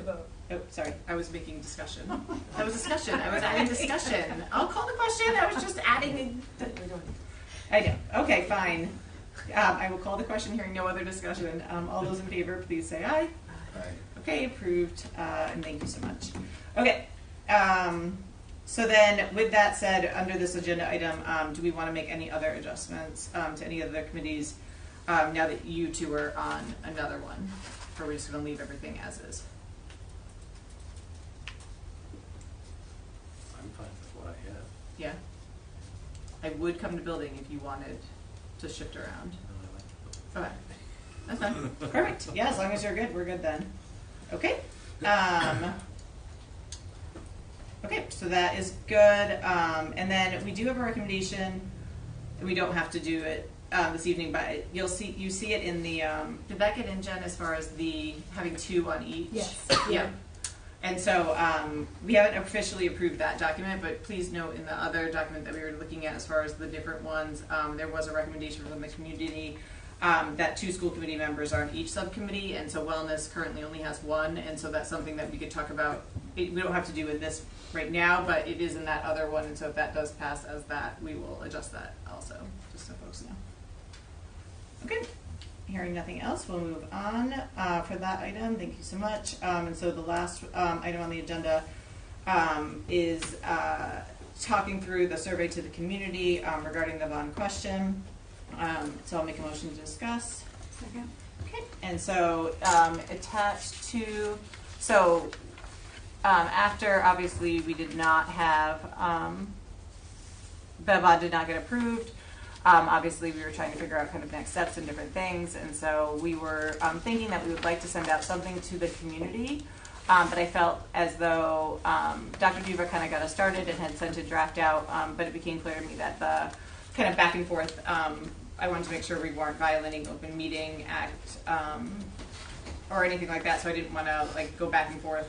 Like we weren't doing reply all text, but there was enough kind of, I think, correspondence to Dr. Duva from the school committee that I felt like it needed to come to the school committee to be talked through, especially as, we're going to be making the decision kind of on the next steps. And so I wanted to make sure the school committee had input in it as well. That's a long way to say I thought something was going to be simple, and then it wasn't, to Dr. Duva's point. It obviously did not go out yet. And so would like people's opinions on the concept of putting out a survey, and then also, items that should be on it as well. I'll go first because I have many thoughts. So I think that we need to know why people voted or didn't vote on this specific bond question. And I think what's missing from this is, did people vote? Did they vote yes or no? And why did they vote yes or no? And I don't think that this covers that.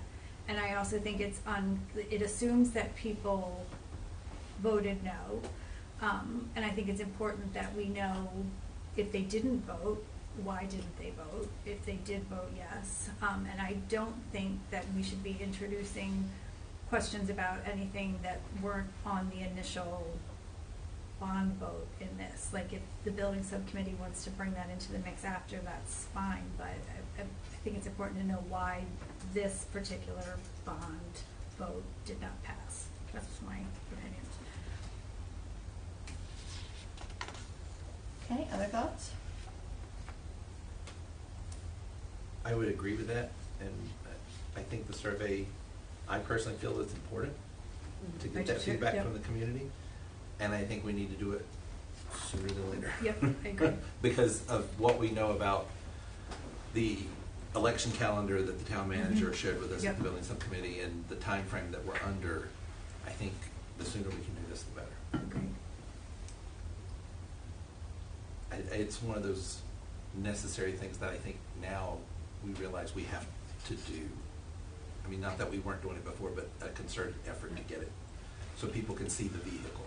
Yep. That I we're do doing. think we at different iterations prior to my arrival, there was information that went out and things that got sent out to get people's preference. And obviously, I feel as though, although I know some citizens disagree, that we really did try with our best effort to listen to their feedback on the plans, present the plans, hear what they were saying, adjust as needed. Obviously we made a big adjustment with vacating the Knesset site, which we didn't have to do. There was still 18 acres of viable land on that site. And so I do feel as though we did receive a lot of community input. I don't think we will ever know, truly why it failed. I think there's a variety of reasons that people may have voted or not voted or different things and have different opinions on it. One of the things that I noticed was, I thought the questions that Dr. Duva proposed under the no kind of categories were valid. And so I did think that, understanding why people voted yes is really important too, because when we're thinking about next steps and plans, over 3,000 people or around 3,000 people did vote yes for for that bond. And so, making sure that we're not making changes that would make those yeses become nos, I think is really important. And so I do think that side of it is important to understand as well. I will say I did revise this to shift the questions around, so it didn't start with the first question of why you didn't support, and put in the open-ended question of why do you support. So I did make that change to the survey, just to start off with the. Yeah, but I think it's important to know, like, did you vote? Like, yes or no? And if you didn't vote, why didn't you? Did you not know there was a bond? Were you unable to get to the polls? Like, I mean, it's anonymous, so we're not asking people, like, to reveal their private information. But I think it's important to know, like, did you vote or didn't you? If you voted, did you vote yes or no? And if you didn't vote, how come? Yeah, I respectfully disagree. I've shared that with Erin as well. This is a school survey we're putting out to get more information. I don't think we should be asking people if they voted or didn't vote, and why you voted, why didn't you vote. I don't think coming from a school to base some information as far as the project we're doing. We already know how many people voted. We already know how many people voted against it.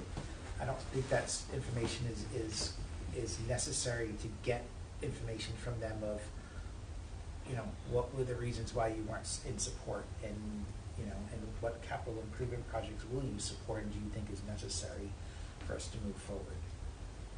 I disagree. I think what we're trying to find out is what were the reasons you voted for or against this particular and that those questions are asked. You're not. You're asking why were you against it. Like, you're not saying why did you vote for this. If you voted yes, I worded it in a way without asking them if they voted. I said, please share why you support the need to improve our school facility. I don't think we should be asking them if, did you or didn't you vote. It's just my... Yeah, you're entitled to your opinion, as is Jen. I think for me, like, I really want this information. I am concerned about putting out a survey like this. The researcher in me is very worried about being able to use the information with any statistical significance. For a town this size, you are going to need, even if you just sent it to the school population, we are not even going to get close to a representative number. And because I know that we are going to release the information, and if we don't release the raw data, then it will get APRA'd. I am very concerned that people are going to say, oh, but you're not listening to what we said, and we most certainly will. We're asking the questions because we want feedback, but I'm very worried that people are going to say, well, the majority of survey respondents said this, and that's not going to be statistically representative of the town, even if we do our best effort to get it out. And so I keep going back and forth on how do you balance in this environment getting information for people to understand what they want and understand what they think they would support as far as a bond, but at the same time not having information that is misunderstood or misconstrued, and also not being able to control for the fact that people could take it multiple times, that that they don't have to identify themselves, that somebody could just go in and take it a bunch of time to try to skew the data. And so I very, very much want to hear from the community about why they supported it or didn't support it, so that we can understand our next steps. But I also don't think, we're elected here to make decisions on behalf of the community. That's why they elected us, and that's why we sit here. And so I don't want to look at something and say, okay, 300 people who responded to the survey, 151 of those 300 like two middle schools, so that's what we're going to do. That's not what I think is going to be beneficial or useful, because it's so much more complicated than that. And so I do think we should put something out, but I think it should be very simple, and we also have to understand and be very clear about how we're using the results, and that even if we hear and see it, we might not be able to do exactly what it is. Is the purpose to find out what people will support, or is the purpose to find out why people voted the way that they did? I mean, at this point, I want to know what they will support. Okay, so that I think changes the questions, because I think asking all these questions about things that were not on the bond muddy the waters, because then you're going to say, well, how come you're not updating the media centers? How come you're not that to me? That's part of the capital. Well, it was part of the improvement plan. CIP, but So it- everything we pulled here is part of the capital improvement plan, which was part of the bond. The It bond was, wasn't- but- The bond wasn't just for middle schools, Right, it was but also for renovations. I mean, yeah, I mean, I think it's important to know why people why people voted the way that they did. That's what I would like to know, but, I mean, I think there's a difference between finding out why people voted the way they did and finding out what people would support. Those are two different questions in my book. The reason I answered it like that is, we know we're not going to go. We can't go backwards, obviously, Right. and we can't. I'm also very worried about the timing.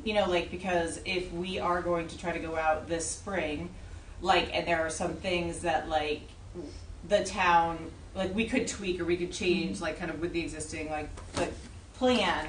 To get the support that we need for it to pass, I want to know that information. But I also know, we only have a certain amount of options, right? I personally feel like we put forward our best option. It was obviously combined, which we did not, as a school committee, have control over. And so we didn't even get to ask our question alone. And so for me, I keep going back, if it was alone, would it have passed? I don't know that answer. And so if it goes out alone this spring, will it pass? I don't know if a survey like this is going to tell us that completely, because we're not going to have all of the people in this town take it. And so, I think I want information, I want feedback from people, but knowing if they voted no because it was a combined question, I don't think that is going to be on the table this time. So I don't know if that's helpful information, because that does not answer if they say, yes, I voted no because it was combined, that doesn't mean that they would support whatever we put forward next. So that's kind of the concern, I think. So if you only want to know what people will support, then it doesn't matter why they didn't vote for it. You just want to ask people what they would support. That's just my personal opinion. Others might feel differently. Other thoughts? I have a couple.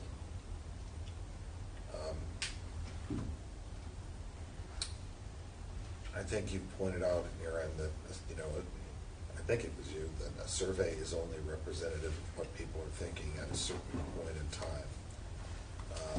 At this point I didn't say that. Sorry, Tom. You didn't? No, I said that it's only it represents who takes it, and so not necessarily their thought and time. Well, what we'll get from the survey is what people think at the moment they fill out the survey. I thought the idea of a survey is a good idea.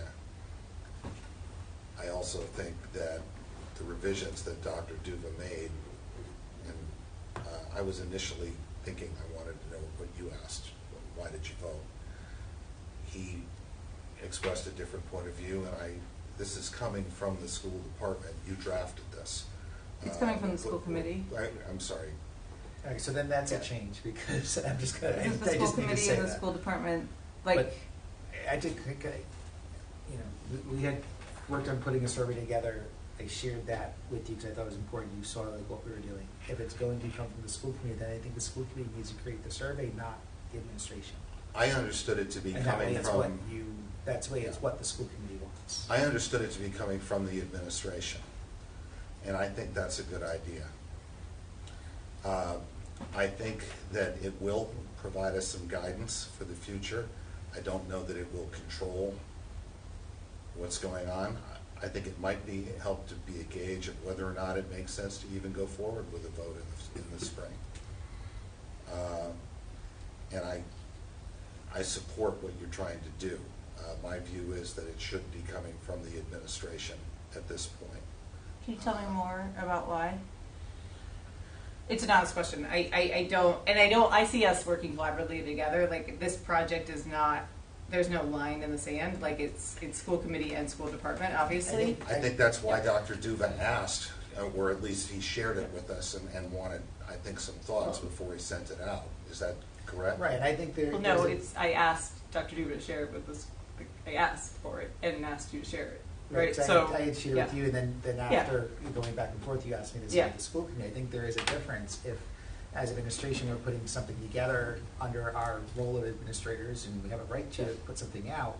But then if it's going to school committee, now it needs to be approved to school committee. That's a different situation. and that's now the route we're going, that this is a survey going to school committee for approval. And if that's the case, I think then create the survey. That's all I'm saying. I think it's just create the survey the way you want it to be created, because it's going to be a survey that is now going to school committee for adoption before it even goes out there. Yeah, I was looking for more like a collaborative. And I agree. I just like journey on this one. This is just taking a lot longer. When we talked about the survey, you told me to get it out, and it's now a week later. We want to get it in the paper. That's the holiday. We've missed the deadline for it going in the paper. By the time this actually gets out there, it's going to be a lot further along than where it is for us to be able to use something, to be able to use it, to think of, to come up with what's that question going to be that you're going to approve to send to town council to be put on the ballot. Yep. So we've now prolonged that process. That's all I'm saying. We've prolonged a process that has a very tight timeline. And I'm concerned about prolonging it further. I I thought you made an effort to make adjustments to it, to try to be responsive to the concerns that we had. My concern was about not assuming that everyone voted against the bond, because not everyone voted against the bond. A majority definitely did, and I understand that. And I think you were trying to elicit information from people about why they felt the way that they did. But I think that we should do what you ultimately did with your revisions here to cover both ends of it. I don't think that this is something that is going to be scientific. I don't believe it's something that's going to be controlling of everything that we do as we go forward. But I do think that if we can elicit information in a fairly prompt fashion, that's a good thing.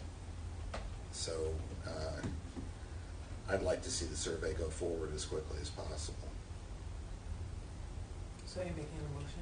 Pardon? Are you making a motion? We were still in the discussion stage, and Erin is looking at, I don't know Yeah, if she I'm wants to just- respond to that, but that's my sense. And eventually I will make that motion if someone doesn't come up with something else. Yeah, I just think we have to be really cautious about sending a survey out that's this long to the entire community. Like if it's going in the paper and different things,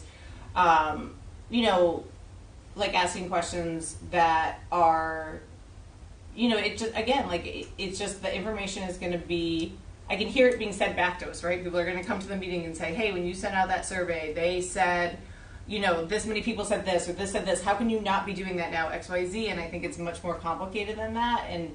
And whoever it comes from, I'm worried about that. I'm worried about people just taking it a bazillion times and skewing the data, so we're not actually getting real information that we need. I actually don't know if I am comfortable with a survey like this going out in general. Although I very, very much want to understand what people would support and get feedback from the community on what they think our next step is. But I actually, and I did initially ask, hey, let's get something out there, but as I'm looking at it and I'm thinking it through, I actually think that it is not going to give us the information that we need and actually might do more harm than good. Not because Dr. Duva didn't write a good survey, but because it's complicated and the questions are not balanced as far as this, and there's a lot of additional things in here that are connected in theory to it, but having them rank the school improvement needs, it doesn't matter if people rank them 7 or 1 or whatever. They don't completely understand the full complexity of that. They don't understand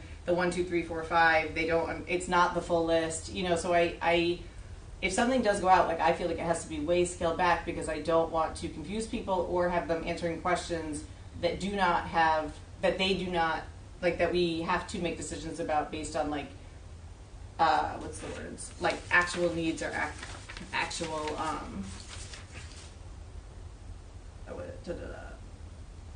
capital code compliance, things like that. That's not an objective decision that should be ranked, in my opinion. Yeah, I'm not. I am not okay with the questions about those. I could be. I think we need to ask something, and I could grudgingly be okay with the way it's phrased, 1 through 7, and we end it with what changes to the plan would have to be made for you to support a new bond and leave everything off after that. I would add in if any. If any, yeah. I think it's 10:13 at night. I don't think anyone here has the brain capacity to create a survey. I think you guys should take it back and work out the survey of what it should be to send out. That equals it not going out for 2 weeks if it's coming from the school committee. Yeah, I mean, we need to leave here with a consensus on this. So, I mean, I will make the motion to say, let's approve it going out with the first 1, 2, 3, 4, 5, 6, 7 questions. If we are, just before you make, if you're, like, for what groups do you represent? If this is going out to people, like there's only 3 choices. Like I don't know if we need if there's a possibility that there are people that wouldn't fall into these 3 categories that need to, they need another box or a whatever box, like. What other? I live in a community and I don't have children in the NK schools. I have children in NK schools. I live in the community. My children recently graduated from the NK schools. Could be I have kids in the NK schools, but I don't live in the community. But like that, like they'll get And it. they wouldn't be They're voting. going to get it though. Well, we didn't say the only people that should be taking this Oh, that's true. are people that are eligible to vote. That's true. Just add another.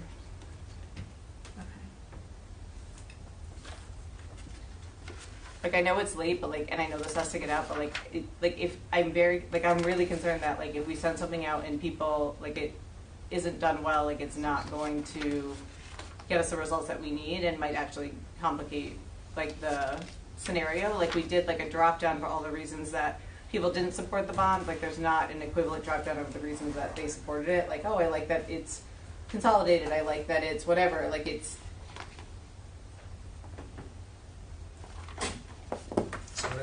What if it's just open-ended? The challenge is it's a lot, I'm just going to put it, it's a lot harder to analyze the data when it's all open-ended questions. It is, but you might get richer data, and then you also aren't like saying like, oh, gee, like 74 people said this and 27 people said this. If you just said, hey, did you support the bond? If yes, why? Hey, did you not support the bond? If no, please tell us, why, and what would you support if the school committee were to go out again this spring? What would you support? Like very simple, eliciting like information, but not quantifying something that's not like you can't like if we're looking at it and says, oh, 74 said this and 57 said this, like is that really gonna influence our decision on what to do next?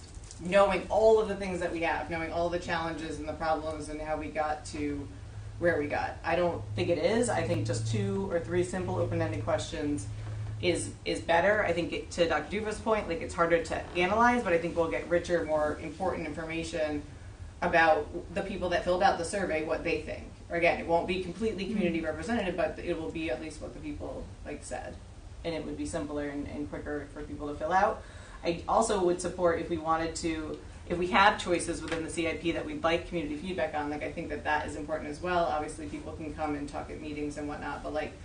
I think we should try to keep it focused and get as much information as possible. I mean, those are ranked. What are you going to do? If somebody says, no, I don't support a roof, not do it? I mean, that's... It's just, it's a way for us to get feedback from the community regarding the concerns and what do they feel is most important. Doesn't mean we're not going to do it, but at least we can get an idea of what do they feel are priorities for the buildings that they send. I sat at the building subcommittee. You all had the conversation. They are ranked. Like you have to do the ones in the 2s. Like if somebody says that they want to do a 5, you're going to do a 5 over like something that's a health and safety. Like so to give the illusion that there is a choice or a control over that, I think is, to Erin's point, opening up the, well, you asked me for my opinion and then you didn't listen to me.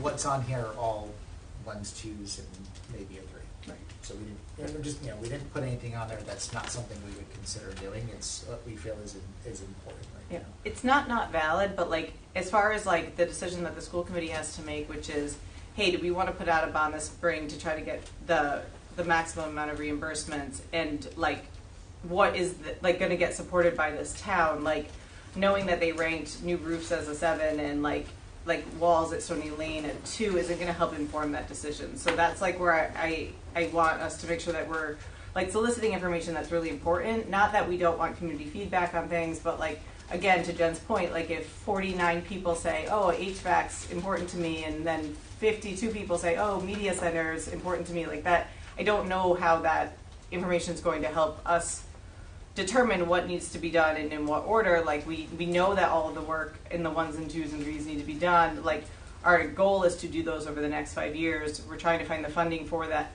Like I don't know if the individual pieces would help. Like, and if you have a different perspective of why you think it would, like I'm happy to listen, but yeah. So part of getting bonuses is also building a package. So let's say you didn't get the newer and fewer, you've got the HVAC could be health improvements. You've got the media center, gymnasiums, could reduce overcrowding.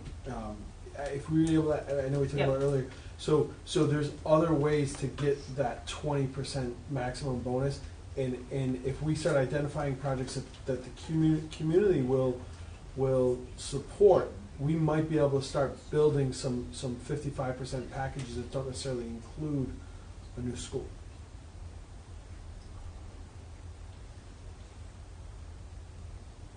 Yes, but like again, like you're gonna get like 200 people reply and say HVAC. Is that like good enough for you to be like, okay, we'll pick we'll just put forward this HVAC instead? You know, like that's where like I hear you, but like I still don't think that will influence enough to do that. I think we need to know, like, was it too much money? Was it 1 school versus 2 school? Was it location? Those are the things that we need to know. Like, what was the reason why this, was it the fact that it was combined? Like, those are the things that we need to know. Why did you vote for it? Why didn't you vote for it? I think that question needs to be like there could be multiple, so like making sure, I guess it says any student, they can click more than one, but. Yeah, so either with a drop down that they choose from or an open-ended question, but, you know, and what would it? Again though, like, so for example, like if somebody fills out the survey, right, they say, I didn't support the bond for the following reasons, right? Click, click, click, click, click. Then you're looking at like the data, right, and it's gonna have like 67 people said I did not agree with one consolidated middle school, but like that won't be. And then the next question will be like 72 people, but it's not the same people. And so you don't know if they, like, you're not going to be able to say, oh, that voter, if we change this one thing, that voter will say this, because it's all anonymous. So you're not going to be able to say, like, to pinpoint it, because, like, if Tom picked 3 things and we only changed 2 of those things, he might still vote no. Like, it's not going to tell us anything. I believe that we should just send out open-ended feedback and get, like comments from the community regarding it. No, and people can do whatever they want, but I feel really strongly that sending out a survey like this is, and again, I asked, like, this is my own doing, like, I asked Dr. Duva to get something out and to put together something, but, like, the more I think about it, and, like, a week later, like, I just really want us to get information that will be helpful, and I don't know if, like, the way that this is built, like, I don't think. I mean, I defer to your experience when it comes to surveys and research. I just think it's important that we ask the question to the people in the community to get some feedback from them as to why they voted the way that they did. And I think it needs to be just specific to the middle school project.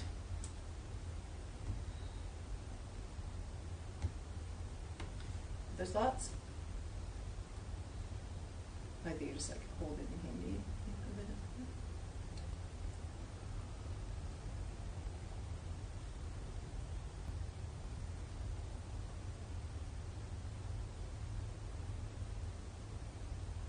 Okay, so do we actually, what's on the, are we still in discussion? Do we have a motion? Where are we?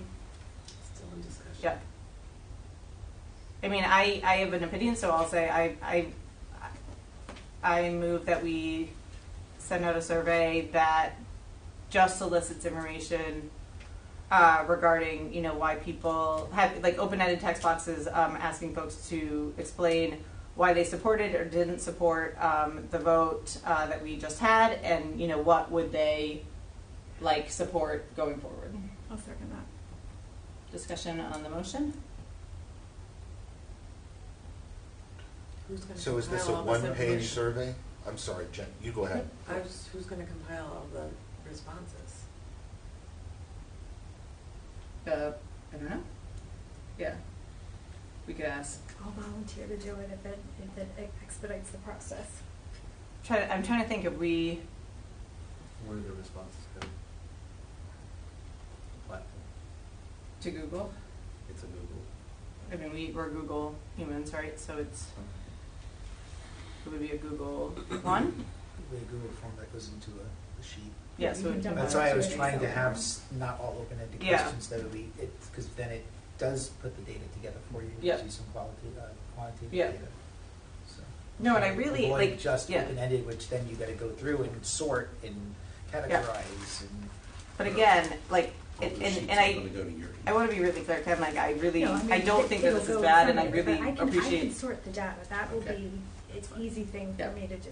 I think so. I was just saying is that I really appreciate like the work that the administration did on this. I'm not like against it. I just like when I think through like what it will actually end up coming out as results wise. Like again, if you're able to pick 4 different reasons why you didn't support it, and then like people say X, Y, Z, like it's not actually indicative of that individual and indicative of the information about why they actually voted no, even though they like told us the way that the results are going to come out. I just don't think it's going to really have us understand like what the community wants exactly. And so I do think the data coming in will be messier, but we might get more depth. But also like if people like I am just one vote, I am just one opinion on this one. I know so like if people want to send out a version of the ones with the quantitative questions, that's fine as well. But like the motion that We I have a don't think that's motion what we and a should- second. Let's call the question. Well, can I ask a question first? Is there any guarantee,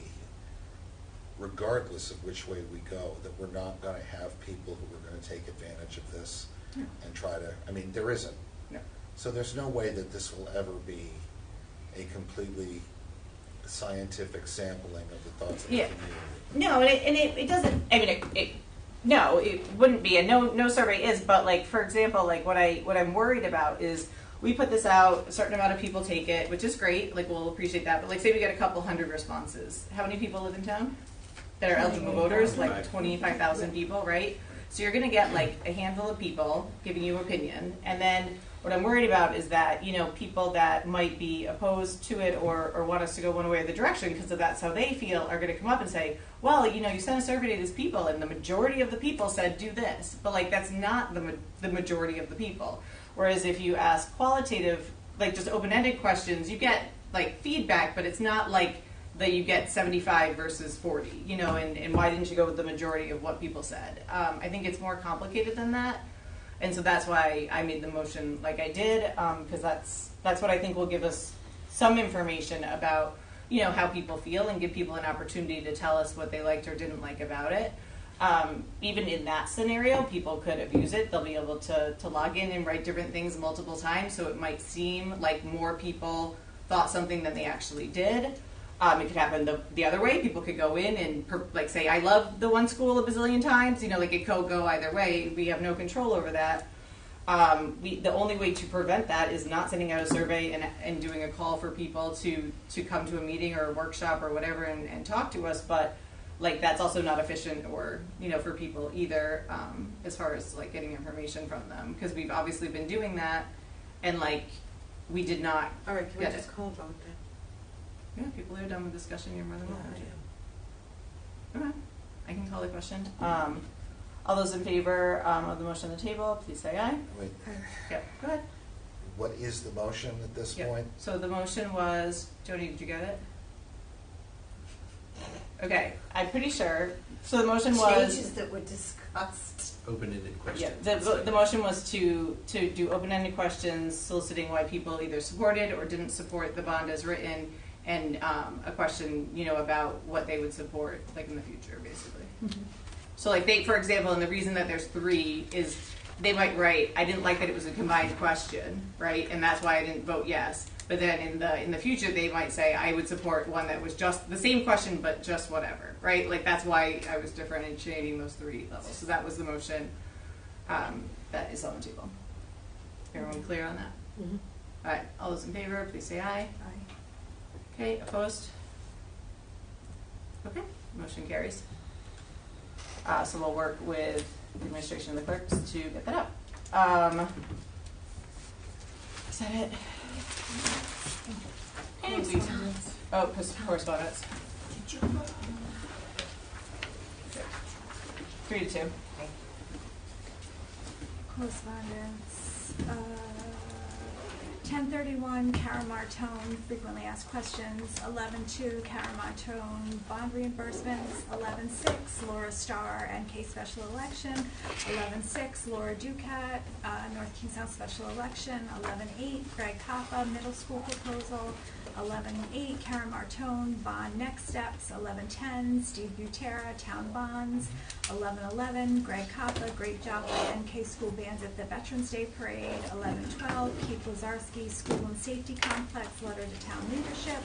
11-13, Mark Deandra, NKHL softball field renovation. And then today we heard from Beth Hill Ross, Ed Renahan, Rob Martone, Megan Riley, Carol Saborin, and Crystal Simus, all requesting read-only access to the NKSD financials. Okay, thanks so much. Can I get a motion to adjourn? So moved. Second. Okay, thank you. All those in favor? Aye. Okay.